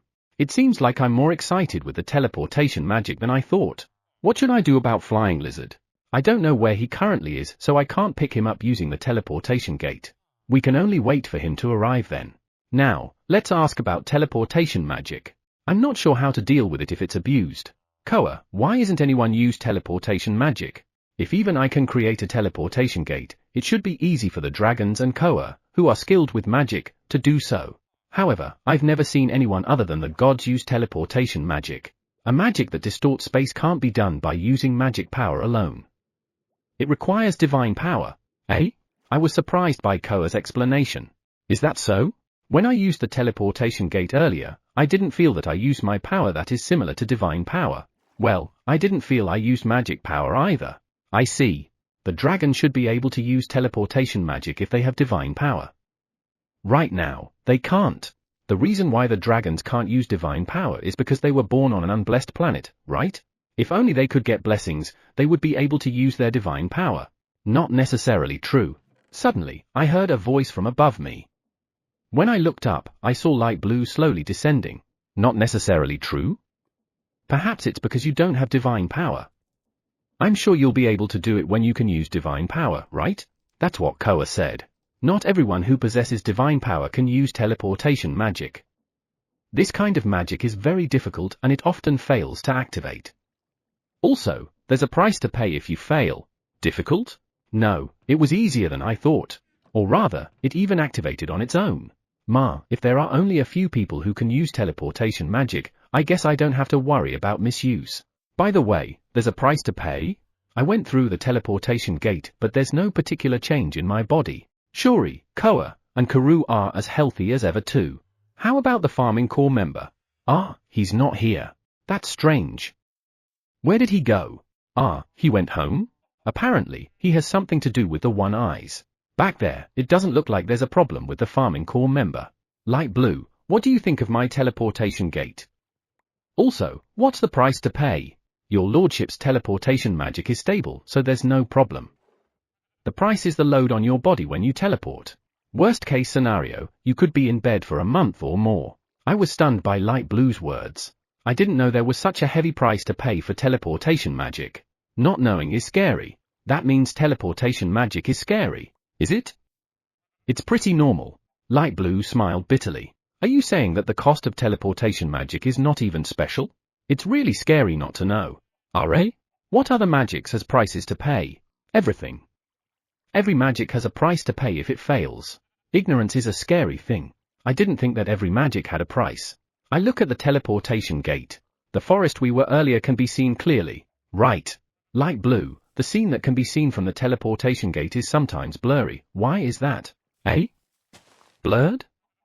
I don't have any information about it. No information? Wait a minute. I watch as Light Blue twists his head and ponders. I look at the teleportation gate. What I see now is the forest we were and it's very clear. Koa, the scenes we saw from the teleportation gate, aside from the garden, everything's blurry, right? Yeah. The last one was even so blurry that I couldn't tell where it was leading to. I knew it. I'm sorry, your lordship. I can't find anything related to a blurry scene beyond the teleportation gate. I see. If it's a little blurry, let's not go through it. Well, I'm afraid to go through in the first place since I don't know where those blurry scenes are. Thank you for what you just said, Light Blue. You're a lifesaver. It's nothing. I wasn't even able to answer your question. I pat the sad-looking Light Blue on his face. Don't worry. I got enough information. Really? I smiled at him and lightly tapped the tip of his nose. Yeah, really. I hadn't thought about magic having a price. Good. I'm a little afraid to use magic now. Well, the magic I've used so far is fine. However, I've used a lot of magic before and there's never been a price, has there?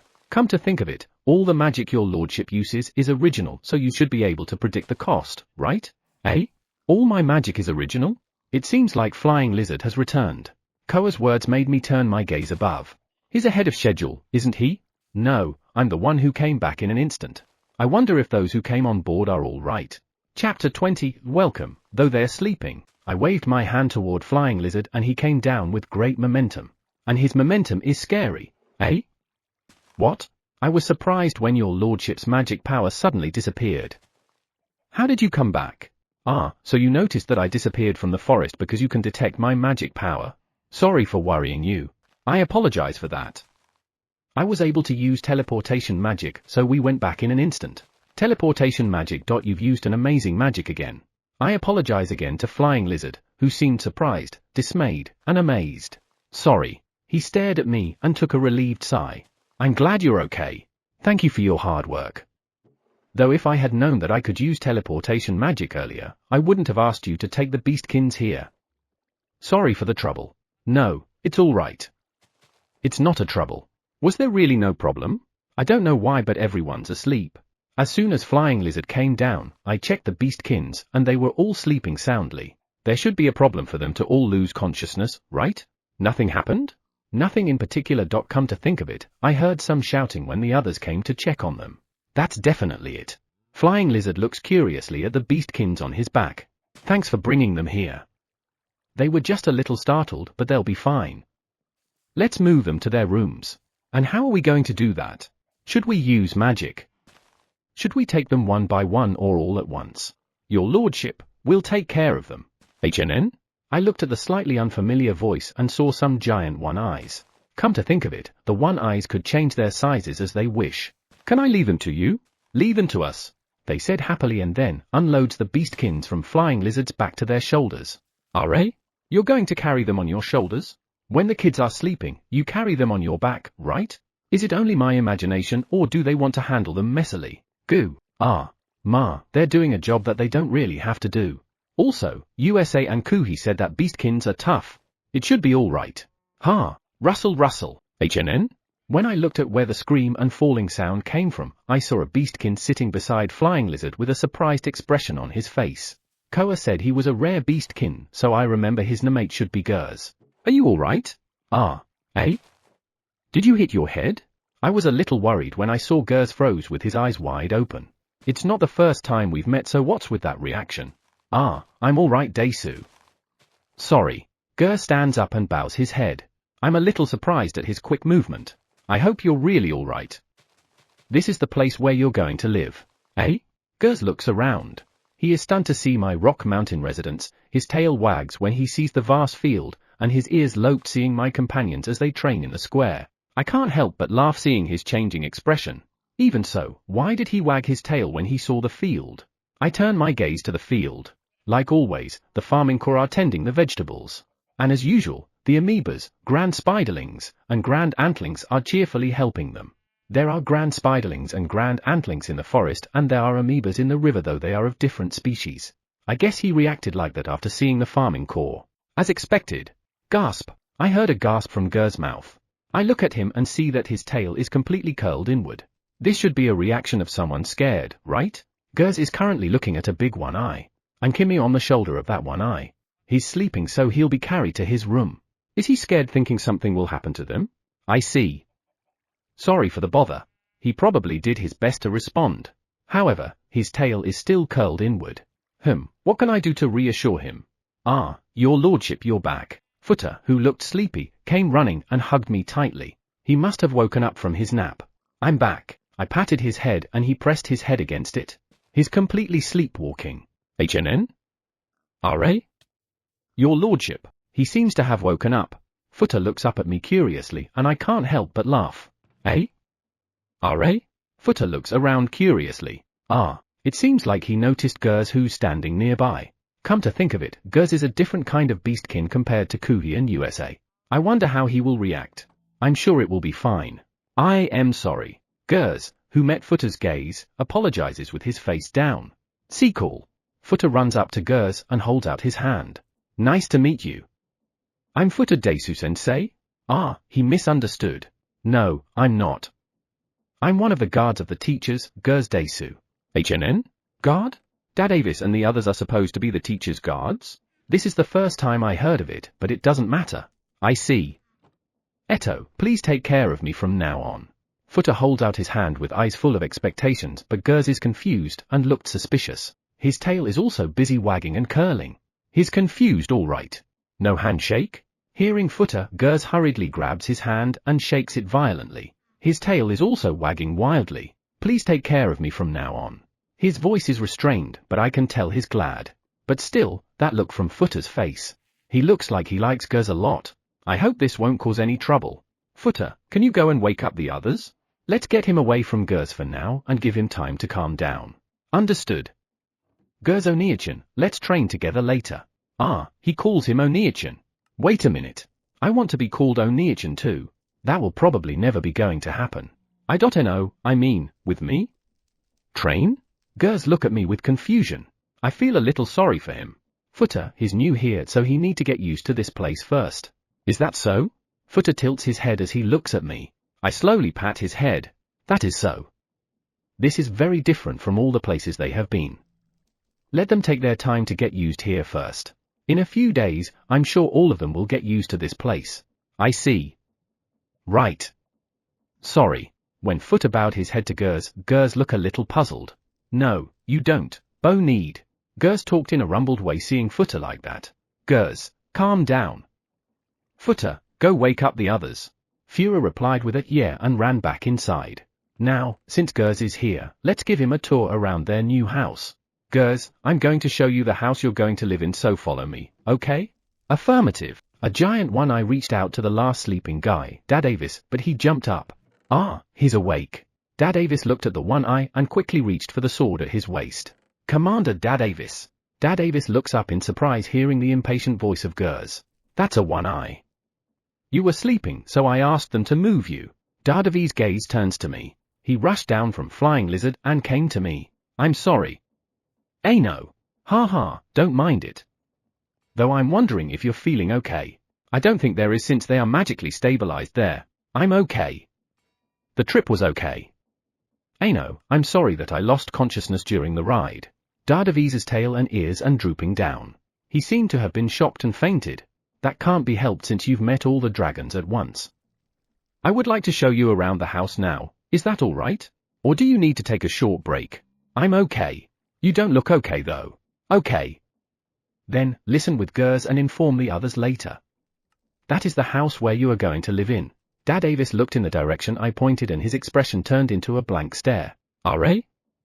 Wasn't it supposed to only start being built 5 days ago? Yeah, the one eyes, the farming core, and the 3 eyes worked very hard to complete it in 5 days. Davi's stunned expression made me laugh. Gers seemed to have expected it since he watched his companions being brought there. Now, I'm looking forward to giving you a tour of the house. I think you'll like it. Chapter 21, Let's tour the house. This is the front door. Sorry, it doesn't have a key. The kitchen and dining room are on the first floor. There's also a living room, a bathroom, and toilet for everyone's use. Your individual rooms are on the second floor. I opened the front door and explained briefly, but no one responded. They should be behind me. When I turned around to check, I found both Dad Avis and Gers were stunned at the entrance. They are probably surprised since this house is completely different from their usual houses as I have seen in the village. However, the two of them are both knights. They must have seen the royal castle before or perhaps even entered the castle. Compared to that, I don't think this is something surprising. Yeah, Eto. Are you sure we can use this place? I nodded at Davi's funny-sounding comment. Is he all right? Let's go to the living room first. From the front door, we walked through a wide hallway to go to the living room. The hallway is so wide that even someone with a body as big as Gers, there won't be any problem. It's not as wide as the hallway in my house though. When I opened the door, a wide, bright space showed up. There are big chairs and a table that matches the chairs. There's even a sofa where you can sit comfortably. Amazing. No, I mean, seriously, can we really live here? Davi's surprised voice and Gers' slightly anxious voice bring a smile to my face. This is the living room. You can use it as you like. And next to this is the dining room. Alright, where do you plan to eat dinner? We eat on the wood deck, but if you could eat with us there, it would save us a lot of work. Your lordship, you don't have to worry about that, Desu. As I explained it to the two, the one I told me it's not a problem. Yeah, I wish you'd stop popping out of nowhere all of a sudden. You're startling me. But won't that burden you? I mean, that means you would need to take care of other places. Not at all. The one eye says proudly. I hope so, but I still think it's a lot of work. You'll need to prepare, cook, etc. and all after all. No, we're fine eating with you, Desu. I look at Dad Avis who impatiently says that and Gers nods as well. Is that so? Then, when it's time to eat, come to that place you can see from here. That's the wood deck. If it's raining, you can come inside my house. HNN? Did I say something strange? Eto, is there anything you want to ask? Dad Avis shakes his head. Ger's mouth moves as if he wants to say something. If you want to say something, just say it. Who joins you for dinner? The children and the little angels would definitely eat with me. Unless they are too tired and decide to go to bed. The rest are free to join in. So I really don't know who until it's time to eat. Ah, but Flying Lizard's group is there almost every day. If there's anything you want to know about the house or the others, you can ask the One Eyes. They know everything. They know more than I do. You can't go wrong with the One Eyes. I see. Alright? I think Ger's voice is shaking, but I'm sure I didn't say anything that scared him, right? Yeah, I didn't. Come to think of it, I feel like I forgot to say something about eating there. We have a drinking party once a week. Those who are out in the woods won't be able to make it, but everyone else attends it. It's time for your 2-hour reminder. If you've been sitting, consider taking a moment to stand up, stretch, use the restroom, or have a refreshing drink of water. Your body will thank you. Now back to the story. I'd like it if you can join us. Drinking party? Eto, what's that? Dadevi's bewildered voice makes me feel like giggling. Ah, I did. Drinking party is a day where you drink alcohol. Ah, drinking alcohol. I was relieved when I found Dad Avis understood. I had forgotten that drinking party was a phrase only me and my companions understood. If there are no more questions, can I continue my explanation? Let's just finish this house tour first. Yes, this is the kitchen. This has been prepared so that you can cook on your own if you wish. Over there are the refrigeration and freezer room. I pointed to a small room next to the kitchen. Ah, by the way, I told them to put some ingredients there, but did they already put some? I opened the door and looked inside. It looks like they've prepared everything. Feel free to use any of the ingredients in here. Is that okay? Next to me, Dad Avis peeks into the refrigerated room, takes a step inside and picks up a jar. It's a jam made from nuts and honey. Yeah, the One Eyes prepared everything here for you beastkins to use. There's no problem. Thank you very much. Breakfast will be. The beastkins would be tense if they had breakfast with us. I would like them to relax at least in the morning. Can I leave breakfast on your own? Ah, yes. That's okay, Desu. I checked the freezer next door. Inside, there were meat and ice. There were frozen fruits too. Gers took a frozen fruit in his hand. Dad Avis is also a little surprised. Does this mean that they don't eat frozen fruits? Fruits are good when they are half defrosted. You can try them. Ah, yeah. Dad Avis and Gers look puzzled for some reason. Ah, could it be that this is the first time for them to eat frozen fruit? Given their reaction, it should be. Now, let's go to the bathroom and toilet. This way. The toilet in this house is a bit amazing. What's more, the door opens automatically just by holding out your hand to the door handle. When I noticed this feature, I was stunned even though I already know that One Eyes are amazing. Incidentally, the toilet in my house has evolved in the same way as this one. You don't have to bother to open the door manually, just hold out your hand. I explain how to open the door by showing it to them. Amazing. I'm glad that both Dad Avis and Gers liked it. I explained briefly how to use the toilet. Once again, they were amazed that water flowed automatically. Good response. Next is the bath. Each room has a shower room, but the bathtub is here on the first floor. This one is for men and the one next to this is for women. They are separate, so be careful. The water is always hot and it's always full. It is also always being cleaned by clean magic. The bathtub is big enough for you to stretch out, so even if there are 5 beastkins as big as Gers, they would be able to use it. They peeked in through the door of the bath. Bathtub? Is that it? Given how Dad Avis and Gers' reaction, I could tell that they were not familiar with bathtubs. You've never used one before? The two of them nodded. I see. I recommend soaking in hot water when you're tired or just want to relax. Give it a try. Understood. Dad Avis says so with a serious expression. No, I don't think you need to be that serious. If you don't want to, it's okay. That's about it for the first floor. Next is the second floor. We've prepared a small room for each of you on the second floor. It's a little cramped, so I wonder if you're okay with it. After arriving upstairs, I showed them the first unused room. I'll use this room to explain. Each room has a bed, a table, and a chair. There are shelves and 2 small rooms connected to it. One is a toilet and the other one is a shower room. The bathroom can be used the same way as the previous one, and this is the shower room. There's also a small kitchen attached, so it's like a studio apartment. I guess that's it. Do you have any question?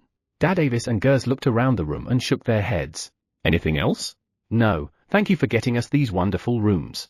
Dad Avis bows and I stop him in a hurry. I asked you to come here to it's only natural.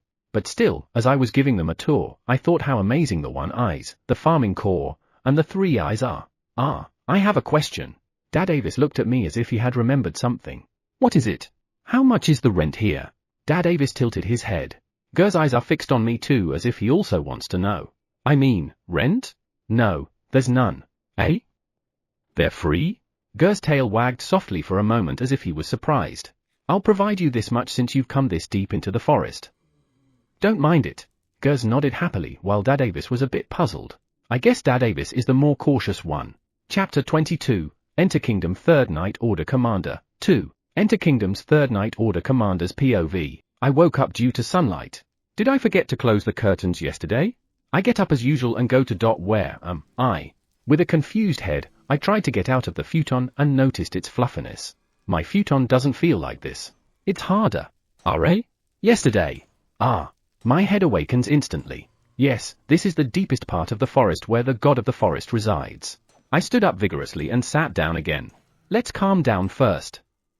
If I go out in this state, I'll make some blunder. I took a few deep breaths and looked around the room. The floor is clean and polished, not a speck of dust on it. According to what I was told yesterday, everything here is maintained by magic. Honestly speaking, I was too surprised to react to that. Magic requires magic power, so no one will use magic for something useless. I'm not saying that cleaning is useless, but that is something that can be done without using magic. However, we were told as if it was nothing, you don't have to clean the house because the magic casted on it will clean it twice a day. I was at a loss for words, and the conversation ended there, which I later regretted. If only I was able to say something, I would have to do it ourselves today. I look at the floor and touch it with my hand. Would we be able to clean it like this ourselves? Saying we'll do it ourselves is no different from saying we'll make it dirty. That would make them feel uncomfortable, right? After all, we might as well ask for help for it. Slam, step, step, step. Suddenly, I heard the sound of the door opening and someone running. I have a bad feeling about it. Who is it? I rush out of the room and look for the source of the noise. I found Kimiya rushing down the stairs, so I called him out. Calm down, Kimiya. Hi, eh? Dardavis. He's in a state of full confusion. It's been a while since he called me by my name. Just calm down. This place. Calm down. Yeah, breath in, breath out, breath in, breath out. I rarely see Kimiya so confused. Well, I can't blame him. I'm okay now. Are we in the deepest part of the forest? What about this building? What happened to us? You're not okay at all, dude. I guess he would feel better if I told him what's going on, right? We are indeed in the deepest part of the forest where the god of the forest resides. This building has been prepared for us. We are allowed to use it for free. Today, we were allowed to rest to take our time to get used to the environment here. Kimi repeatedly nods. I hear a noise coming from a room in the middle. After a few moments, I saw Kafferet fearfully peeking out of his room while looking around. When his eyes met with mine, he came out of the room with a relieved expression on his face. Great! I'm glad to see you after waking up in a strange place. It would be a pain to explain things to them one by one. It's already morning, so it should be fine to wake everyone. Some of them should already be awake but confused. Kimiya, call everyone out of the room and tell them to go downstairs. Kafferet, stay here and lead the people coming out of their rooms downstairs. I point to the stairs and look at Kafferet. Understood. So, we only need to go down the stairs? Yes. Down the stairs is the living room. The stairs are built in the living room. When I was about to walk down the stairs, I realized that I'm still in my sleeping clothes. Even though we're just going to take it easy today, that doesn't mean this is good enough. I saw Kimiya and Kafferet going back to their rooms as if they thought the same. I quickly changed my clothes and went downstairs. Are? Gers? Commander, good morning. Gers notices me and greets me with an awkward expression. I nod. Gers was also toured and briefed about the house yesterday. I don't think he's confused. What's wrong? I was planning to go for my daily run in the morning. The barrier guards need stamina the most. So, have you run already? No, I'm not even sure if we're allowed to leave this place. Also, should we even get out of here? What do you mean? Gers pointed outside. I look out the window. I see a courtyard. And I can also see fire and lightning magic. No. What's going on? Aren't they doing the thing called training? I'm not sure how to respond to Gers. The god of the forest said it was training, so this must be training. Even though I'm seeing countless of powerful magic that could turn the royal capital to a sea of fire in an instant. There are kings of the forest there. There are also Armiraniers and Aberfermi. I approach the window and quietly peek around the area. I confirm that the magic attacks have not caused any damage to the surroundings. There seems to be a barrier that prevents any damage from any attack. The barrier in the courtyard is awesome. Yeah. No matter how much powerful magic attack hits it, it doesn't seem to be affected. A dry laugh escaped Gers' mouth. The barrier is definitely something the god of the forest erected. The barrier he put on our kingdom was also quite strong, but not as strong as this. If this ward could be erected in our country, we would have the strongest defense. I stared at the ongoing training at the courtyard. It is said that the kings of the forest have lost much of their magic power due to the evil eye. Therefore, the king asked me, I want you to check how much magic power the kings of the forest currently possess. Did they really lose their power? I don't think so. The power of the kings is unparalleled. Gers thinks so too? Yes. The amount of magic power they possess is on a whole new level, right? The power of their magic is also enough to be called unstoppable. Anyone can see it while watching what's happening in the courtyard. The power of the kings is overwhelming compared to others. Perhaps it was a lie that they had lost their power. Or did it return in such a short period of time? No, there is no way their power can completely return in such a short time.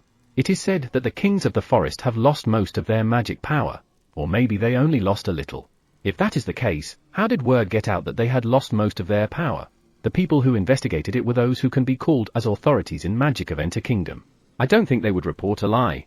Could it be that the kings of the forest made it look like they had lost most of their magic power? However, why would they do that? I have no idea. What's wrong? They said that the kings of the forest almost lost their magic powers, right? Do they look like they lost their magic powers to you? I remember hearing that. I had forgotten about it upon seeing them now. That's normal. Every king has enormous magic power. The god of the forest. I looked in the direction Gers was looking and found the god of the forest walking in a corner of the courtyard. I always thought he was really thin and small. And yet, he has the power to overwhelm anyone including the kings of the forest. An attack! I gulp as I see a big ball of flame heading toward the god of the forest. The god of the forest didn't care at all and just waved his hand. The next moment, the big ball of flame completely disappeared. It neither collided nor bounced off. It just vanished. The god of the forest returns to his dwelling as if nothing had happened. Commander, what was that? I can only shake my head in response. There is no way I could know what it is. I wonder. I've never seen anything like that before. I dare say it's annihilation magic. It disappeared, so it must be annihilation, right? However, I never heard of a magic like that. I never heard of anything like that. So do I. Gers' gaze turns to me. What do you expect me to say? That kind of magic is something that our common sense can't understand. I heard signs of a number of people coming down from the second floor. It seemed that they were finally coming down. It took them a while to calm down. Well, it can't be helped. All right, I have to brief everyone. What about keeping an eye on the teachers? Gers, you mean guarding them? Guarding. That's right. Sorry. It was confirmed that one of the teachers had met with Baron Orta. Baron Orta is a servant of Countess Tarlesta, someone who colluded with the former Prime Minister Visrui. If we had gotten this information a little earlier, we would have been able to replace him with someone else, but unfortunately, we didn't have time. It would have been bad to let Countess Tarlesta's group know that we know what they're trying to do. Thanks to this, we had to increase the number of guards on short notice, and it was a lot of work. Did I apologize to the god of the forest for the extra knights I brought here? And I think I forgot to mention that we're guards. This is bad. Commander, we're all here. Kimia and Kafaret come down from the second floor. After them are the teachers. Good morning. I'm going to talk about this place, so have a seat. Please don't cause me any problem. And I need to apologize to the god of the forest as soon as possible. Chapter 23. Let's start with self-introductions. The scene before my eyes makes my head hurt a little. The teachers and their guard knights who came 3 days ago were in good health these days with no change in their physical condition. Some of them were acting a little strange, but that was to be expected since they were living in an unfamiliar territory. After 2 days of letting them do as they wished to get accustomed here, I asked them to gather on the wood deck to introduce them to the children, but the children had unexpected companions. The children are facing the teachers. However, behind them are a group of Garms, led by Ari, lining up. Why is this happening? I just wanted to introduce the teachers to them. Ari. Why are you here? With a group in tow too. Watchdogs Desu. Watchdogs? Do we need watchdogs now? Even if we do, look at your Garm gang. Not only the second generation, but even the grandpups are here. There are around 30 of you. We don't need that many. Eto, these people are going to be their teachers and they are currently scared. If you think you really need to be here, at least cut young number a little. Ari's gaze turned to the three who's going to become the children's teachers. Ari's face is a little more frightening than usual, perhaps because he's knitting his eyebrows. Hi, a small voice came out of one of the beastkin's mouth. No, it's more like a scream. Sorry, but you have to get used to it. You can't live here if you're going to scream like that. It can't be helped. Understood. Then, we'll just leave for a while. It looks like he doesn't want to choose who's going to leave. He decided to have everyone leave together, which I think is good. As Ari nodded his head, the Garms quickly stood up and began to move away. I inwardly applauded his wordless command. That's so cool. Ari, your lordship? No, it's nothing. So, Ari and Raki will stay? Of course. If it's just the two of them, it wouldn't be scary. Also, I would prefer them to stay here too, since I'll be a little nervous if I'll be here alone with the teachers and the children. I'm not sure what the other party is feeling, but I feel reassured that I'm not alone here. Sorry to have kept you waiting. Eto, do you mind introducing yourselves to the children, including the subject you're going to teach? When I looked at the teachers, they straightened their posture and answered yes. My wish is to have a casual face-to-face meeting, but it looks like that's not possible. Let's just have them introduce themselves to each other and get this over with. I'm Leapy. I will teach common sense of each country. The beastkin who introduced herself with a nervous expression seemed to be a cat beastkin. She has clear eyes and nose, and the white fur on her ears and tail are very beautiful. The children also seem to be distracted by her pure white tail. I am Nomis. I'll be teaching language. Please take care of me from now on. I tilted my head at Nomis, who looked like a human. He should be a beastkin, but what kind of beastkin is he? Ah, I see something like scales on a part of his neck. Is he a reptile beastkin? There are many kinds of beastkin, aren't there? I'm Warian. I'll be teaching math. This Warian is the most scared of all the teachers. The day he came here, he fainted at the sight of a one eye. And he was also the one who screamed earlier because of Ari's gaze. He is also a little reckless. Yesterday, he was trying to enter the forest alone, probably because he's scared. Fortunately, the farming corps noticed and stopped him, so it didn't turn out to be a big deal. When I asked him why, he said he wanted a change of scenery. Maybe he couldn't adjust in this place yet, but there are many monsters in the forest. The area around my residence is protected by spiderlings, grand spiderlings, antlings, and grand antlings, but I wouldn't say it's 100% safe. Koa talked to him about the danger and convinced him, but I felt a little uneasy, so I consulted the One Eyes. The One Eyes must have felt the same way, so they decided to have them monitored 24 hours a day. That's great. However, I asked them to do it covertly because it would be stressful if they found out. I guess their safety is guaranteed now. By the way, he has similar ears to Dad Avis, so he should be the same kind of dog, right? Thanks. Then, let's start with Kuhi. The kids nodded. They are good kids. The introductions, which started with Kuhi, went so smoothly that he even asked, "Have you been training?" After Kuhi, USA, and Hikari, the younger children were next. It seems that Taiyu will be the first one to introduce himself. Are? A little further away from the children, I spotted Bachu, who was wearing a black scarf around his neck. What is he doing? Bachu's eye seems to be wandering around the same place. He was looking at the children.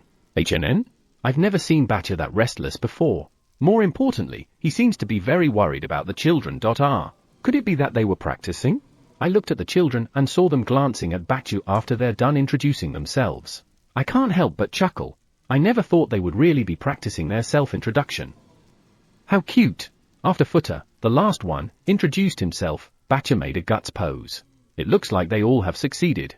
Good. Now, if you have any question with each other, you can ask them now. Aru? You don't have any?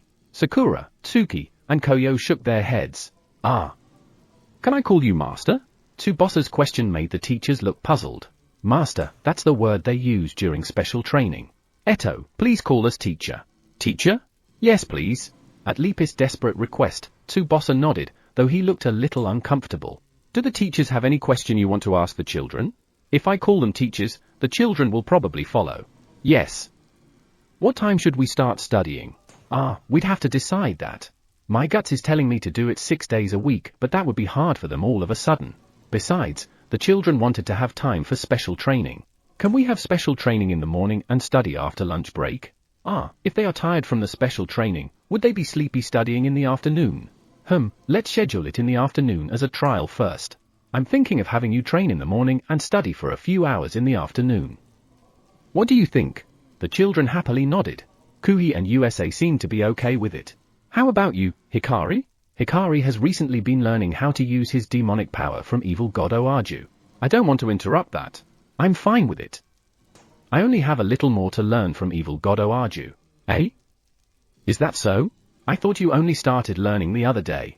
Well, if Hikari says so, I guess that's the case. Understood. Are the teachers okay with it? Yes, please take care of us from now on. Following Leapy, Nomis and Warrian bowed to the children. No, I don't think it's the teachers who should bow to the children. Just do what you want. Everyone, you too. In my words, the children bowed to the teachers. All right, that's it for today. You will study 5 days a week starting tomorrow. 5 consecutive days of studying and 2 days off.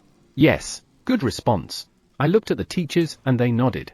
I guess that's it for today. Can we go and play? I nodded at Rai's question and the children ran to Bachu. Teachers, you're free to go. They won't be able to rest if I'm around. By the way, there's a welcome party today. Should I tell them? HNN? It looks like the One Eyes have already informed them. Now then, it's time for me to see if I could fly. Chapter 24, Welcome Party. The welcome party has been going on for an hour. The teachers, who are the star of the party, are freaking out. Was it too soon for the teachers to see this scene? I look out over the courtyard from the wood deck. Before my eyes are a group of drunks. While some of them were in a good mood, others were comparing their strength and boasting about their prey. This is the first time the Beastkins have joined us. I told them earlier drink quietly today, but of course, they've already forgotten about it since they are drunk. However, they have to get used to this. Today's welcome party is special, but there's a drinking party once a week. Yeah, they will see what's happening today, not just for today, but once a week. It's best for them to get used to it. No, your lordship Sama. Dad Avis, who was drinking nearby, looks at the courtyard, which is filled with a disturbing atmosphere. HNN? What is it? I've been called your lordship Sama by the Beastkins since the past 2 days. It's better than God of the Forest, but I would prefer if they wouldn't add Sama. I tried telling them, but the teachers refused, saying we're afraid we can't. I could not say anything given the desperate looks on their faces. That is that. A fire pillar rose furiously at the direction Dad Avis was pointing. The fire pillar today is as powerful as ever. Is something happening? I saw Dardavi's body trembling. It's okay. There's a barrier, so there won't be any damage. On days when they will drink, I put up twice as many barriers as there are during training. They can be a little less when they are training, but once they're drunk, there's now way less is still okay. Those are Fenris? I think some of them are unhappy with the results of the hunting competition. It's just a little skirmish, nothing to worry about. The Fenris take pride in hunting, and they usually fight over who hunted the biggest and strongest monsters for the week. They fought over numbers before, but I had to stop them because too many monsters piled up in the yard. They wanted to compete, and I want them to do so other than number. However, the size and power of monsters differed slightly, making it difficult to reach a conclusion that satisfies everyone. Thus, 1 out of 2 times in a drinking party, there would be a pillar of fire like what's currently happening. Sometimes, the ground would even cave in.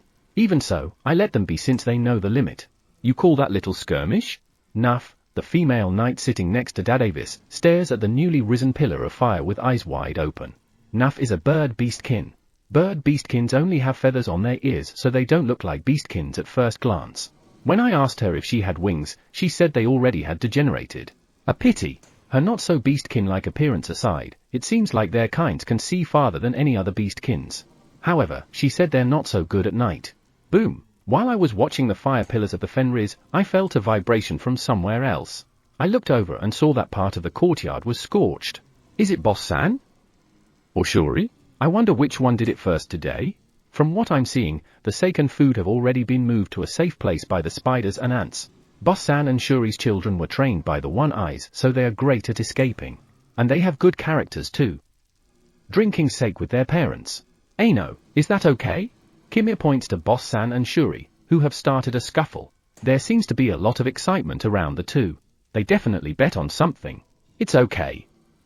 If it gets dangerous, the others will stop them. Other than that, everything's fine. I see, so there's no problem. Understood. Bossua, who's sitting next to Nuff, nodded. He is a bear beastkin with cute ears. Bears are big and I imagine them being scary, but for some reason, Bossua is cute. Is it because he's not that big? However, his face is still very stern. Even so, since I was used to seeing Koa and the others, the bear-like Bossua looked cute to me. Lightning struck the courtyard. Before my eyes, I see the water dragon Fluffy and the wind dragon Light Blue. Near them is the fire dragon Fluffball laughing hysterically. I don't know what happened, but I felt that Fluffy and Light Blue were having a magic power contest. The two of them seem to be quite drunk given that they're not perfectly controlling their magic powers.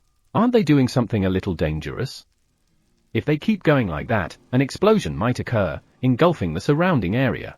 I sipped from the cup I'm holding.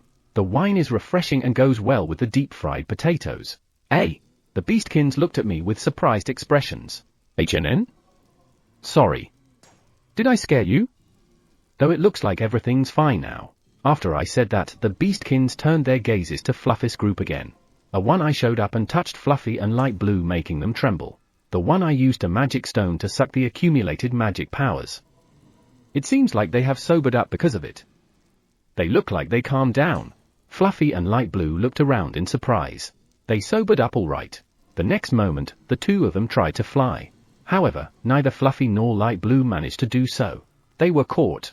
At the corner of my eye, I can see the one eye holding Fluffy and Light Blue on their tails. I guess a long sermon is about to begin. I feel sorry for them. They did it again? A sighing flying lizard comes to my side. He seems to have escaped from the noise. HNN? RA? Is that a sake from the demon world? I pointed at a bottle. Flying lizard tilted his head seeing the flying bottle. Ah, evil god Oarju brought it. I followed flying lizard's gaze and saw evil god Oarju happily drinking with chai. When did he join us? Come to think of it, when will evil god Oarju's family come here? They're going to live in this world temporarily as a trial, but he didn't give any date when they will come. He said he needs to have them adjust first. Ah, from what I heard while he was speaking with Chai, it will still take time before he brings them here. I see. RA? Did he say where they were going to live? Come to think of it, that's not decided yet. I gave the permission to come, but we never talked about anything else. We better talk about it tomorrow when he's sober. HNN? What's wrong, Dad Avis? Dad Avis froze while looking at something. I followed his gaze to check what he was looking at, but everyone's moving so I couldn't tell. Ano, the one in white. In white? Only gods wear white in this place though. I don't think there's any god here.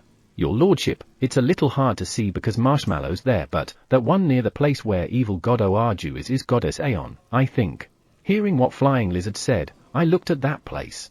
That's, Marshmallow is in the way, but goddess Aeon is indeed there. Ano. I looked at Dad Avis and saw that the beastkins around him were all staring at goddess Aeon.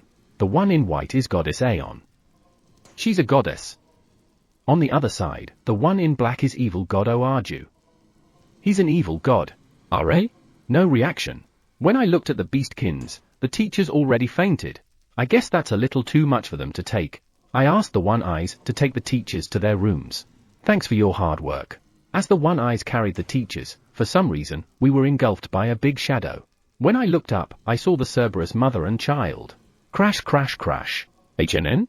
When I turned my gaze, I found all the knights on the ground. Could it be that I startled them? Well, Teforte might be right. It's not a problem.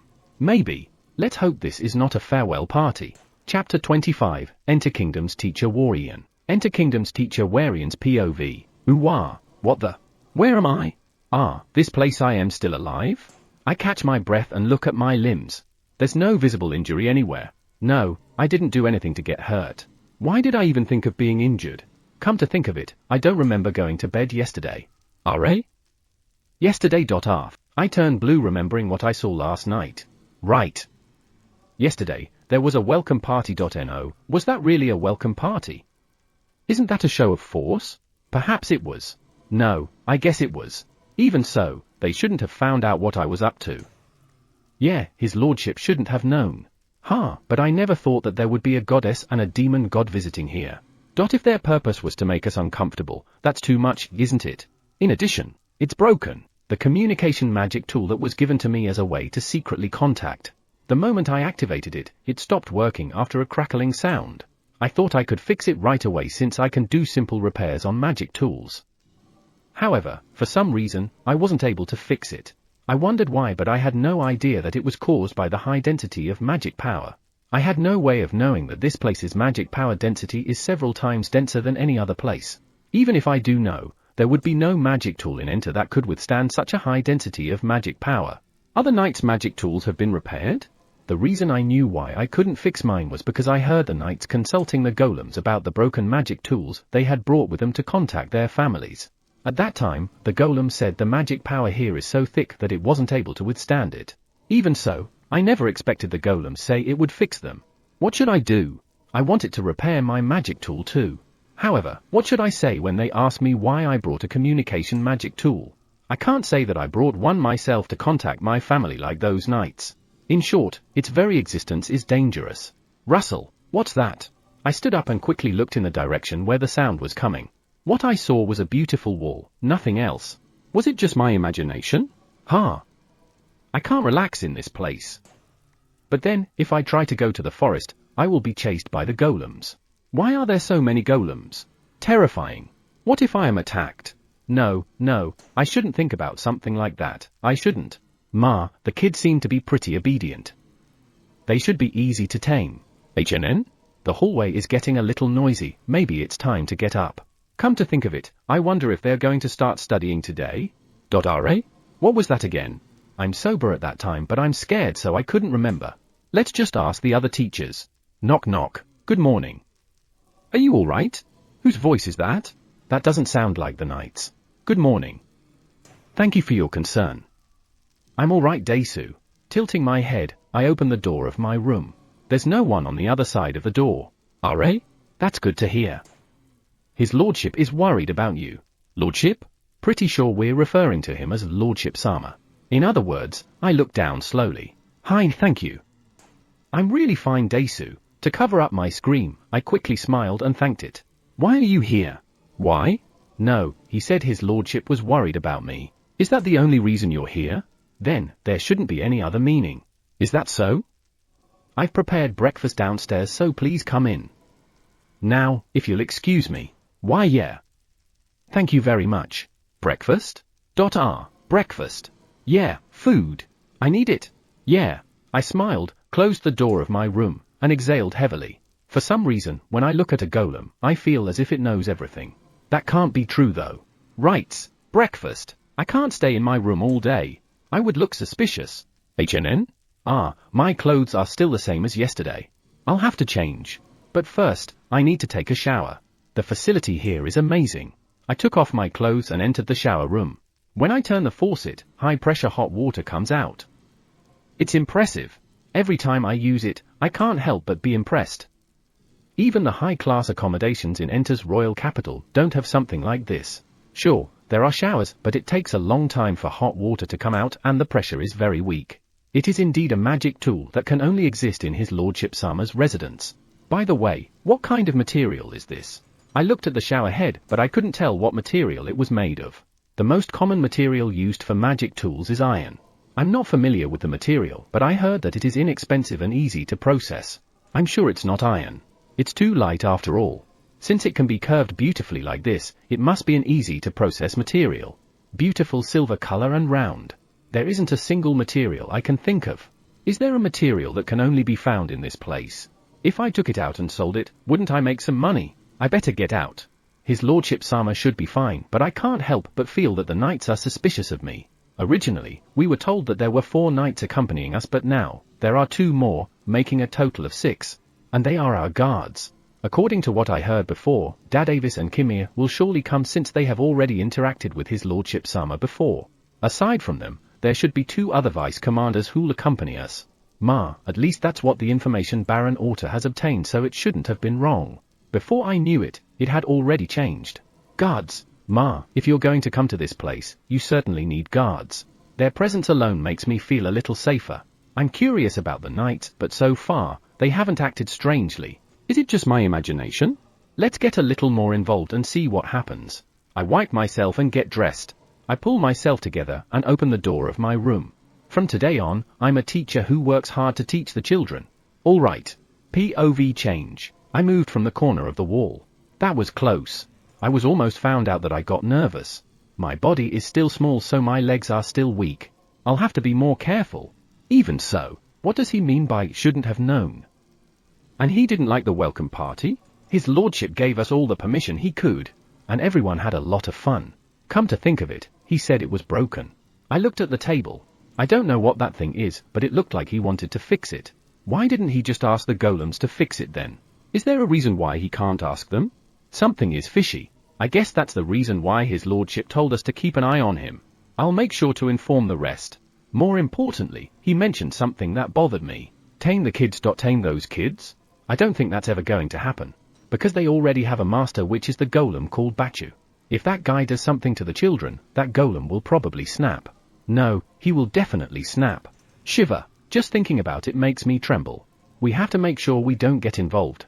I'll have to make sure to tell the others about it too. Yeah, I should. Eto, he's Warakan, right? He needs to be watched. He could cause damage to the surrounding. I can't stay here. Anyway, the next watcher is already here, so I'll go report in. Let's report to the golem leader first, and then, let's inform the others. Warakan is dangerous. Chapter 26, Impossible. Since yesterday, the word splitting the bill began to pop out of my companion's conversations. At first, I thought I only misheard it. It was because I heard it from a gathering of grand spiderlings. For some reason, the term splitting the bill spread among everyone. Split the bill means dividing the cost of food and drink of a certain number of people, right? In this forest, there should be something happening that has a price. However, there's no money here. Then, I remember that I haven't made a magic stone that can be sold for money yet. Now that I remember it, I'll make some later. But more importantly, what does a Warakan, splitting the bill, mean here? I think it's different from the Warakan I know. Because the word Warakan is followed by words like danger and surveillance. Those are dangerous sounding words. For a moment, I thought that the name of one of the teachers, Warrian, might have been spread incorrectly, but is he dangerous? And even if he was dangerous, what could he possibly do in this place? There is no doubt that Bacha will attend the children's lesson. Bacha loves the children, so he would never leave them alone. In addition, there's the pack of Garms. It's too reckless to try to do something in that setting. There's no way they're calling Warrian Warakan. If they made a mistake, someone would have corrected them already. There's no way they'd keep calling him wrongly. That means they're not talking about Warrian. If that is the case, what is happening? I can't figure it out with the info I have, so I'll just have to ask them. There's a one-eye coming this way. Let's confirm everything. Do you mind if I ask a few questions? Of course, your lordship's questions is everyone's priority. What can I say? Let's not think about it. About Warakan, nothing to worry about. Everything's according to your command. Eh? We're doing what you asked about Warakan. Information gathering by tailing is already ongoing to find out what's going on, so please wait a little longer. HNN? What are you even talking about? Eh? The one-eyes look in a certain direction, so I followed his gaze. A little further away, 2 farming corps members were looking at us and seemed to be a little troubled. Perhaps they need to speak with the one-eye. My bad, you can go. That is. Thank you. It's okay. I had no idea what we were talking about, but since they have a prior engagement, I better not keep them. Yes. Now, if you'll excuse me. I waved to the one-eye. The one-eye rushed toward the farming corps members, and when he joined them, they immediately went off to somewhere. I reflected a bit on what I did. It looks like I just bothered them.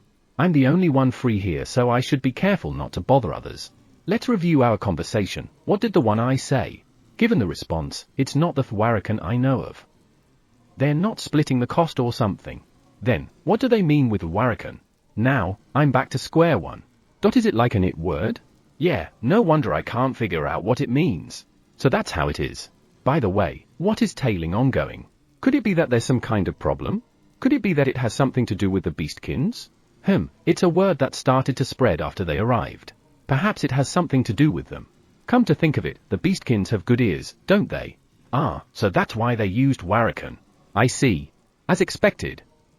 It is best to ask someone if you don't know something. I still don't know what they're investigating, but I'm sure they'll tell me once their tailing ongoing is done. I can't do the search on my own, or I might get in the way of the one-eye strategy. I'll just stay put. I feel refreshed. Wait a minute. The one I said nothing to worry about. Everything's according to your command, and it sounds a bit odd. Given the sentence, it sounds like I told them to do something, right? What I recently asked them to do was to stop Warian's reckless behavior. I also asked them to check on Databese and the others. And I also asked them to help them in any way they can if they have any problem. For now, it doesn't sound like it's related to those three. I have no idea. What did I ask them to do? If I was going to ask them to do something, I would ask their leader. Alright, let's ask him then. Where is he? Eto, One-Eye Leader. Here. Whoa. I turned around in surprise hearing the voice of the One-Eye Leader. I saw him behind me as if it's the matter of course. How long have you been there? Sometimes, his behavior is a little too maybe it's just my imagination. No. The One-Eye earlier just mentions they're still investigating. Is it alright to talk about it? I don't know up to how much I should ask. Which means we shouldn't talk in a public place. Let's go back inside for a minute. Yes. Now, how should I ask? First of all, I'd like to confirm what I ordered the One-Eyes. And also, I would like to ask what Warakan means. I'm curious. Is there something you're worried about? HNN? It's not that I'm worried, but I would like to confirm something. The One-Eye tilted his head. I really want to know what I asked them to do. When we entered the house and went straight in my room, I think. Seeing the One-Eye staring at me full of curiosity looks cute. I sit down on a chair and look at the One-Eye. These past few days, have I asked you do something for me? Your lordship's request? No, nothing I know of. RA? Nothing? Then, what do you mean by Warakan? Warakan basically means Warian whom you asked us to keep an eye with did you? Monitor Warian? I think I told you to keep an eye. Surveillance.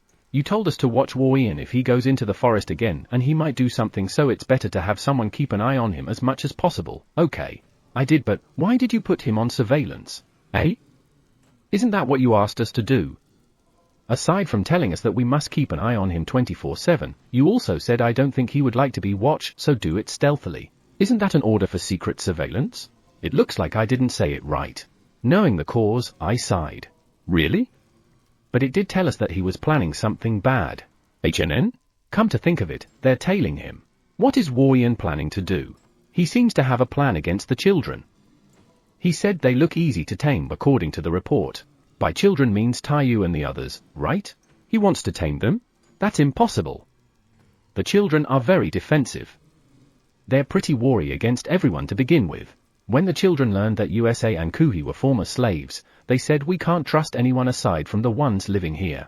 In addition, I heard Bacha teaching them like don't trust strangers right away. Or those who say nice things usually are hiding something. What should we do then? He hasn't done anything yet. Let's wait and see. I never thought someone would actually try to do something against the children. That's pretty reckless, right? Chapter 27, let's give this up. The children's classes will start today. However, I don't expect classes to start right away. I thought that it would be better to have the children's mood ease first, but it turned out to be the opposite. It was the teacher that had to ease up first. The one who is explaining the content of the class is Teacher Leapy, the one who teaches common sense, but she's explaining the same thing over and over again. She has to relax a little more, right? I look at the One-Eye Leader who's looking up at me, but I shake my head and tell him don't mind it. If I say something, this leader might go off the rails again. HNN? I feel like Sensei glances at me and the One-Eye Leader from time to time. Looking at it, it seems like she's also glancing at the pack of Gams and Bachu. It looks like we're the reason why she can't be at ease. Thinking about it, that's so obvious. I'm basically a god to them. And the One-Eye's existence seems to scare them. In short, me and two One-Eyes. Our presence alone would make anyone pale in nervousness. That means it is impossible for me to achieve my goal of participating secretly now, right? Even so, I believe they'll get used to me someday. When her gaze met mine, she immediately averted it. I guess I can only give this up. As things stand now, my presence is interfering with the class. Teacher Leapy, take care of the rest. Just as the lesson was interrupted by that gaze, I said that to Teacher Leapy. I'm a little shocked when I saw her shoulders trembling as if I'm bullying her. I hope someday we can be friends. I wave to the kids and leave the classroom I've prepared. If this continues, the kids will know more about this world than I do. I'd like to learn some common sense about this world too. Is there a way I can get into the classroom without scaring the teachers? I mean, do they really need to freak out that much? I guess that's normal since I'm a god to them. However, there's no point in denying it right now. I never thought that the whole world already recognizes me as the god of the forest. On the day I brought Dad Avis and the others here, I secretly asked Boss San about being recognized as the god of the forest thingy, and the fact I learned darkened my eyes. I had no idea that I'm already being recognized by male and female, young and old. I had to know that, but it's something I didn't want to know. Your lordship, where are you going? HNN? RA? Eto, we're already at the orchard? I was thinking too much while walking and I didn't notice we're already here. Should we go back to the house? I changed the direction of where I'm walking and walked out of the orchard into the courtyard. I looked at the pond beside it.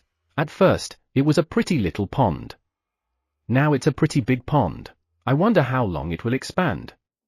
I was told that it already expanded twice. And it seems like it will still expand. In this world, rivers, ponds, and lakes expand on their own. It seems like the amoebas make them bigger or smaller if necessary. From the pond, I looked at the nearby one-story building. It was the school built as a place for children to study. The school was built by the one-eyes near the pond since it's quiet there. The sound of training, impacts, and attacks would make it difficult for the children to concentrate. I walked by and returned to the house. On the way back to the house, I looked at the square. Today, as always, it is bustling with offensive and defensive magic. I turned my gaze from the square to the courtyard and saw the grand antlings and grand spiderlings training hard. Among them, there is a knight. It seems like he joined the training in the courtyard. Well, if you participate in the training in the square, it would be life-threatening, right? Then again, I don't see the point of having a bigger yard to protect the house from damage if they're just going to utilize all of it for training. I disagree. HNN? Flying Lizard, good morning. Good morning. Those who are training in the courtyard are still too weak to break the barrier. That's what I heard. Crack crack crack crack dot crack. Ah, that's one of the barrier of the square. Bang bang. Dot, it looks like 3 barriers broke. I see the grand antlings and grand spiderlings condemning them. The knights, who were startled and failed to move, seemed to have been taken by the parent spiders. However, the way they were being carried, wrapped by web, looked like they were carrying food. It seems like they managed to bring them to safety. Our 2 legs of a parent spider was damaged. Ma, that's better than usual. 3 barriers broke, but only 2 legs needed to be regenerated. You okay? Better than usual? I've already gotten used to it. In the beginning, I even used to yell every time I saw someone being hurt, but now, I can look at missing body parts calmly since I'll regenerate them. Getting used to something like this is scary. Parent Spider-san, let's fix your leg. When I approached the parent spider, who had lost some of its legs, it bowed in an apologetic manner. Thank you very much. I touched the parent spider's body and imagined its body part being regenerated to its original state. I've done this countless of times, so the imagination part is quite simple. In fact, I'm so used to it that I only need to cast heal. There's no need to imagine it. Heal is enough to regenerate it. I've done it before and never failed. However, for some reason, I can't shake off the anxiety of the spell failing. Thus, I still trouble myself in imagining it, so it has become so easy to imagine it now. Heal. When the missing leg of the parent spider regenerated in an instant after the place where the missing body part was covered with light. And when I looked at the place where the light was, the legs of the parent spider had already regenerated. It has 8 legs again. I could see that it can use it normally. Parent Spider-san, do you feel any discomfort or pain in your legs? I don't. You're amazing as always. I'm perfectly healed. The parent spider looked impressed as it moved its legs. I'm glad that there's no problem, but please be careful for the next few days. Let me know right away if you feel anything. Understood. Even if there's no problem now, that doesn't mean that nothing will come up later. HNN? I felt some gazes on me. I checked the direction where I feel the gazes are coming from. The gazes came from the knights. They're still gazing at me. What should I do? Let's ask them first. Dad Avis, is there a problem? No. The legs returned to normal. What did you say? I couldn't hear him because his voice got quieter. What? No, I was just surprised that lost legs can come back. I see. I guess seeing something like that is surprising, but is that all? I'm a little concerned about the way you're looking at me. Chapter 28, Enter Kingdom's Third Night Order Commander, 3. Enter Kingdom's Third Night Order Commander's POV. When I returned to the house that had been prepared for us, I found Gers. Is it just you? Yeah, Vice Commander Kimir and the others are still in the courtyard. I saw the teachers with the children. I see. I sat down on the very comfortable chair in the living room. If I were allowed, I would like to sleep on this and not think about anything else. Though I don't think I'm allowed to do that. Gers. Yes. I think his lordship Sama is aware of that guy. Eh? Really? I nodded silently at the surprised Gers. It's really surprising for them to find out so soon. That's bad, right? Probably, though it's still unsure if that's really bad. It would surely displease his lordship Sama. I can only hold my head and sigh. Was the thing this morning been found out? This morning, something disturbing happened. The golems, which his lordship Sama calls the one-eyes, suddenly appeared in front of us in an unusual way. At first, I thought it was just my imagination, but when the golems called little Onis and the golems called three eyes, whom we rarely see, appeared, I realized something was wrong. Kimia and I split up to ask if the others noticed anything wrong, but we couldn't figure out what. Following the welcome party yesterday, we spent the rest of the morning feeling nervous. Around noon, we stopped seeing the golems as if the events this morning had never happened. Of course, we can still communicate with the golem that was assigned to us to take care of things and pass messages, but we never saw any other golem. Everyone was relieved, though they were wondering what happened. As for me, I remained uneasy. After lunch, when the children's class started, I had one night joined them under the guise of watching over them while the other nights were allowed to participate in the special training. His lordship Sama told us you can participate in either the training in the square or the training in the courtyard. And of course, we all immediately joined the training in the courtyard. Training in the square? If we participate in that, we will surely be obliterated in seconds. And the only reason we did not die in the training in the courtyard was because the Armenian, who was very small compared to us, took it easy. Actually, when we participated in the training, it did not go easy on us. Are? Did I die, was what I thought a second after it started. His lordship Sama's heal saved my life, but I had never seen a heal that could undo every damage in an instant. It was so surprising. Even now, I still can't believe how amazing that heal was. After such a hard training, I was finally about to take a break until I was asked by a certain someone. That happened before I arrived here. The one I said, "Excuse me, is that guy the only one?" I tilted my head, not understanding what it was talking about, until he said Hindesu yo, while pointing in a certain direction. I looked at the direction he was pointing at. That moment, my mind went blank. I looked back at the one eye and nodded. Then, it left. I was stunned and came back here confused. What do you think we should do? I looked at Gers and saw a grim expression on his face. I think we have no choice but to tell things honestly. I agree. The one-eyes know that there's a disturbing element. Otherwise, there was no way it would ask me if that guy was alone. There's a disturbing element and we were the one who brought him here. And I'm sure that his lordship Sama would have thought the same thing. This is bad. What should I do? Commander, I think we are in grave danger. Eh? Why do you think so? I look at Gers and his expression is worse than before. Why? Are you saying that the situation is worse than we thought? If his lordship Sama already knows about it, that means he already tried to do something, right? Otherwise, I don't think he would notice. Don't tell me, right? If he lived normally, there's no way anyone would notice him as a disturbing element. The only reason he was noticed was because he already tried to do something. Hey, what do you think that guy did? I have no idea. But I don't think it's that obvious, our current situation. That's true. I look out of the window to the courtyard. Even now, the small Aberfirmis are training against an Aberfirmi as big as us. Or rather, they are being blown away. Maybe I should ask those Aberfirmis to train with us. Though I hope there is still tomorrow. Commander, maybe they won't kill us. His lordship Sama has a rather gentle disposition. But what about the others? Gers, come with me. Yes, I must apologize. No excuse, no deception. I must apologize with all my heart. I'm scared. Countess Tarlesta's POV. The mellow sake spreads in my mouth as I gulp down the glass. It's a little expensive, but it's worth the price. Isn't there any contact yet? I glance at the butler standing beside me. Yes. No contact yet. I sigh at his reply. What the hell is that guy doing? It's already been a few days since he went to the forest. He should have reported by now but still hasn't. I told him to call me as soon as possible, so what is going on? Did I pick the wrong person? Tarlesta-sama, it's only been a few days. The inner forest is an unknown world to us. There must be a reason why he can't contact us. I know, but the god of the forest. I've seen his painting and at first glance, he looks like someone powerless. I was surprised when I saw it for the first time. The one who took back the forest is someone frail. However, those who actually met him up close said they felt his overwhelming power. I wish I could see him up close too. I wonder how overwhelming his power is. I want to feel it for myself. Is there any report about our people who were supposed to be coming back from Emperor's Kingdom? 3 weeks ago, I received a contact from one of my friends in Emperors that they were coming back. Since that day, I have been waiting to hear from them after they returned to enter Kingdom, but I haven't received that contact. I actually have a bad feeling about it. Those who we sent to look into it informed me that they are in the process of confirming. In short, they don't know anything yet. What is going on? Tarlesta-sama, we have heard some rumors. Rumors? Since the butler put it on the table, it shouldn't be taken lightly. What rumor did they hear? Is it something I wish to hear? What rumor are you talking about? When the god of the forest came to enter, it seems like there were some beastkins who were trying to break the barrier. Beastkins who were trying to break the barrier?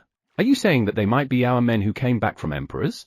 Yes. But that's strange, right? I sent them a pass so that they can easily pass through the gate. We have been informed that they received it, so they should be able to come back to enter easily. And now, they want to break the barrier? Investigate it in detail. As you wish. The butler bowed and left the room. What is going on? I have a very bad feeling about this. I wonder if I can get in touch with Vizuru-sama, who has gone to Osaga's kingdom. Chapter 29, Momo and Samaya are healthy Desu. Eto, what should I do? Dadavis and Gers suddenly stopped me. Since I want them to feel that they are free to call me, I stopped to hear them out.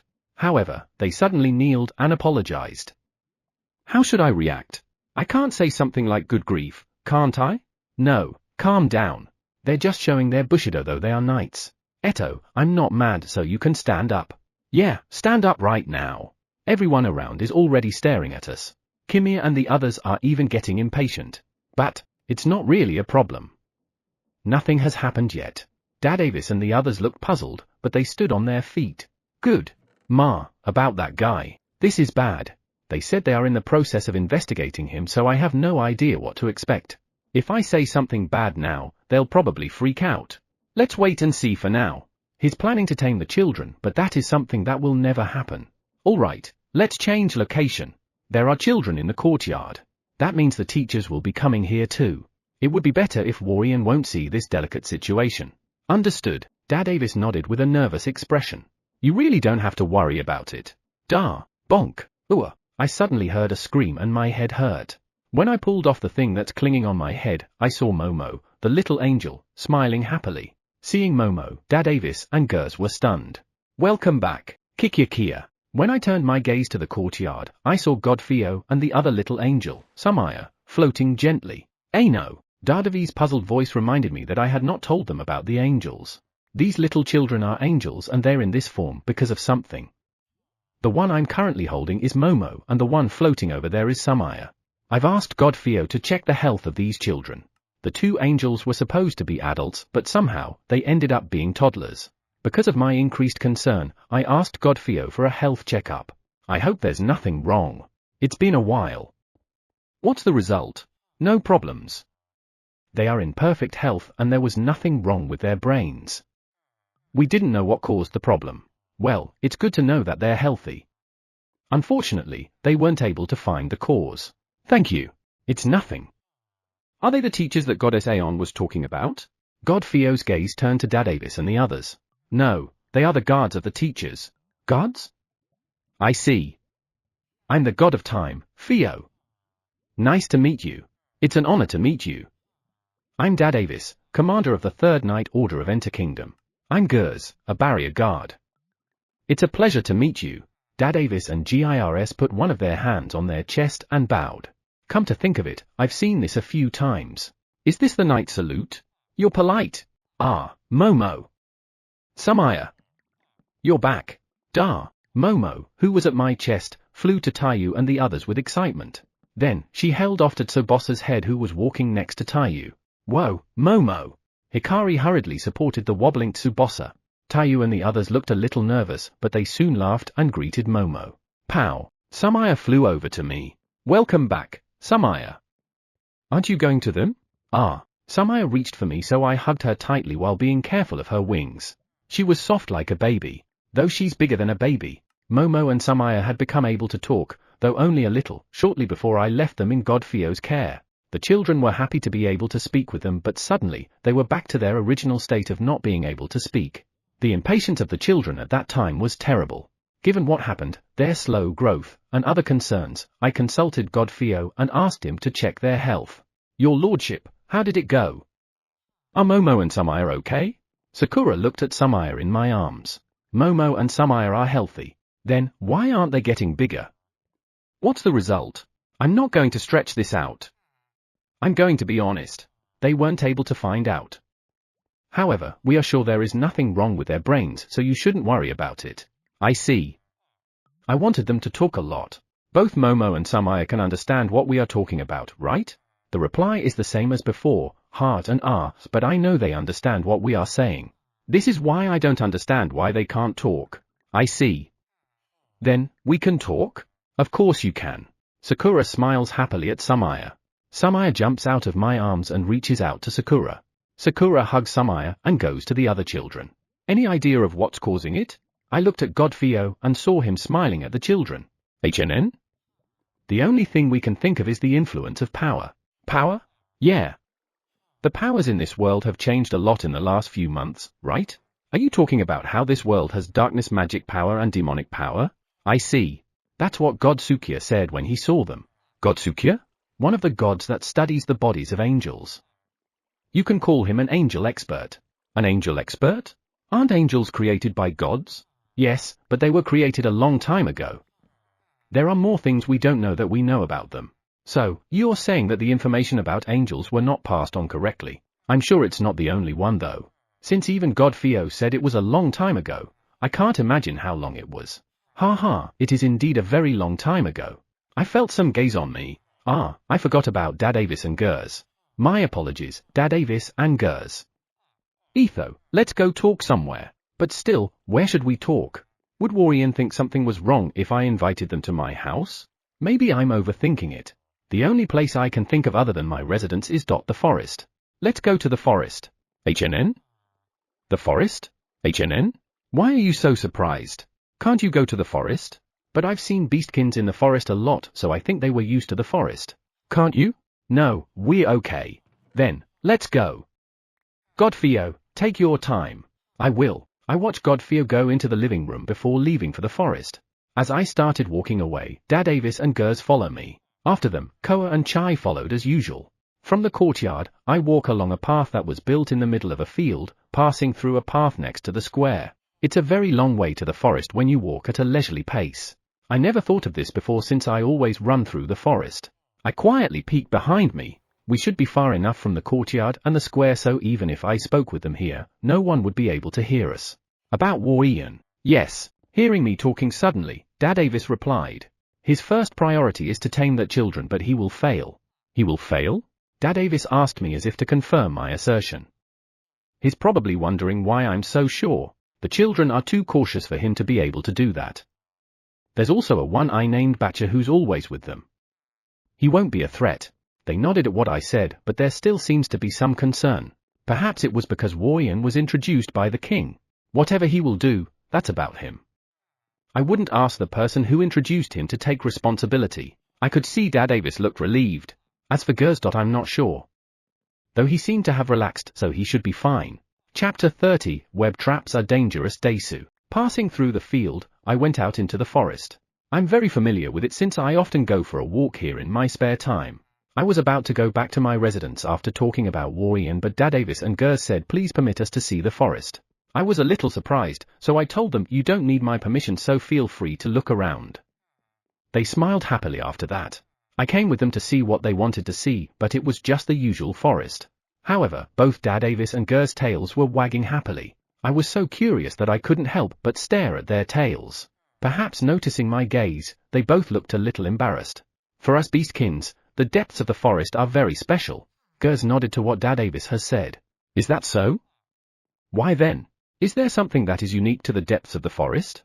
It is true that the trees are thicker deep in the forest and there are flowers that can only be found around my residence. Is it because of that? It is said that the depths of the forest are where the kings of the forest live.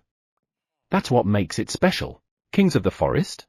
I look at Koa who's following behind me. Koa, you're a king of the forest, right? Yes, I am. I am both the Fenrir king and a king of the forest. However, I have not built a dwelling elsewhere for my residence is where your lordship is. I remember that the dragons have their own dwellings that are not at the depths of the forest. Since you are interested in the dwellings of the kings of the forest, should we visit them sometime? Eh? Visit them? Dad Avis tilted his head curiously. Yeah. Each dragon has their own dwellings. Should we visit them one by one? Shouldn't I ask for their permission first? Let's ask them later. Yes, I would like to see them if I could. Ger's big body approached me. I was a little taken aback. All right, I'll ask for everyone's permission later. Perhaps pleased with what I said, Ger's tail wagged excitedly. I never thought that anyone would be this excited just to see where the dragons live. I'm looking forward to it. HNN? That is? When I looked at Gers, I noticed that he was looking up in the sky. I looked up to check what he was looking at and saw a glistening thread among the trees. Your lordship, what is that? HNN? How could you not know that it is a spider web? Ah, the spiders in this world don't use web. They are traps made of spider webs. I looked at the traps that were set up in the trees close to my residence. They are really neatly laid out on all the trees close to my house. Even so, were the webs in my previous world like this? I don't remember seeing spider webs shining in the sunlight in the past.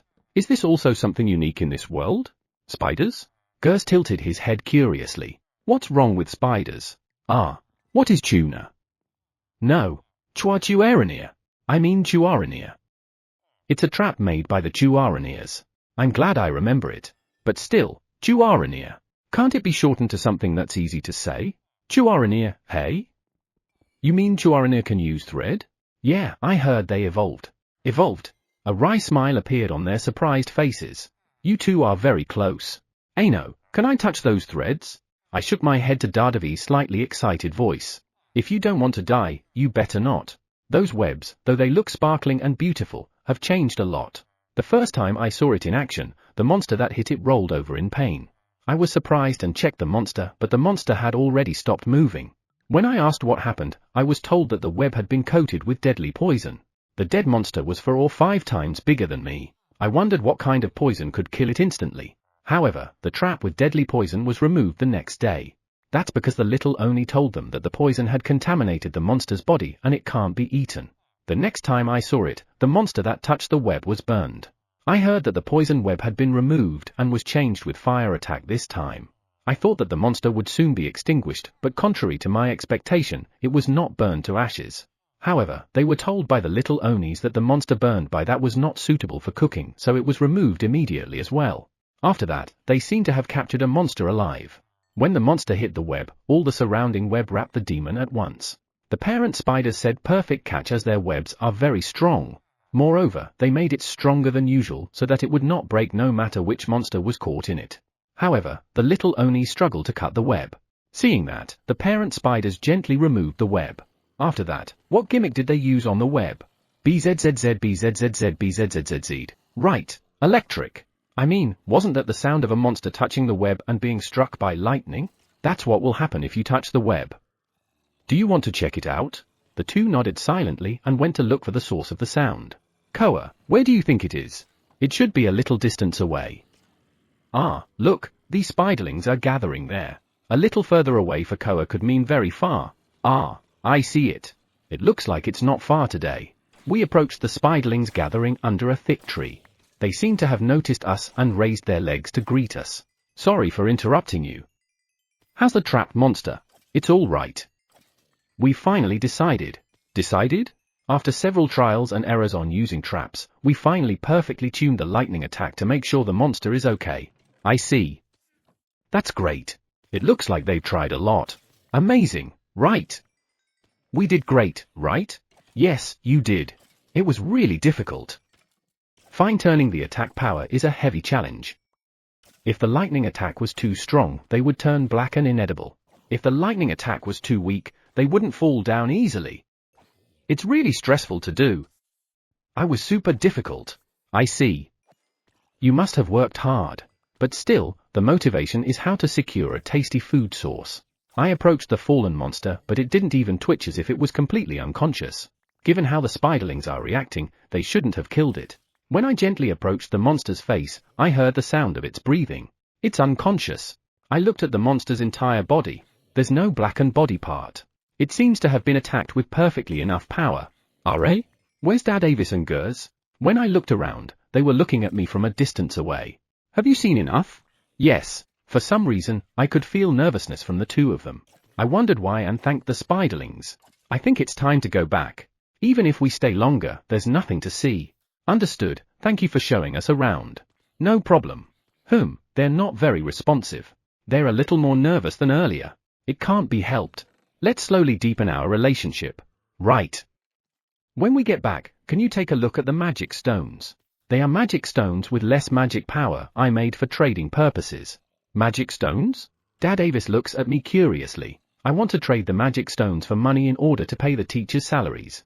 I told you about this before, didn't I? Ah, right. Good, he seems to have remembered. You said that the magic stone I brought before has too much magic power to be sold, right?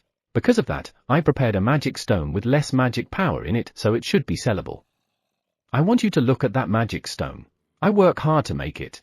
After repeated failures, when I finally got used to infusing minute magic power into the stone, I realized that I didn't know how much magic power I should infuse.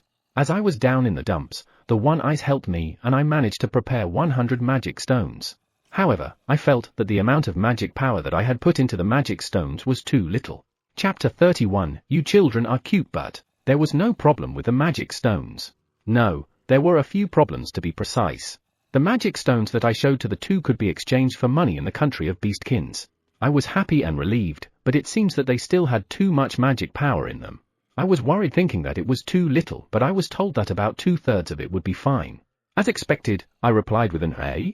I had no idea that a magic stone containing such a crappy little amount of magic power out there. I realized the real difference between the amount of magic power of the people of this world and me. I guess I'll need to learn control a little more. Well, at least I will be able to pay the teachers now, which is great.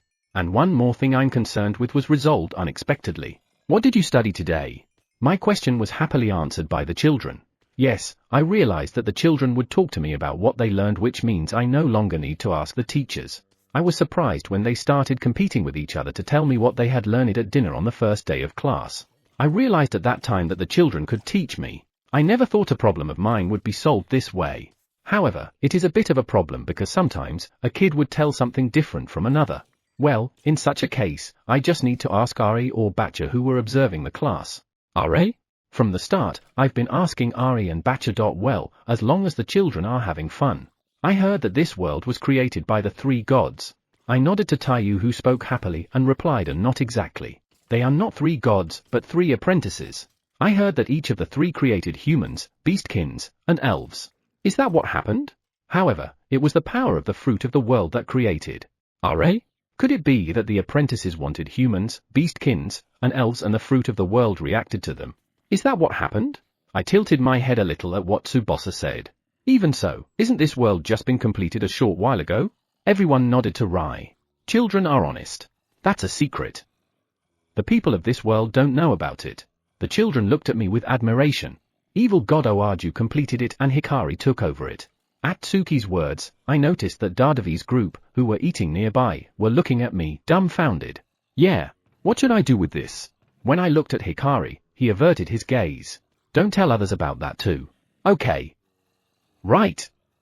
I heard there's a temple dedicated to the 3 gods. Eh? Temple? I didn't know about that. Where is it? Sakura looks at Koyo, who's sitting next to her. Both of them tilted their heads, so I guess they were not told about the place. It's a subterranean temple. It is under the forest. When Taiyu said that, Sakura and Koyo both said, "Ah, I see. Thanks for letting me know. An underground temple in the forest. Where's Shuri? It looks like she didn't join us today." I looked for the antlings and found one a short distance away, eating meat out of a bone. The antling was biting into a piece of meat that was bigger than it was. I guess it'll even eat the bones. It was an amazing sight. HNN? Your lordship? Perhaps noticing my gaze, the antling turns its gaze toward me while holding the meat using its legs. The meat in its leg is dripping with blood and its mouth too is stained with blood.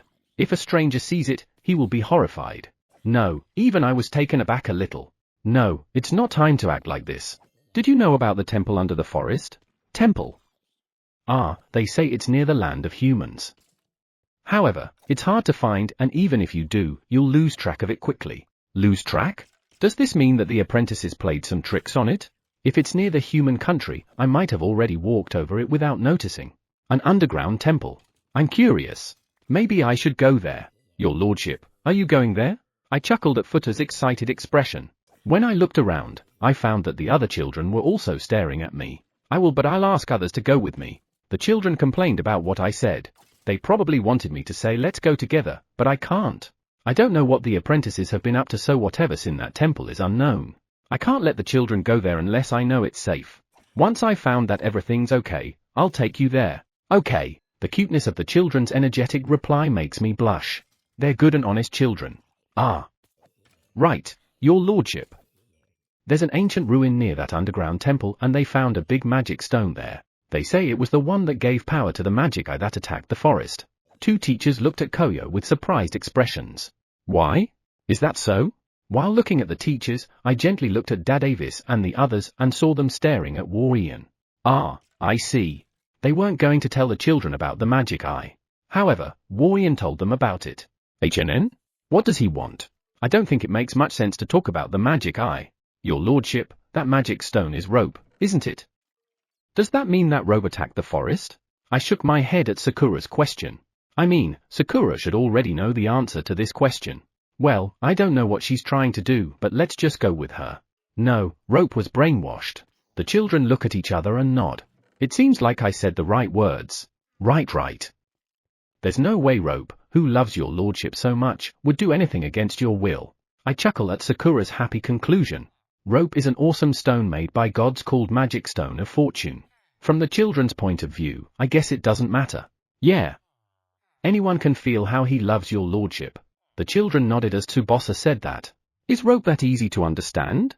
Right. So even if the human country want to do something now, rope won't attack the forest, right? HNN? Ah, did Warrian say that humans will attack the forest again? When I looked at Warrian, I wasn't able to see his expression as he was looking down. Even so, he seems to be trembling. What a stupid guy. Before making a move, you must assess the children first.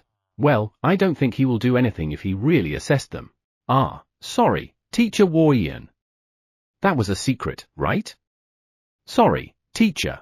Heh, so, Sakura seems to have done it on purpose. Look, Kuhi is starting to laugh. Teacher Warrian, are you mad? Tsuki, who's holding her mouth, looks at Warrian apologetically. Cute but savage. USA even says amazing. Taiyu and Tsubasa made a guts pose. Koyo, stop snickering. The teachers and the knights can't see you but I can. Eto, no. I look at Dadavis who obviously sounds confused. Dadavis, don't mind it. I'm sure Teacher Warrian just slipped a bit. Aren't you? Given the children's reaction, there's nothing more to say, so let's end this. Yes.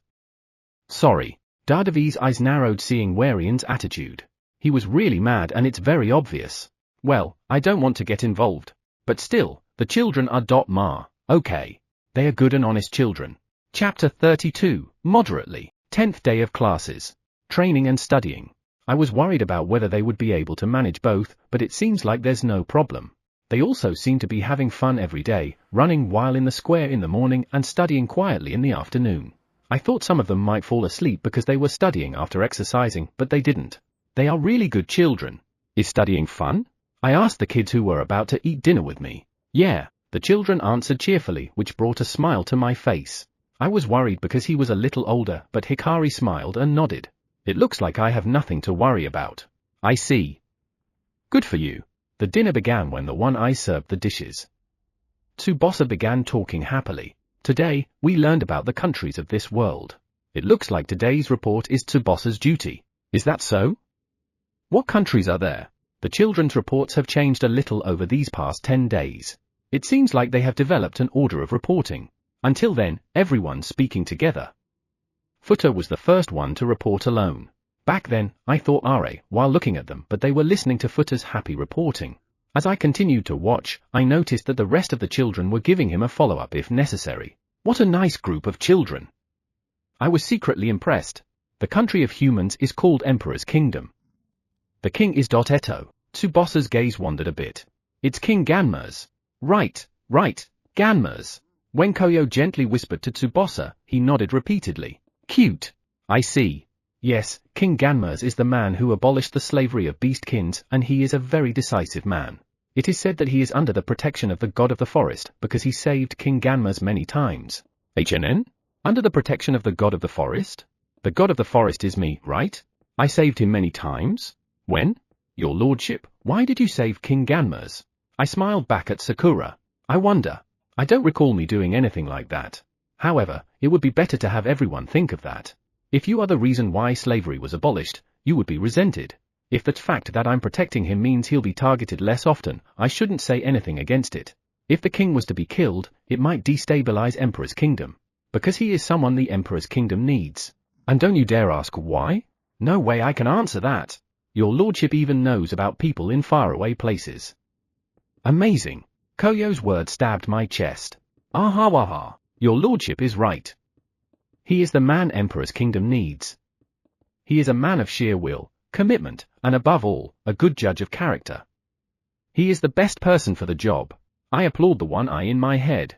Thank you for your great follow-up, one-eye leader. Does that mean that with King Ganma's there, Emperor's kingdom is in good hands? The one-eye shook his head to Taiyu. No? The area around the royal capital is well monitored by the king, so there's no problem there. However, there are disturbing elements in the villages around the forest. There are still those who want to bring back slavery. Little by little, they are reaching out to the nobles near the royal capital. Ooh, there are such people? I looked at USA and Kuhi and noticed that USA clenched her fist. Those scums. I'll be the one who'll relieve USA's anxiety. HNN? I noticed that the children are staring at me with puzzled expressions on their faces. I made a mistake. I guess instead of relieving, I induced anxiety. Eto. Once King Ganma's gets a grip on those scums, I mean disturbing elements, he'll do something about it. Slavery will never be restored again. The scums are reaching out to the nobles in the royal capital and the king is strictly watching that place, right? Then, eventually, King Ganma's will figure out what's going on. It may take a little time, but the problem will be solved. Understood? I looked at the one-eye leader who said that. Everything's okay, your lordship. King Ganma's has an excellent prime minister called Gaji. I see. I'm not really sure, but since he's in the good people camp, he should be okay. Also, it is great that he has an excellent person by his side. But still, slavery. I don't want them to enslave children like USA ever again. No, your lordship? Tsubasa is still in the middle of his report. Sorry for the interruption. What other countries are there? Tsubasa looked relieved. I feel bad for interrupting. Let's hear him out. Eto, the country of beastkins is called Enter Kingdom and their king is Esmeruit. King Esmeruit likes to smile a lot that he looks like he's scheming something. They used to have a very good relationship with the forest. It is said that they were very close to the kings of the forest. Is that so? I didn't know that. They had good relationship? Can you go back the way you used to be? I also heard that beastkins have a gentle disposition. Tsubasa's words reminded me of Dadevi's group. I do feel that they prefer settling things peacefully. However, I would feel a little uncomfortable if I'm asked if they are gentle. It is also said that Enter Kingdom is now stable with a higher standard of living under the current king. Does that mean that there's no disturbing element in Enter unlike in Emperors? That's not really the case. There are some nobles in Enter who are angry with Emperors. Well, they enslaved beastkins, so that's something expected. I mean, One Eye, can you shut up for a minute? In addition, One Eye, can you elaborate on that later? Yes? The One Eye looked at me curiously as I cut it off. I want to hear Tsubasa's report first. The one-eye leader nodded. He seems to understand. What about them? What were you going to say? But Futa gave a follow-up question. Eto. The one-eye looks at me with a troubled expression. I chuckled and looked at Tsubasa, who was also waiting for an answer with a curious expression on his face like Futa. Continue. Though it should be Tsubasa's turn to report, everyone wants to hear it. It's not really a problem. However, there are those who want to use them to take over Enter Kingdom. What the why are you suddenly talking about taking over a kingdom? Seriously? Kachang. Whoa, something fell. What's that? I turned my gaze toward the direction where I heard the sound and saw the pale-faced beastkin staring at the one-eye leader. Could this be a top-secret information? I guess that's bad. Is it true? Dadevi's voice was trembling. What is? That they are trying to take over the kingdom. HNN? Don't tell me you didn't know about the takeover? That would be a surprise. It's true. Unfortunately, the mastermind is still unknown. However, we do know that Visrui, the former prime minister, who has taken shelter at the Elf Kingdom, is one of them. Visrui's companions are involved in various dark activities in Emperors. I have heard that there is even a talk among some of them about binding humans with slave crests and having them fight each other. That's the worst. I mean, one-eye leader. How did you get such an important information? No way you didn't trespass enter kingdom, right? He definitely did. And the rest probably did so too. Ma, I'll warn them later to do it moderately to make sure they won't get caught. Ah, we are still in the middle of Tsubosa's report. Is everything okay? Yeah, looks like it. I mean, I'm not going to ask Bacha how he trespassed. Bacha will definitely talk about it in a funny way. Chapter 33, I won't get in the way. Your lordship. No. Before I heard another word from Taiyu, I immediately dismissed it. I will not tolerate trespassing. I know it's not my place to say that, but no. We won't disturb anyone. If we ask for permission, I'm sure they will allow it, so no. I don't know about the country of elves, but the countries of humans and beastkins will let us. Maybe. But still, this is a nuisance. I would like to convince them by saying, unless they let us, we won't, but I don't think I have the right to say that considering everything I've done. I have been to other countries many times without asking for permission. The children don't know about it, but they will surely know one day.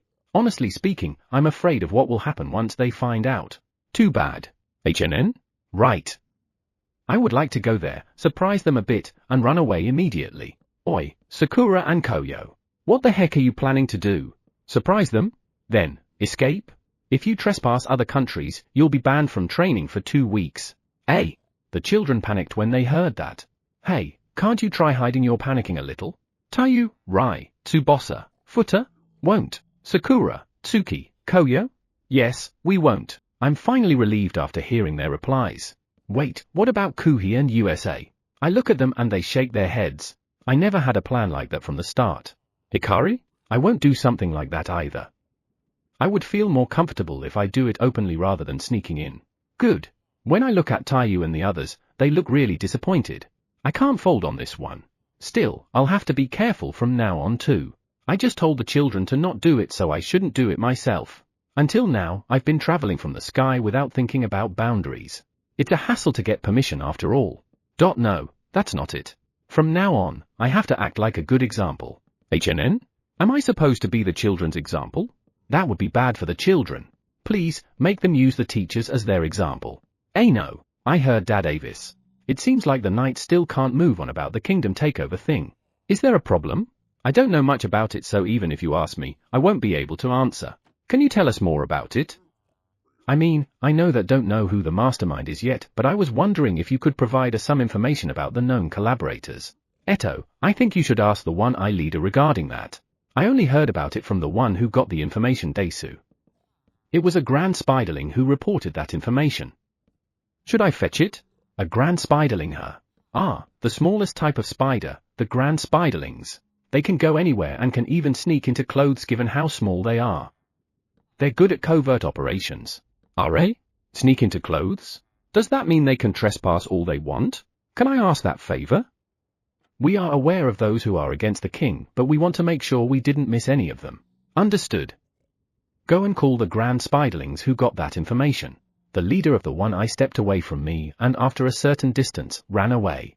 Dadevi's eyes widened as he saw the one-eye leader disappearing in an instant. Are? Is this the first time you've seen him do this? Yes. Even with my beastkin eyes, I can only come to a conclusion that he disappeared. Is it magic? No, he just ran. Well, it's true that he uses wind magic to push his back, but that's only at the start. That speed is the normal speed of the one-eyes. Dad Avis looks around in astonishment. No, I don't think you'll find him because he should have gone pretty far already. Thank you for waiting. Ooh-wah! Dad Avis screams in surprise and looks back. There, he found the one-eye leader who had just run into the forest. Fast! How did you find the grand spiderling in question in just a few seconds? Or rather, isn't the time you took to bring it back too short? Don't tell me you know where everyone is. Ha ha ha, you don't, right? Excuse me, did I startle you? No, I'm fine. I see. Then, let's talk to the grand spiderling. When the one-eye leader said that, Dad Avis looked around. I'm sure he's looking for the grand spiderling. If you are looking for the grand spiderling, here it is. The one-eye stretches out his arm. On his arm is a small debris-looking dot. No, it's not. It looks like a debris, but that's a grand spiderling. After all, they were the smallest kind of spider. Eto, that one? Dad Avis was surprised to see how small it was. Then, he showed an aghast expression. Don't worry, I'm not monitoring you using a grand spiderling. This was probably what Dad Avis was worried about. Given how he reacted, I should be right. I felt a little pain in my chest seeing his expression. It's true that I did not monitor them using the grand spiderlings, but the leader, or maybe the sub-leader, of the One Eyes asked them to. I did not lie though. My apologies for doubting you. The pain intensified. Sorry. As long as the One Eyes deem it to be necessary, I won't get in the way. I won't stop them. Do you want to hear the information now? Dad Avis nods seriously at the One Eye. He's serious because it's related to the country. Your lordship, they can't understand the language of the grand spiderlings, so I will accompany it. Eh? Is that so? Okay.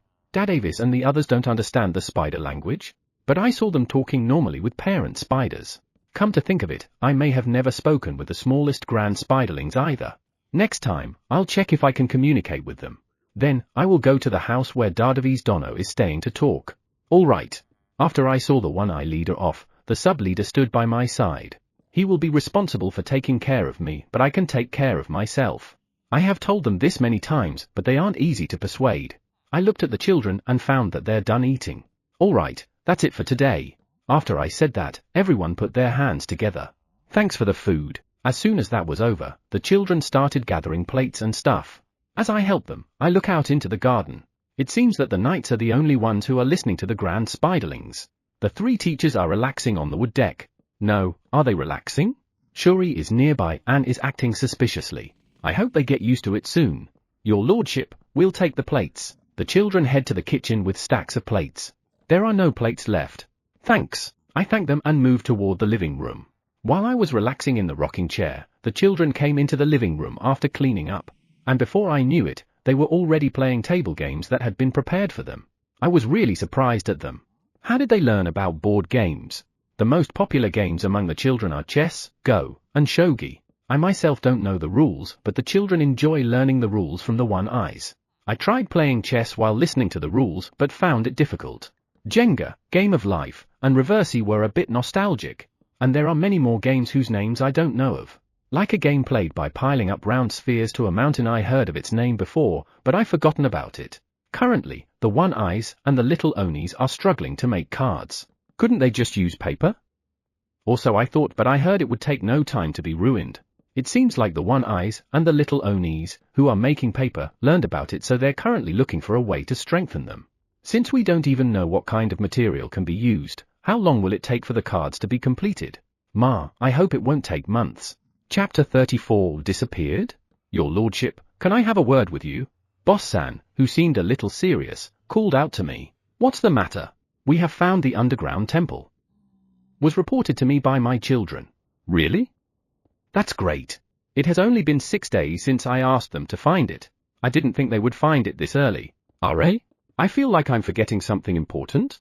Yeah, her children found it, but Boss-san is gloomy. What's wrong then? That is, I have lost contact with my children. Since when? I heard that they send a message once a day when they are away from home.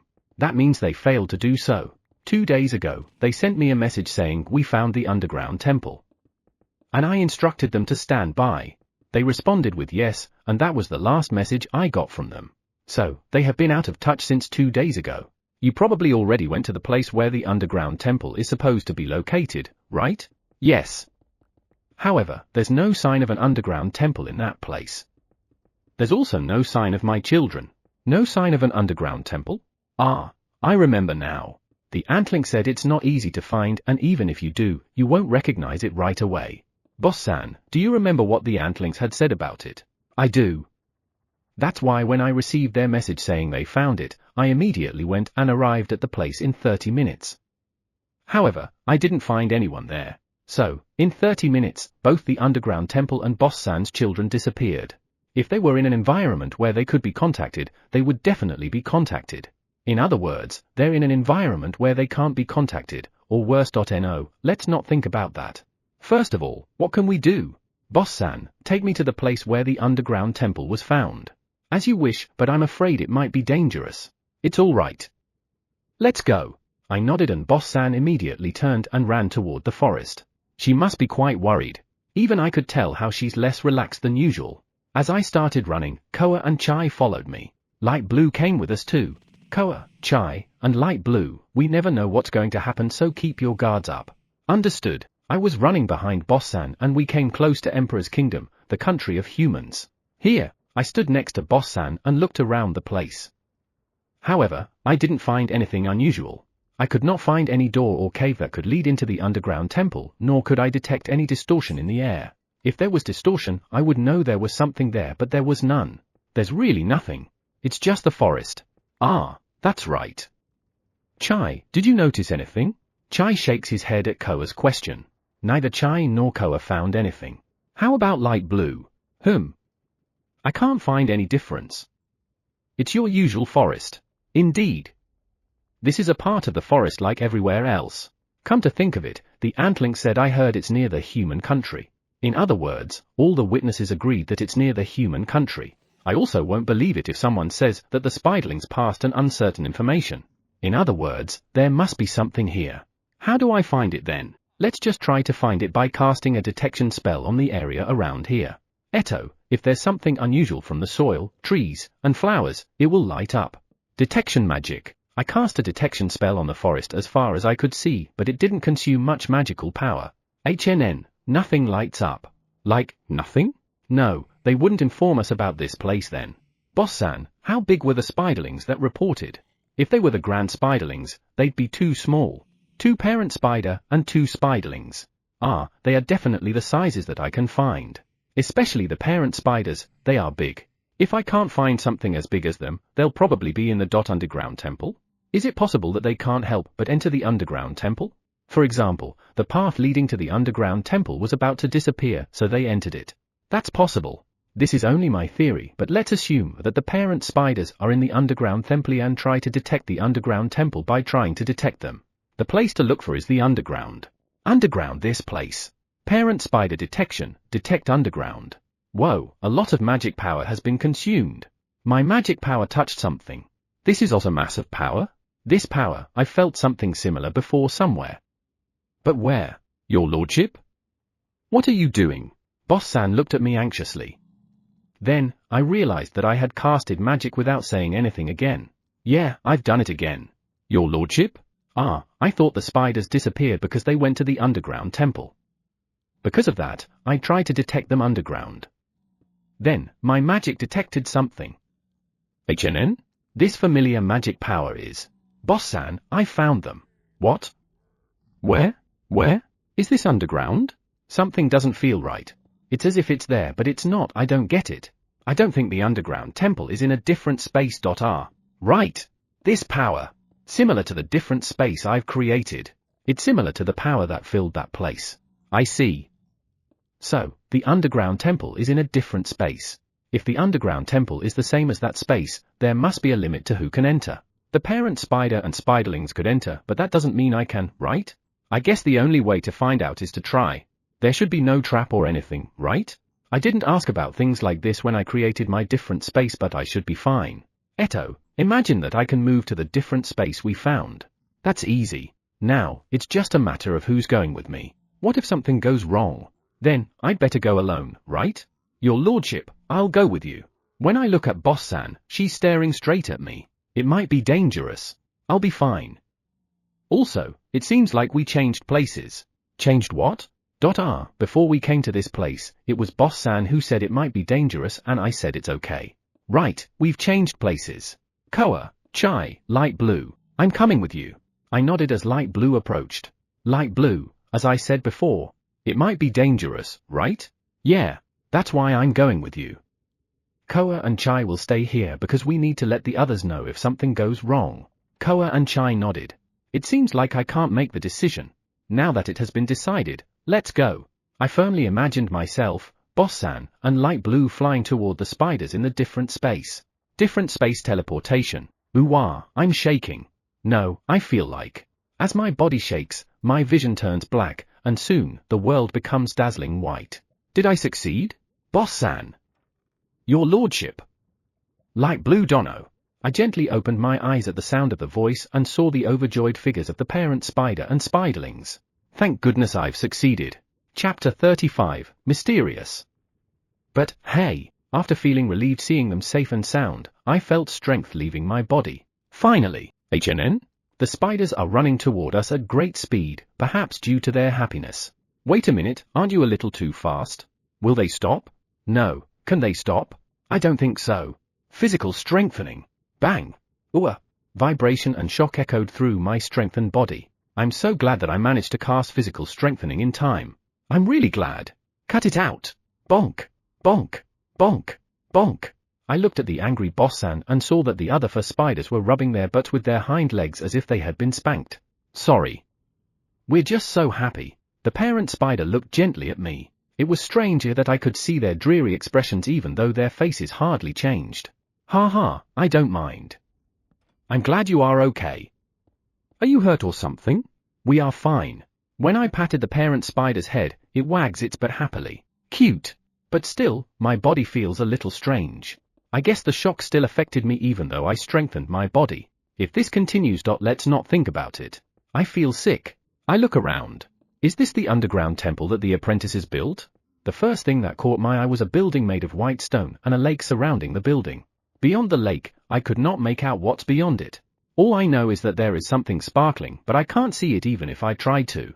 In short, this is a very strange space. Then again, I've seen this building before.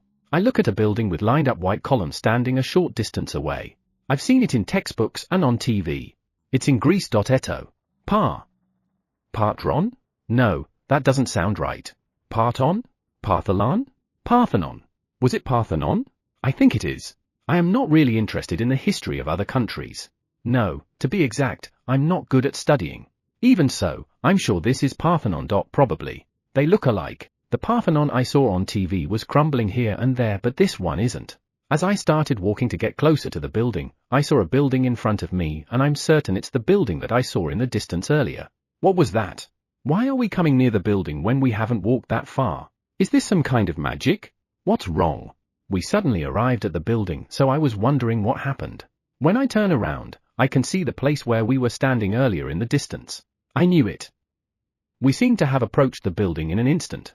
It seems like there's some kind of magic that allowed us to move from there to here in an instant. I nodded in agreement to Boss-san. That's why the building suddenly appeared before us. What a strange space. It is. Well, I guess it is to surprise the visitors. Surprise? Perhaps they wanted to give a mysterious impression. It's big. Boss-san looked up at the building and I stood next to her and looked up at the building as well. It sure is. I couldn't tell from a distance, but each pillar is big and intimidating. And because they are all white, they look mysterious. If they were not the ones who built this, I would have been impressed. Unfortunately, it was them. I was curious about the columns, so I moved closer to one. The columns are vertically designed and look spectacular up close. HNN? RA? Ooh-wah, what's that? I thought it was made of pure white stone, but it's not. Up close, it is translucent. Moreover, there is something inside the translucent column. I see a blue fluffy thing at the size of a tennis ball swimming around inside the pillar. Amazing. Is it swimming? Is it alive? At the sound of my excited voice, Koa and Chai also came by the pillar to peek inside. To think there's a creature like this. What is this, by the way? Chai, do you know? How would I know? But it looks like Fluffy. Koa and Chai tilted their heads curiously and stared at the pillar. The 2 dogs don't seem to know what it is, so we can only rely on Light Blue. Since he's a dragon, he should know what this thing is, right? Light Blue, do you know what creature is this little Fluffy swimming inside this column? I think that's a fairy. Eh? Fairy? This? I look at the pillar again. It looks like a blue fluffy dot. It's a fairy? This swimming creature? Ah, a fairy. So this is what they look like. Chai and Boss-san nodded to Koa. It seems like Koa and the others knew about the existence of fairies, but they don't know what it looks like. That's a fairy. I thought fairies look similar to a person. They are small, human-like beings, but with wings. Well, at least that's what they look like in the anime I watched with my little sister. Come to think of it, the spirits in this world also look like amoebas. Amoebas had eyes and mouths, but do fairies have them too? Do fairies have eyes and mouths? Yes. However, you should be careful about the fairy's mouth. Careful? They have 2 sets of fangs, and if they bite you, it's very hard to get them off. I just nodded to that. Eto, are we really talking about fairies? What do you mean 2 sets of fangs? Do they even have mouths? I bet my little sister would be shocked if she knew. And it's amazing that they won't let go once they bite you. Would it leave a scar? No. How much bite are we talking about in the first place? Let's say they've bitten your finger. Would they rip it off? No, they won't. Good. They have strong jaws, so they would chew it up in an instant. Real fairies are terrifying, aren't they? When sitting in front of the TV, we say, "I love that fairy's smile. She's so cute." But reality is harsh. Come to think of it, the rabbit beastkin is not as cute as they were projected. They were tough-looking creatures. And you'll instantly lose your finger once a fairy bites it. Alright, I've decided to stay away from fairies. Your lordship, what's wrong? A parent spider looks at me curiously. Ha ha, I was just a little shocked. I'm okay. Everyone tilted their head when they heard that. The fairy I knew and the real fairy looked quite different. I was shocked because of that. What does the fairy that your lordship knows look like? Koa asked me curiously. Chai's ears are twitching too, so he should be interested. They're really a couple. They look like little people with wings. There are fairies like that too. Where did your lordship saw them? Eh? There are humanoid fairies too. I get a little excited hearing what Light Blue said. It's not like I'm familiar with them, but I'd like to see the fairy that my little sister praised for being cute. Yeah, there are. I see. There are cute fairies too.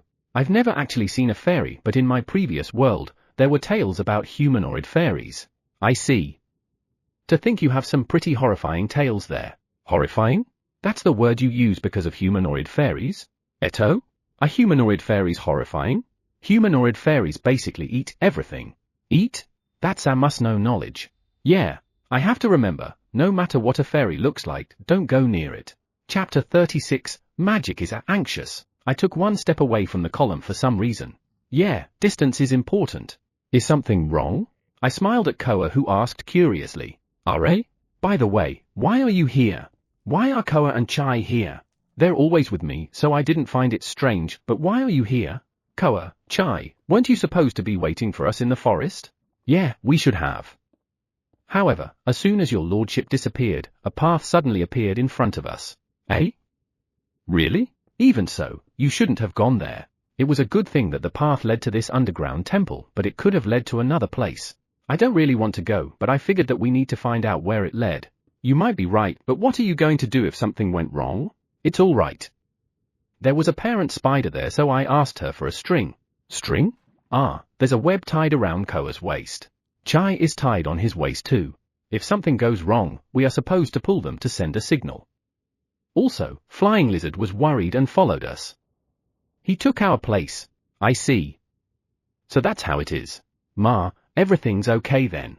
Since Koa and Chai managed to go here, that means the path that appeared in the forest led to this underground temple. Did the path in the forest connect to this place because we entered the underground temple?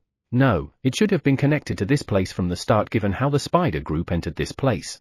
But, why did the path appear? Is it set to show up depending on time? Is that path appearing for a few hours every 2 days? If so, it would make sense with how the Antlings described it. Even if you know where it is, you won't find it. Since the path will disappear, you won't find it even if you know where it is. However, isn't it easy to find if it's in the same place? Could it be that the location changes at random? We have no choice but to find out. I remember that the apprentices are enshrined as the 3 gods in the underground temple. That means there should be an ancient ruins nearby. I don't really want to see the 3 gods, or rather, the 3 apprentices' shrine. However, I need to check this place. The moment I see them, I need to make sure I will not get annoyed and destroy them. I'm more interested in the ancient ruins than the apprentices. That's where Rope was found, right? Come to think of it, some of the beastkins are worried about Rope being so close to humans. Perhaps it is time to move Rope to my house. Then, they won't have to worry about it. I'll discuss it with the One-Eyes about where to put Rope when I get it back. Then, let's start the exploration. I've been itching to take a look around the underground temple since a while ago. It's been a while since I've explored. I wonder what kind of man-made artifact I'll find this time. Man-made artifacts. In this case, shouldn't I call it apprentice-made artifact? No, I'm getting excited and started thinking stupid things. Alright, let's go. A little look around will make me feel better. But still, the columns are very big. There is a fairy in every column too. I was happy when I first found them out, but now, I'm terrified. Your lordship, can we join you? Everyone, let's go. We've come this far, so let's take a look around. Ah, how about your string? Let me tell her that I met your lordship through the string and disappeared. While Koa was talking, the web around her waist suddenly disappeared. The web around Chai's waist is also gone. What was that? It seems as if the web the spiders are using are continuing to evolve. What on earth are they doing with their webs? I'm kind of looking forward to their evolution but a little scared too. Since you're no longer tied up, let's go. Light Blue is checking out the temple from the sky. Boss-san is climbing the columns. If you hear strange noises, run away immediately. Nothing. We looked around for a while but we found nothing but a row of columns. After a few more steps, we should reach the center of the building. I wonder what's in there. This is the place where those 3 apprentices are enshrined after all. Eh? Stone? There's a huge stone in the center of the building. I walked around the stone but I did not find anything strange. Columns and stone. Is this stone worship for the apprentices? Like the columns, the stone looked pure white, but when I walked closer to it to check it out, when I peeked inside, I saw a glowing light blue sphere. To my delight, there seemed to be no fairy. No, wait a minute, there's a possibility that that light blue sphere is a fairy. Do you know what that light blue sphere is? Koa and Chai shook their heads. Come to think of it, they didn't know that the blue fluffy thing was a fairy. Light blue, yes? Light blue comes down from the sky.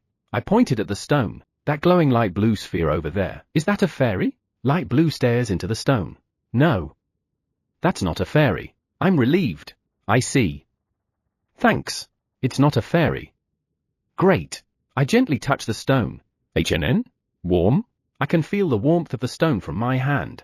It looks cold but it's not. Go-go-ga-ga-ga-ga. Eh? I took a few steps away from the stone, removing my hand from it. I can feel the ground shaking slightly. I immediately looked at the columns. They are not shaking. Your lordship, there's a staircase. Staircase?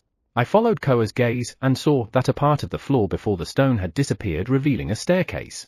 Was it because I touched the stone? I didn't expect this kind of mechanism. I'm glad that the floor I was standing on did not disappear. Come to think of it, I haven't felt any power since we entered this underground temple. Outside the underground temple, I could feel the flow of magic power. Moreover, I feel like my magic power is being suppressed by something.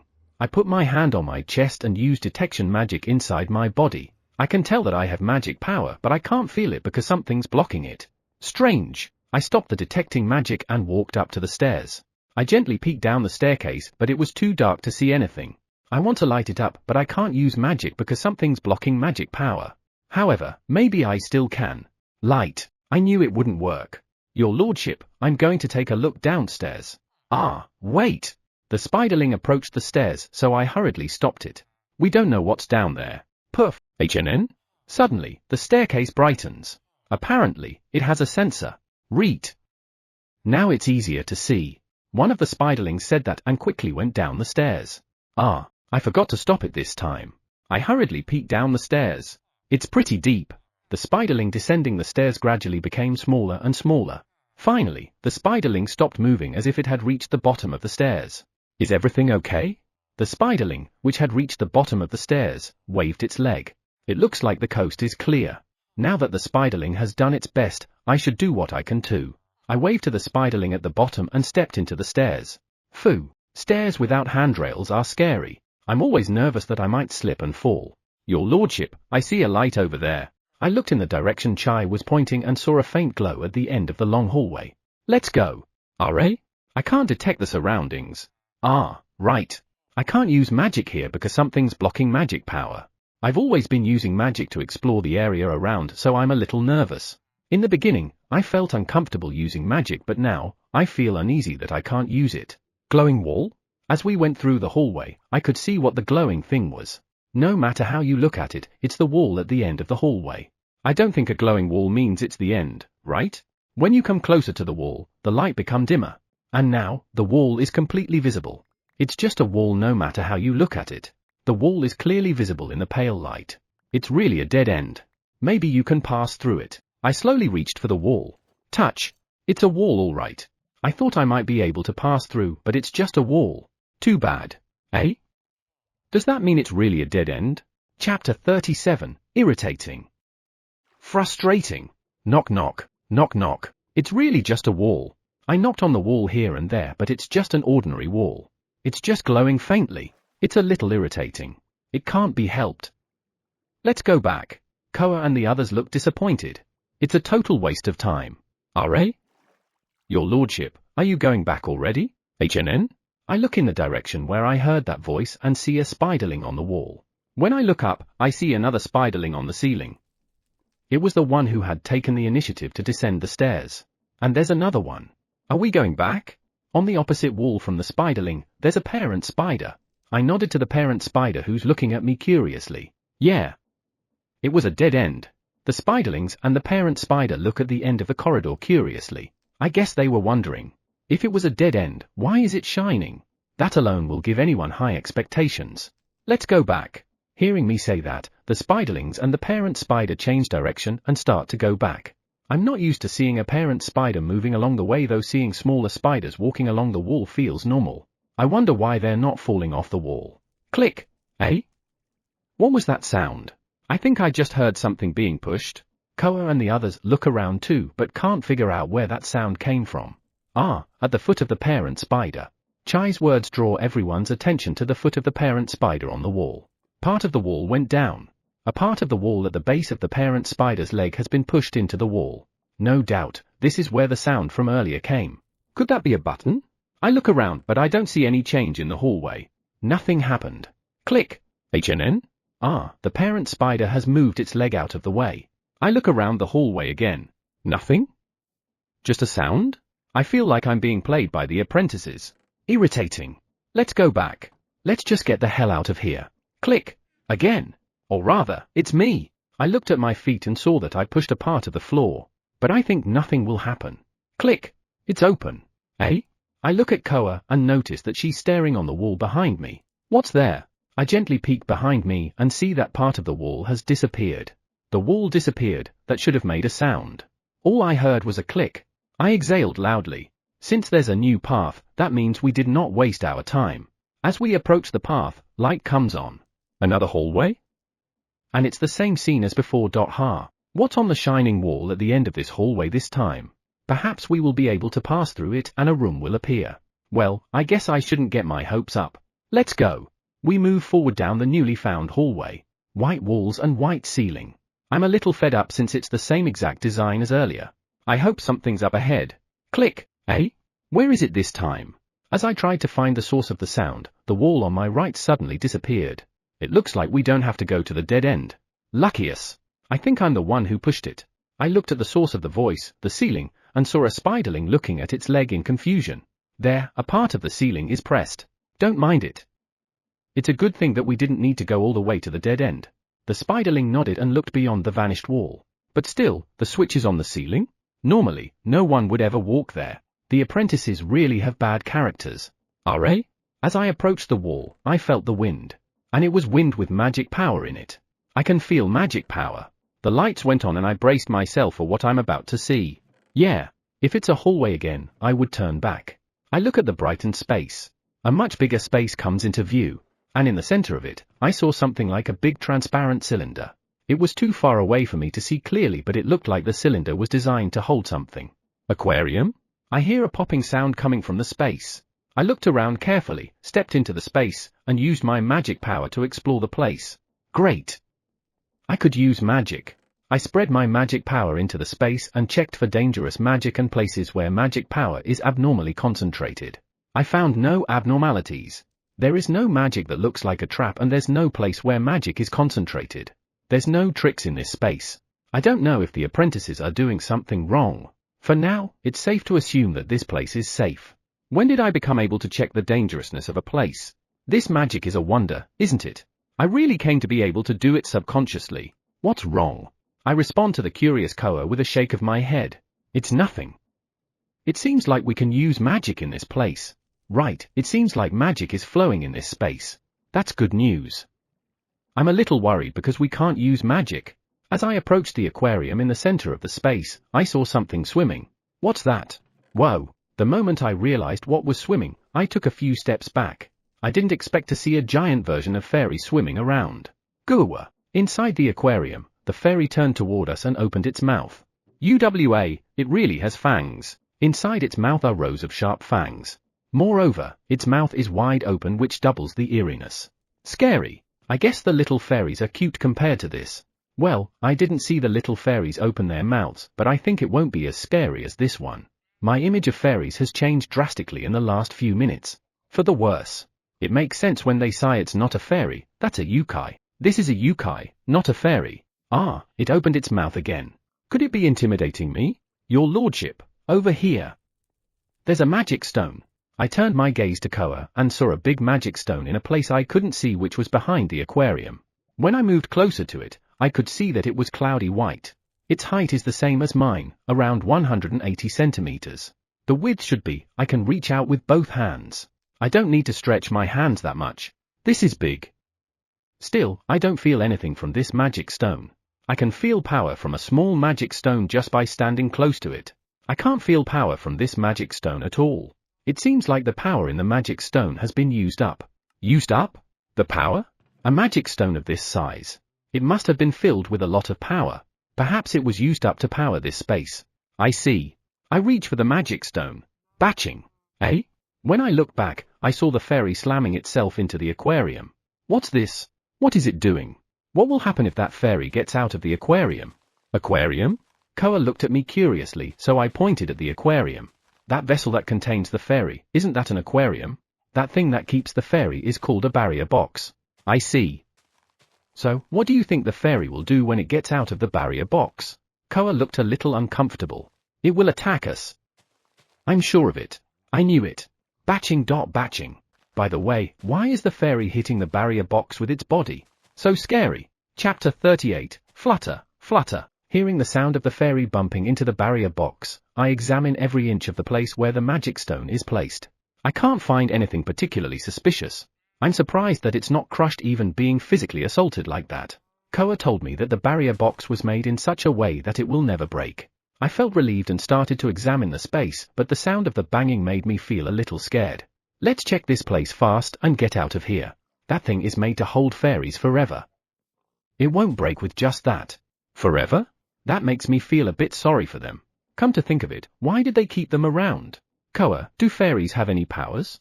They have the power to purify space. With that yokai-like appearance? Really? Yeah. Did you feel the slightest bit of discomfort when you entered this space that had been abandoned for so long? Discomfort? I didn't feel anything like that. I didn't feel any discomfort at all. I did feel magic power in the wind. That's the fairies' power. I see. The reason why there were fairies on the columns of this underground temple was to purify this place. I've also heard that fairies have the power not to cause negative emotion in the place where they reside. Negative emotion? I look at the fairy who's hitting the barrier box with its body. That doesn't sound convincing. I've been hearing that banging sound for a while now, and I know it's feeling negative. They say fairies don't have strong egos. I don't know what it's acting like that. If you don't know, I won't blame you. But still, this fairy certainly doesn't like me. It's intimidating me and banging the barrier box non-stop. Is it because I entered this space? No. If that is the case, it's strange that it's only intimidating me and not the others. Another possible cause is those apprentices. The apprentices' evil doings were all revealed because of me. Eventually, they lost their identities, and what happened to them?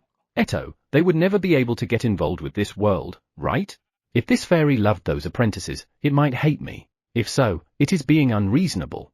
It was those apprentices that got me involved in their evil doings. I'm getting irritated. Koa, let's just get the heck out of here. For my peace of mind. I agree. There doesn't seem to be anything here. Everyone, let's leave. However, why did they build this underground temple? Just because? I've seen the caves that the apprentices built and each had its own role. Given that, I feel like this underground temple has an important role to play.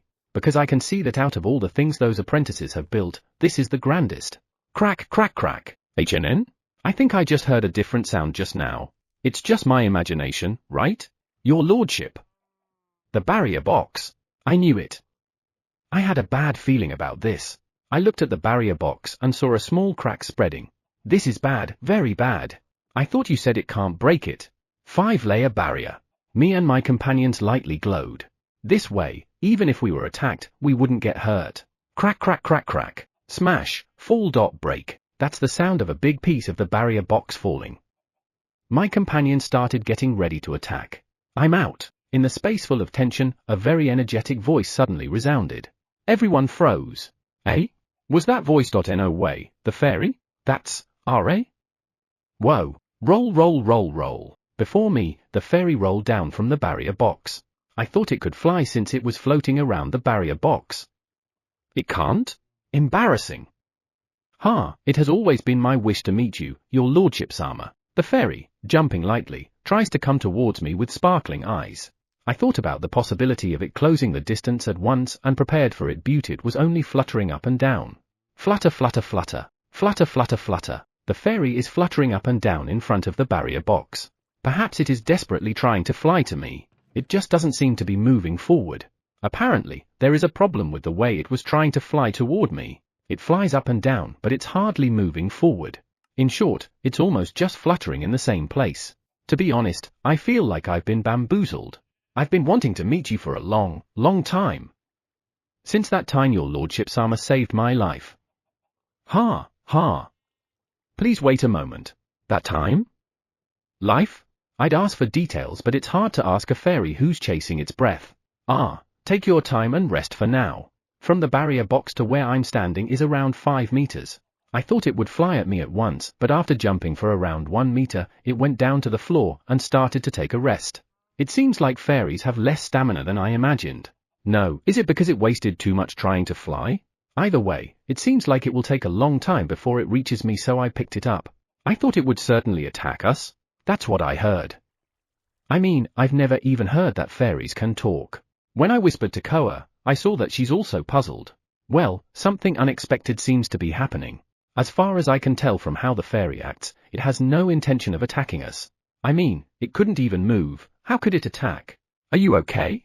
I'm okay, Desu. We fairies are .eta.re? What's going on? What are you fairies? Are we fairies like this? No, shouldn't I be the one asking that? Sorry, I don't know. This is the first time I've met a fairy. I see. The fairy looks disappointed and depressed. No, it's not my fault, right? Yeah, what could I possibly know? Are you really a fairy? You seem to be quite different from the fairies I've heard about. Koa pokes the fairy with the tip of her nose. The fairy rolls around the floor while saying kia kia. I don't know why, but it's starting to look a little cute. Don't roll me around. And I'm a fairy. I may not be the fairy I'm supposed to be, but I'm a genuine fairy. Supposed to be? The fairy itself said that it was not what it's supposed to be. And Koa is convinced by that. Is there a reason for the change? Yeah, what happened? Perhaps it was when your lordship Sama saved my life. I told myself back then, I definitely must meet and thank you. Before I know it, my ego became clearer and I was able to speak as I do now. So this fairy was saying that when it strengthened its resolve, it also strengthened its ego? Is that what you mean? Could it be that your lordship's magic power made the fairy's ego stronger? Eh? I tilted my head to what Koa had said. The cause is my magic power? No, the fairy didn't give that explanation, did it? Didn't its resolve strengthen its ego? Koa shook her head.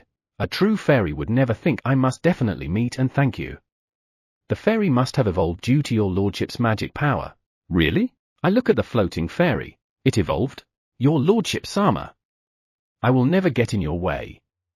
Please keep me by your side. Since it might have evolved due to my magic power, I'd better take care of it. I would be glad if you could get along with everyone. The original fairies are supposed to aggressively attack anyone, but it won't do that. There shouldn't be any problem. Chapter 39, 3 Spaces. There are 3 different spaces you can go to in this underground temple. Have you been there yet? 3 spaces? When I look at the fairy, it's floating gently at my eye level. However, looking closer, you'll find out that it's quite desperate. Perhaps it's about to reach the limit of its ability to fly. It reminds me of the fairy's 2 pairs of fangs. Though it seems a little scary, I don't sense any hostility from the fairy in front of me. There shouldn't be any problem. Aren't you tired? Come here. I spread my arm out and, flutter flutter, flutter flutter, hugging me is. I thought it would come to me immediately, but it couldn't. It's too far away to reach me. It seems like even this tiny distance is too hard for a fairy to travel. Whoa, I'm in your lordship Sama's arms. I thought so earlier, but aren't you getting a little too excited? Calm down a little. I pat the fairy slowly to calm it down. Ooh-wah-wah. I stopped moving my hand. I shouldn't have done that. Okay, let's switch focus now. I'm curious about those 3 spaces, so let's ask. However, thinking about it, I guess one is this ancient ruin, the second one is the forest. As for the third one, I can't think of anything. Fairy, what are those 3 spaces you are talking about? If the last one is connected to the core, I will be able to lift the curse there. The forest, the ancient ruins, and the graveyard. I got 2 places right. I mean, what's a graveyard? Graveyard? A place I had nothing to do with. I think the guys who built this place were scared of it for some reason. The apprentices were scared of it? A graveyard? Is it the place where someone's body is laid to rest? Is it of gods? Or angels? Stop. I shouldn't think about disturbing stuff like that. However, now that I've heard about it, I guess I'll have to check it out. I shouldn't have asked. No, I know I need to know things about this world. I can't allow myself to say I didn't know as long as this world revolves around my and Hikari's power. I cannot leave the problems of this world to Hikari. I guess that's something to think about in the future. It will be my turn before Hikari, right? Do you know how to get to the graveyard? As I recall, if you open the path to the ancient ruins, the path to the graveyard will open. However, the path to the forest must be closed tightly first. Open the path? Close? Does that mean we can open and close the paths at will? If that were the case, it would be a lot easier to find the underground temple. Can this underground temple be opened and closed at will? Once you take control of it, I think you could. Control, huh? So, what are we going to do now? Who has the control of this place? Who's currently in charge of this place? Right now? No one? The powers of those who built this place have been completely consumed. I think it already switched to autopilot. I think that's the only reason why this place is still running. So that means if we power it, we will be able to take full control of this underground temple. However, how do we power it? Is it that magic stone? There's a magic stone in this space. As I recall, Koa said that its power was used up. Fairy, are you saying that I should put my power into that magic stone? I pointed at the magic stone placed at the far end of the space. That dot maybe, I'm not sure because when those guys came here, my view was always blocked. However, I'm pretty sure they were doing something in this space, so I think so. Your vision is blocked? Would the apprentices go to all that trouble? Who are those guys you've been talking about? Fake gods. They created this world, but they didn't have the ability to do so themselves. They are only a bunch of fakes. Does the fairy know? The apprentices were indeed not qualified to create this world. Did they know that so they blocked its vision? However, I think the reason they blocked its vision is because they didn't want to be seen. It's currently outside, but this fairy is supposed to be inside of the barrier box. I don't think they need to be afraid of being seen by a fairy. Do fairies have any powers other than cleansing space? Huh? I don't know. You don't know something related to yourself? This fairy should be different from normal fairies, right? If it's because of my power, does it mean I'm the one responsible for turning it like this? No, it shouldn't be me. For now, let me power up this magic stone. I've always done though on magic stones not this big. I look at the magic stone in front of me. The magic stones that can be taken from a monster are at the size where you can put it in your palm. This one. How many times bigger is it compared to a normal one? Fairy, I'll put you on the ground for a second. It's round so it might roll around. Gently. Whoa, wah. It rolled. Your lordship Sama made me roll. Ignore it. Normally, I'm clutching the magic stone, but today, I'm going to put my hand on the magic stone. The rest is the usual imagining magic power flowing from me to the magic stone. It started to flow. I've been doing this every day, so I'm used to it. The magic flow rate is so high. It's not just the magic power that's flowing to it. It seems like other powers I have in addition to magic power are flowing. Is this okay? Well, I guess it's already too late to think about it since they're already flowing. This is bad. I don't feel any sign of power building up in the magic stone. This is strange. This magic stone doesn't seem to be accumulating power. But still, it's absorbing my power continuously. I can feel that this magic stone is absorbing power at the same speed as power leaves me. I'm sure I won't run out of magic power yet. However, I'm starting to wonder if I should continue to pour power to it. Alright, let's stop for now. Yeah, I'm seriously scared. Your lordship, are you okay? I mean, that's horrific to watch. When I look at Koa, I can see that she's seriously worried. I looked at Chai, the spiderlings, and the parent spider. Apparently, they were more scared than I was. I'm okay. Probably. Really? From our point of view, we saw that an enormous amount of power was transferred to the magic stone. Yeah, that was quite a lot.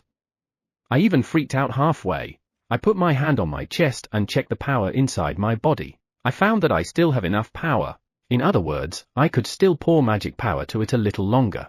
However, since I don't know my limit, there's a possibility that I'll suddenly die due to power depletion. The magic stone is glowing. I looked at the magic stone after hearing Chai say that. Sure enough, it is glowing with white, blue, and red light. I didn't feel my power accumulating in the magic stone, but it seems like it accumulated properly. Could it be that this magic stone can accumulate a considerable amount of magic power? I gently touched the magic stone. Eh? I felt a slight vibration, so I brought my face closer to the magic stone. Tremble, tremble, tremble. Somehow, it seems like it's alive. Tremble, tremble, tremble. I tapped the magic stone. It is a little different from the magic stones I've seen before. By the way, fairy. What? I poured power to it. What do I need to do next? Am I the one in control now? Or do I have to do something after giving it power? I look at the fairy who's lying on the ground. It looks like it doesn't know any better. Magic stone, I'm the one who bestowed power to you. Obey me. Well, if I can control it by saying that, it would be great. Or rather, please let me control you. Alright? I feel something strange on my hand. What is it? A watch? When did I wear this? No, wait, I don't remember wearing something like this in the first place. Upon checking it closer, I found that it's not a watch. What's this? Wrapped around my wrist. Is something 3 centimeters black. What's this? Chapter 40. It looks like I've been recognized. I took a deep breath, got myself together, and then touched the thing wrapped around my arm. I wonder if it will explode the moment I touch it. I was scared and gently checked it out using my finger. Whatever it is, I have to get it off quickly. What's this thing? No clasps, no cuts, nothing. Seriously, how did I get this? I checked it out by spinning it around my arm. Nothing. No clasps, fittings. What is this thing? Your lordship, that has something to do with the magic stone, don't you think so? Right, Koa's right. I noticed this after I poured my power into the magic stone. The fairy should know what this thing is, right? Do you know what this is? I move so that the fairy can see it easily, and it stares at the thing wrapped around my arm. The shape is different, it should be it? The shape's different? Yeah, it should be. It was given to you as a proof that you are recognized by the magic stone as its master. Well, it's only natural since you put so much power to it. A proof of recognition? In other words, I'm already the one controlling it. Yes, once again, I look at the black thing wrapped around my arm. I'm glad that I managed to take control of this place, but couldn't you have come up with a better design? No matter how you look at it, it appears to be nothing but a 3 mm metal plate wrapped around my wrist. The material looks shiny and metal-like, but it feels plastic when touched. Flick flick, it also makes a light sound. Can I take this off? It's a proof of recognition, so I don't think so. Darn, that's bad. Then, can the design be changed? I don't like this black plate. I think you can. The guys who used to wear them changed them into pendants, bracelets, or something. I see. Good to know. Alright? Fairy, isn't your view blocked? How did you know that the shape can be changed? You're not supposed to see them if your vision is blocked. Those guys brag about them right in front of me. How could I not know? I even see them how they change the design like idiots. HNN? Brag? Yes. They created this space and activated the magic stone, but they had a hard time making the magic stone acknowledge them as masters. Eh? Those apprentices were not recognized right away? Poor guys. Koa, what is it? Your lordship, you're smiling. Ahaha, it can't be helped. I've heard something interesting after all. And? When they managed to get recognized, they showed it off. Bragging for something so simple? Is it that hard to get recognized? I got recognized right away. I looked at the black plate wrapped around my wrist. Even though it is called a proof, it looks like a black plate. This design doesn't convey any sense of awesomeness. Given your lordship Sama's power, it's the matter of course. Power her. I see. In any case, thanks for telling me. Alright, let's change the design immediately. Your lordship Sama, I don't think that's possible yet. I look at the fairy. Why not? You need to take full control of it first. Right now, your lordship Sama's power has yet to spread throughout this space. Hearing what the fairy has said, I look around. If that is the case, it can't be helped, but that's too bad. How long will it take for my power to spread? It is very difficult to grasp power in this space, so I have no idea. Sorry, I don't know about that, but when you can give instructions using that device on your arm, that means it's complete. When can I give instructions? How am I supposed to give instructions? By giving it verbal commands. Okay, thanks. Let's check it out. Yeah. Your lordship Sama, was I a help? HNN? Of course. Woohoo. Ignore it. Ignore. I look away at the fairy who's rolling around my feet. I notice that Koa is staring at the black thing wrapping my wrist. I brought it in front of her so that she could see it clearly. She smells it and tilts her head. Do you smell something? I brought my arm close to my nose and sniffed it. Can't smell anything. Well, there's a difference between me and Koa in terms of smelling something. There is a faint nostalgic smell. Nostalgic smell? It's odorless to me, but Koa can smell something? It's a scent I've smelled somewhere before. Where was it? Koa knitted her eyebrows and began to ponder. Chai also puts his face close to my arm and sniffs it. Chai, however, tilted his head as if he didn't smell anything. I don't smell anything. Is that so? I guess it's something that only Koa can smell? I remember now. It's the scent of the flower of the dead. Another flower with a strange name. What's more, what's wrapped around my arm is something that smells like a flower of the dead. I tried to swing my arm around. Of course, it didn't not go away. Koa, what's this flower of the dead thingy? Chai doesn't know. The flowers of the dead bloom in caves deep in the forest. They all died when the forest was attacked by the evil eye magic. I wonder why it smells like the flower of the dead. Flowers that bloom in caves, huh? I would have liked to see them. What does it look like?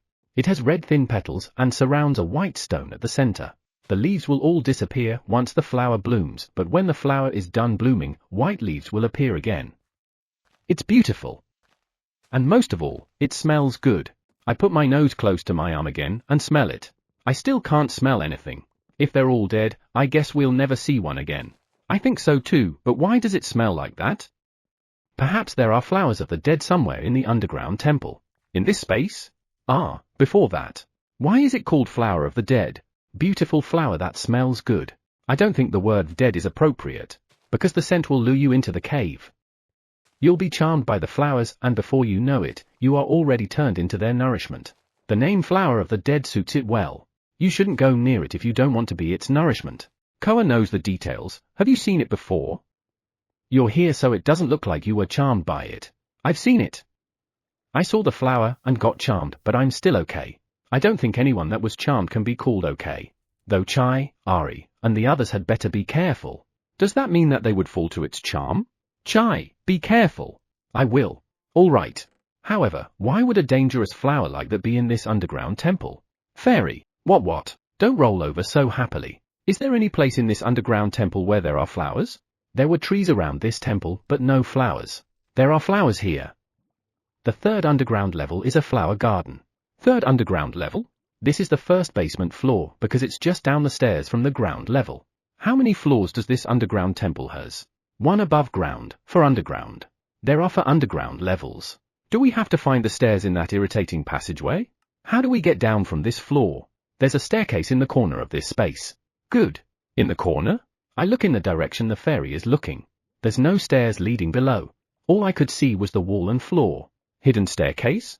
Yeah, the key is the proof that your lordship Sama has. The fairy looks at the black plate on my arm. This is the key? Yes.